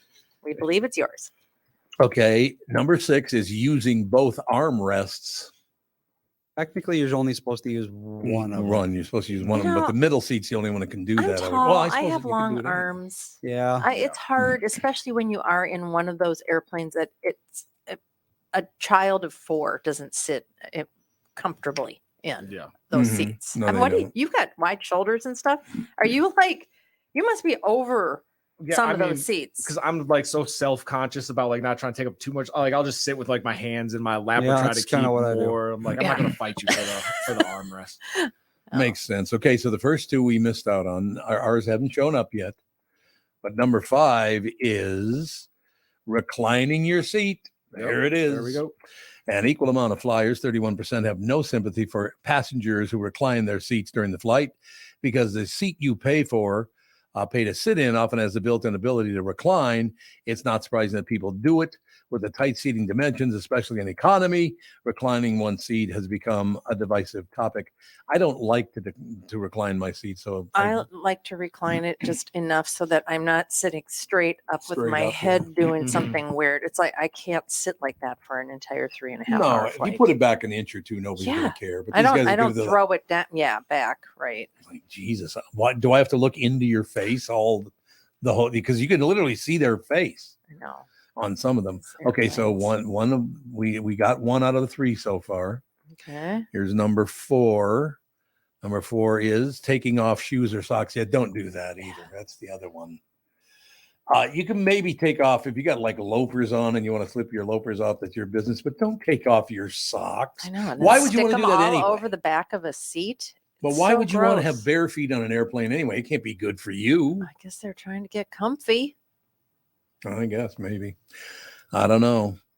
Okay, what do we still have left? We had reclining your seat is gone. Talking loudly. I think you said. Talking loudly. I said yes. Andy, I said removing shoes and socks. So well, there it is. there you So go. taking off your socks and shoes. Don't be doing it. We got 3 to go. Number 3, talking to strangers, being a chatty seatmate. See, I don't care about that either. You want to talk? I don't care. Yeah, I don't like it. That's why I just stick my noise canceling headphones on and just turn something on. It's like, Can't leave me hear ya. alone. Not talking. Can't hear you. Leave me alone. Yep. Okay, so we only got 2 to go. Using a speakerphone.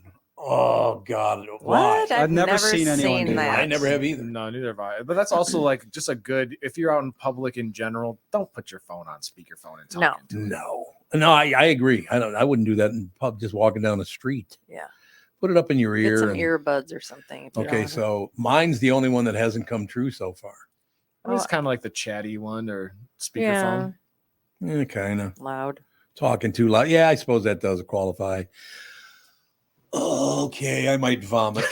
Oh. Number 1 by far. Do not ever do this on an airplane. Clip your toenails. Who does I've that? never seen Why- anyone do that before. Why would you do that on an airplane? People have no shame. They don't. Apparently, they have Clip your clipping your toe. toenails? You want to see the picture? There's a Toenails picture. don't. specifically. It's like fingernails. I still haven't Bad seen enough. and would never do, but like I can No. kind of understand how you would want to do that.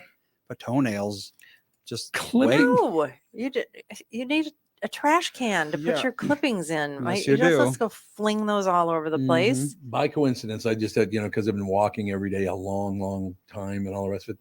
So I got corns on both my little toes. Corns. Thank God they went away. More corns on The my fall body. festival. The fall festival. So I clipped those off and all the rest of it. Oh. So I figured I got to clip my toenails as well. I go into the bathroom and shut the door. I'm not going to clip my toenails in front of my wife. Why would you do that? What? I don't think that's that big a deal. I don't want to see you clipping your toenails. Okay. She goes, okay. I usually clip my toenails after a bath or something. Well, right, so- when they're softer. Yeah, just easier. Makes total sense. Makes 100% sense. That's all How I'm do you have saying. room on a plane to Exactly. like pick your leg up? Yeah, and reach- really. Like You'd have to there's have very just- short legs. Yeah, nope. Well, and before you're traveling, you should probably take care of your grooming stuff before you go. Yeah, right. Like take the That'd be good. shower, you Yep. get your nails done, whatever you got to do, maybe a haircut so you I look would not presentable. want to have long nails on a plane. Just take care of it the day before. Yeah. And I guess what difference does it make if your toenails are clipped or unclipped as you're flying in the plane? Like, there's no. I guess you're reason just to such need a them. busy person. You I have guess. no downtime whatsoever until you're bored out of your gourd sitting on an Well, airplane. how about the 7 hours waiting at the airport? Right. Do it then. There you go. Clip them, Go in the can. Clip them in the like the what is that, the lobby, the whatever waiting area Yeah. or whatever. The Clip 'em there. security Yeah, line. clip them there like a normal person. No one's gonna care. Do you guys see, because you guys fly quite a bit, do you guys see anything weird Honestly, on no. flights Not- ever? Almost never. I have never seen too many weird things. One time I was sitting in my seat and all of a sudden somebody decided to put their bare feet, like I was sitting in the middle. Like through the Yep. Onto my Nope. armrests. That is the weirdest thing I've ever seen. I could not physically do that. My legs are just putting your foot up on the armrest. Yeah, in front of you. Like in between the Like the in seat between would the be person between behind- your legs. I still Yeah. couldn't. No, No. I would have to like be at a multiple the 90-degree fact angles. that to you've do got that. 3 or 4 inches of leg room now, you Yeah. probably could do it. That's but the thing. yeah, I have seen that before. And then I just flew back from Newark, and there was a woman with bare feet. We were on the bulkhead, and she had her bare feet up on the wall. Hmm. And I just don't know why that just seems so gross. And so many people are running around in pajamas and slippers now. Like that's where Mm-hmm. they go out like that. Yeah, well, especially like flights, people will have Yeah. like, all It's like 2 sweatpants. hours. Yeah, but Well, it's sweatpants are different. Pajamas and slippers. I mean, you can't get dressed for 2 hours. Yeah, Well, I wouldn't want to walk through the airport in slippers. No. The feet would hurt. I could see if it was like, okay, now that I'm on the plane, I have like some house shoes or something that I put on, but that would be about it. Like I'm not.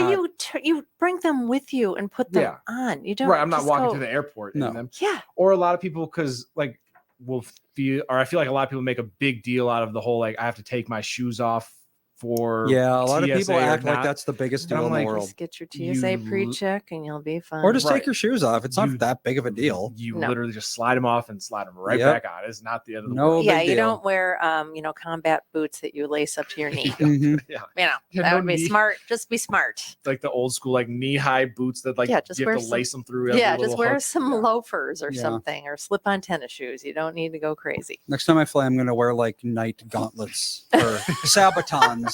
Sabatons are the foot one. Make the whole place Yeah. wait while you. What are you guys talking My, about? my chainmail Your underlayment has to be chainmail, removed. Yeah. We're talking about like just stuff you see at the airport that people do, and people like not wanting to wear regular shoes because they feel like it's too Mhm. big of a hassle to take your shoes off at like going through security. So they're Mhm. just saying like, oh, you could wear like those old school like military boots or something that's like super elaborate to lace Take up. forever. Yeah. I know. And then you've always got, and then every once in a while, you've got the woman who's had a recent boob job and she's basically wearing a bra Yep. and a mini skirt. It's like, okay, let's just pretend that there's children here and we don't want any marital arguments about staring at your brand new boobs that you're showing We're all off. It's happy just for you. okay. Yeah. No, I think the only like, not even like a weird thing that happened, but the most memorable thing that's happened to me in an airport. I was sitting in like whatever, like what is the sitting area before you get on your plane called? Why can't I think of that? Like the gate. The gate. There we go. I'm sitting at the gate, and like there's a kid that's probably 3 years old, just running around having a great time. Sure. Mom's sitting next to me, and he gets a little too close to me and trips over my foot, and the mom just looks horrified. And she like, I take my headphones off, like make sure little kid's okay, and she's like, "Oh my gosh, like I'm so sorry. I'm so sorry. I know how you guys are about your shoes." Oh my God. She made it much better. Yes, I was like, oh my gosh, miss. Like, I was like, I You people. appreciate Well, is she your wrong? Is she wrong? I mean, I didn't care about my shoes that much. Like I appreciate your concern That's for making sure that my terrible. shoes are damaged, but don't say that to like every black that's person you meet. Yeah. funny. She actually said that to you. Oh yeah, I'll never forget that moment because it's just a look like she thought I was gonna just lay into her little 3-year-old. I'm like, he's a little kid running. Like, just breathe. Relax. Ethan has tripped over my feet 100,000 times. Well, he's and tripped he's over not going to everything. stop. He's Yeah. got constant bruises all over his Yep. forehead. On his It's forehead, like, he man, does. you should put a helmet on that kid. If he ever trips over a black man's shoes, don't look at him and say, "I know how you are about your shoes." I know you people. Yeah, you people. Wow. Do you think, just think about that. Now, how old was this woman? She must have been like in her 30s, I would assume. Something. And like she that, didn't maybe know any 40s. better than not to say something like that. Maybe she was trying to be funny. No, wait, I No, don't that know. was Like, I don't very think so. funny, That yeah. sounds like Some a, people are very That unfunny in just stressful situations. sounded like a bonehead thing to say. I think she probably just assumed like that I was going to be upset or something, and it was, Funny. but yeah, I don't think she really meant anything by it. It was just funny to me that that's what you. You know what I find most often as a white man in America today? The people who do things like that are the ones that have to work really hard on. They think for some reason by saying that to you, she's just elevated you now, so she's not racist. Right. That's And they that's, really think that. Yeah, that's where I feel like she was It's like, probably coming what? from, was like, oh, I know that, like, you know, black people, they just really love their shoes. I'll apologize because I can relate to him and say that I understand his culture. It's like, I okay, love no, that so no. much. Like, One of my favorite stories of the year now. Yeah. You should have gone, my Reebok pumps. Yes, These are that's vintage. They still pump and everything. That would have been wonderful. I think I had a pair of Reebok pumps, didn't I? I think so, yeah. They were so cool, but they were also, you know, what's the point? Why do you need to pump them? and it was like those shoes a that had the gimmick. spinning rims on the side. Mhm. Yeah. Like those were really big. I remember. Like, 90s were an interesting time for sneakers. I stayed in a hotel one time, and this guy was loading up luggage carts, like big ones, with tennis shoes, and he had a bodyguard with him. oh yeah, like He had a bodyguard like for the shoes. How long ago was this? 6 years. Okay, yeah. So like that's definitely a thing. Like the shoe industry, people will like rob Yep, trucks that yep. are delivering. Like a 100%. lot of the sneaker stores, especially here in town, will like leave the door locked, and you have to like knock or ring the doorbell. You're able to come in. They lock it behind you because people will like run in, just grab whatever they can and run out. Mm-hmm. Wow. Yeah, it's really bad.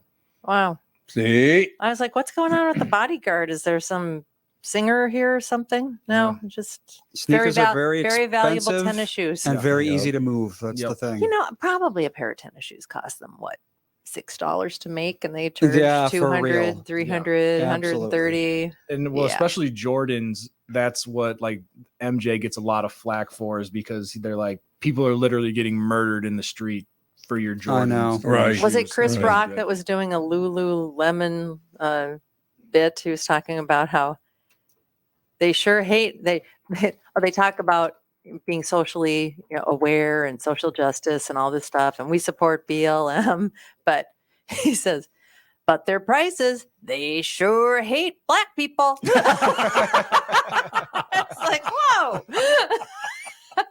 He's very funny. He's a great guy. very $200 funny. for a pair of no, they don't sell tennis shoes, do they? No, they sell like Lululemon, leggings, yeah, they do, like, leggings and those sweatshirts joggers and mostly. stuff, yeah. Yeah. Shoemakers Academy says the total price to make an Air Jordan, ship it, and give Michael his cut is about $40. Yeah. Right. And they're And they're how much are selling they? them for like $200 plus. $92 wholesale. Wholesale. So Holy Hannah. with markup, that's about $300. Yeah, almost. Depending on which one's being released, and they have like the best marketing scheme ever. Like they only released a certain amount of the shoes, and it's always you have to go and wait in line at the store. Yeah, they're geniuses, but people are up You're in getting arms ripped off. I Absolutely. hardly You ever are. buy anything unless it's on sale. I'm just like, no. I know we've started buying. Yeah, we're like going to Goodwill buying pants and stuff. It's like, who the hell cares at this point? Well, 90% of time you can find stuff with tags Brand on new. it. Yep. Yeah. 100%. I've given away stuff that I forgot to return, and it's like, oh my God, this is like a year old in my closet. I'm just going to give it away because I'm not wearing it. Yep. Good plan. Google's annual Frightgeist page is up for Halloween, tracking the top costumes we're searching for, the top 5 nationally right now. Well, I don't want to tell you what they are. I'm going to read the story. Taylor Swift, something or other. You're going to find out quickly. Now, last week, what was I doing again when I wore my orange vest so I could be a pumpkin? I was taking the kids somewhere or meeting the kids somewhere. Last week? It was last week. Oh, I forget what day it was, but yeah, you wore the orange vest, and everybody said you were going deer hunting. Going deer hunting. Yeah. It's like, Jesus, pal. It's a pumpkin. All right. Get it right. Google's Frightgeist page is up for Halloween, tracking the top costumes we're searching for nationally and locally. There's also a costume wizard feature that's supposed to help you pick the perfect costume for you. Should I click on costume wizard or do it at the end? Do it at the end so it doesn't redirect you to. Good luck. Yeah, it's a good move. Most of the top costumes this year are pretty classic, especially for kids. But number one is the top costume we've seen on a lot of lists, Barbie. Yeah, that was obvious. There you go. That's a given. The top 10 costumes Americans are Googling in 2023 are a bunny, a ninja, cowboy, dinosaur, Wednesday Addams. Yeah. I like Wednesday Addams. Some things never really do change, do Yeah. they? No. Cowboys, dinosaurs. It's Yeah. always Fairies, witches, Spider-Man, a princess, and Barbie. Yeah. The top 25 also include pirates, Princess Peach. Who's Princess Peach? She's from Mario. Mario, yeah. What's a Mario deal? Pink Okay. dress. Princess Peach, Batman, Mermaid, cheerleader, Taylor Swift. There's Taylor Taylor. Swift. Yeah. Harley Quinn. And number 25 is the 1980s costume. I don't know what that means. Weird Barbie costume. Oh yeah, that's like a The thing. Is zoot dressing suit? up like Oh, it's it the is? '80s. It's like wearing flannel or denim. You got like a cassette player on your hip. Yeah. Like, Oh, really? like dressing like you're an extra and like Saved by the Bell Yeah, or exactly. something like that. Are Exactly. you too young to remember the boom boxes? Yeah, like I'm too I young. thought Like so, I didn't. yeah. I had. You didn't carry a one around version on of your it, but shoulder? Yeah, I Yeah. wasn't walking down Honest the to street. God, with it's that. like they used to be everywhere. Yep. And you could hear it for miles. No doubt about it. Okay, so moving on with the list. Weird Barbie costume is a top trending search for adults right now. That's Kate McKinnon's character, the Barbie with her hair chopped off. I don't get that at all. What is that? I don't know. I guess you'd have to watch the movie. No, it's Saturday Night Live, isn't it? I think. Isn't that where Kate McKinnon is at Saturday Night Live? Or is No she gone? idea. I don't know. I haven't watched Saturday Night Live since I think Dan Aykroyd was on there. So what does that tell you? Yeah. That show's not funny in the least. No, and she is on SNL. Yes. Okay. She is, yeah, I thought so. The top trending couples costumes are Catherine. Here's you and I will get one of these. You ready? Okay. I'm gonna go from last to first. Mario and Peach. Mhm. Who's Peach? The That's Mario. Mario character. game. She's like the princess in that. Oh, okay. Yeah. Oh, Princess Peach. Yep. Yeah, he's always got to Okay. rescue her. Popeye and olive oil. Really? Why? Wow. Yeah, Popeye's been said. I mean, that's a long time ago. Last Popeye related thing that I think came out was the Robin Williams movie. Yeah, exactly. And that was like 40 something Yeah. years ago. Huh. Jay and Silent Bob. That's about 40 years old too, isn't it? Also not something I would expect. Jesus. Although I guess it makes sense because couples are going to be a little bit older. That's true. and so you're going to Yeah, maybe. I know you guys went as Fred and Wilma one year, Yes, like we did. 100 Yes, years we ago. did. And then I went as Haas and she went as Lucy. Yeah. Haas was on was it Ponderosa? Bonanza. Bonanza. There you No, go. They lived Bonanza. on the Ponderosa. But Jesse and Woody from Toy Story. Well, that'd be a good one. I would like that one. Mhm. Mhm. Number one, though, top trending couples costumes, Hugh Hefner and a Playboy bunny. What? Here you go, Catherine. You and me. Yeah. Hugh Hefner and a Playboy bunny. I feel like you have to go with more of like a funny, if you're gonna go couples costume, like go with like a ball and a chain or something like that. Or like, you know what I mean? Like do something a little more clever. Okay, now I just clicked on Costume Wizard. Remember, it was at the very top. Yep. Fright Guy's top costumes. Just the gears below in a Halloween costume will show.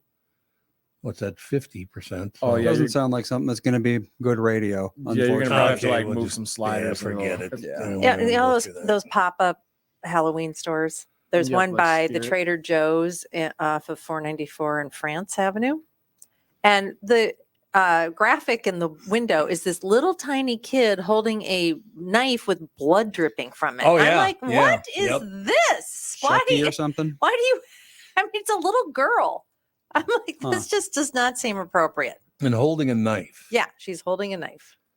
I don't understand why they No. would do that either. I don't think we need to do that with kids. No. No. Like I was a football player. I put on some shoulder pads and a helmet and was like, give me some candy. Like that's the type of vibe. Well, I heard you people do that. You knock on the door saying, give me Yeah, some and I was like, candy." and don't you dare scuff my Jordans, because otherwise we're gonna Oh, I felt sorry for all the white tennis shoes at the Seavers Corn. Oh, or my Fall God. Festival. It was muddy, Ugh. you know, a little muddy, a little wet, and people had bright white tennis shoes on. Although I don't feel too. Oh, Tom, you were a bright white tennis shoe guy at the corn maze. Yeah, No. you did too. You wore bright white tennis shoes. Oh, I did. You're right. You know what? No. It's interesting. I took my shoes off It was at the only door. yesterday. And as soon as I'm sitting downstairs watching a little television, I forgot that I had taken my shoes off to get into the corn pit. Mhm. There was hay and straw everywhere in our basement. I had to literally get on my hands and knees and sweep it up. You could have because it just would used a stick. vacuum. No, it was sticking. It wouldn't come up. Oh, yeah, that corn stuff is very sticky. That corn stuff. Whatever. Chafe. Is it called chafe? Chaff? Chaff is Chaff? the stuff that wheat. isn't corn. Oh, okay. Chaff is wheat, isn't it? No, corn has chaff as well. Oh, does it? I thought it think- was wheat. Did you guys ever go to the Corn Palace out in like Yes. South Dakota? Yes, Is that we- still a thing? I Speaking of all think this it's corn? still there. Yeah, it's a concert venue. Really? Yeah. I thought it was like a.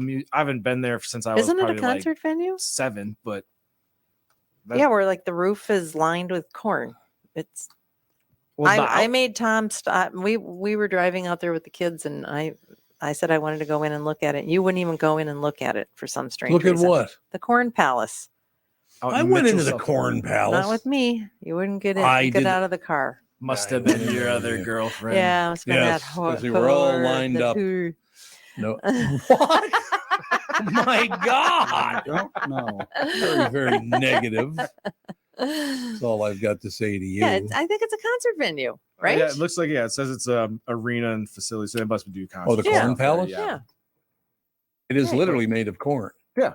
That's what I'm Well, saying. the All this roo- the corn roof talk. has- That's like yeah, you're thinking of. I don't think it's made of corn. No, the It- outside is No, like the all outside corn is and all stuff. corn. But is it yeah. real? But isn't it like lined? I don't know if it's. Oh no, I'm sure it's like a building, and then Yeah. they took like corn cobs and Yeah.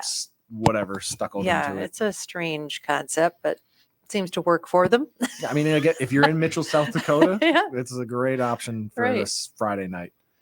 There you have And it. Wall Drug is on the way out to Yeah, the with Black big, Hills. All with those the big things. dinosaur. thing Yeah, that's in there. yeah. Yep. There's all those weird things on the way out to the Black Hills. It seemed like probably 15, 20 years ago, that was like the big thing. Every car had a bumper sticker for Wall Yep. Drug. Yeah, on it. I've Yep. been to Wall Wall Drug's Drug. a Oh, big they deal out there. absolutely did. When I was a kid, they all had. Yeah. I said, "What is wall drug?" I never even heard of it. We went there. It's, I Yeah. mean, it's basically just like a little, I don't know, tourist area.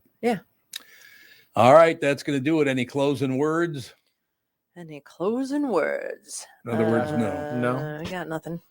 All right, talk to you tomorrow.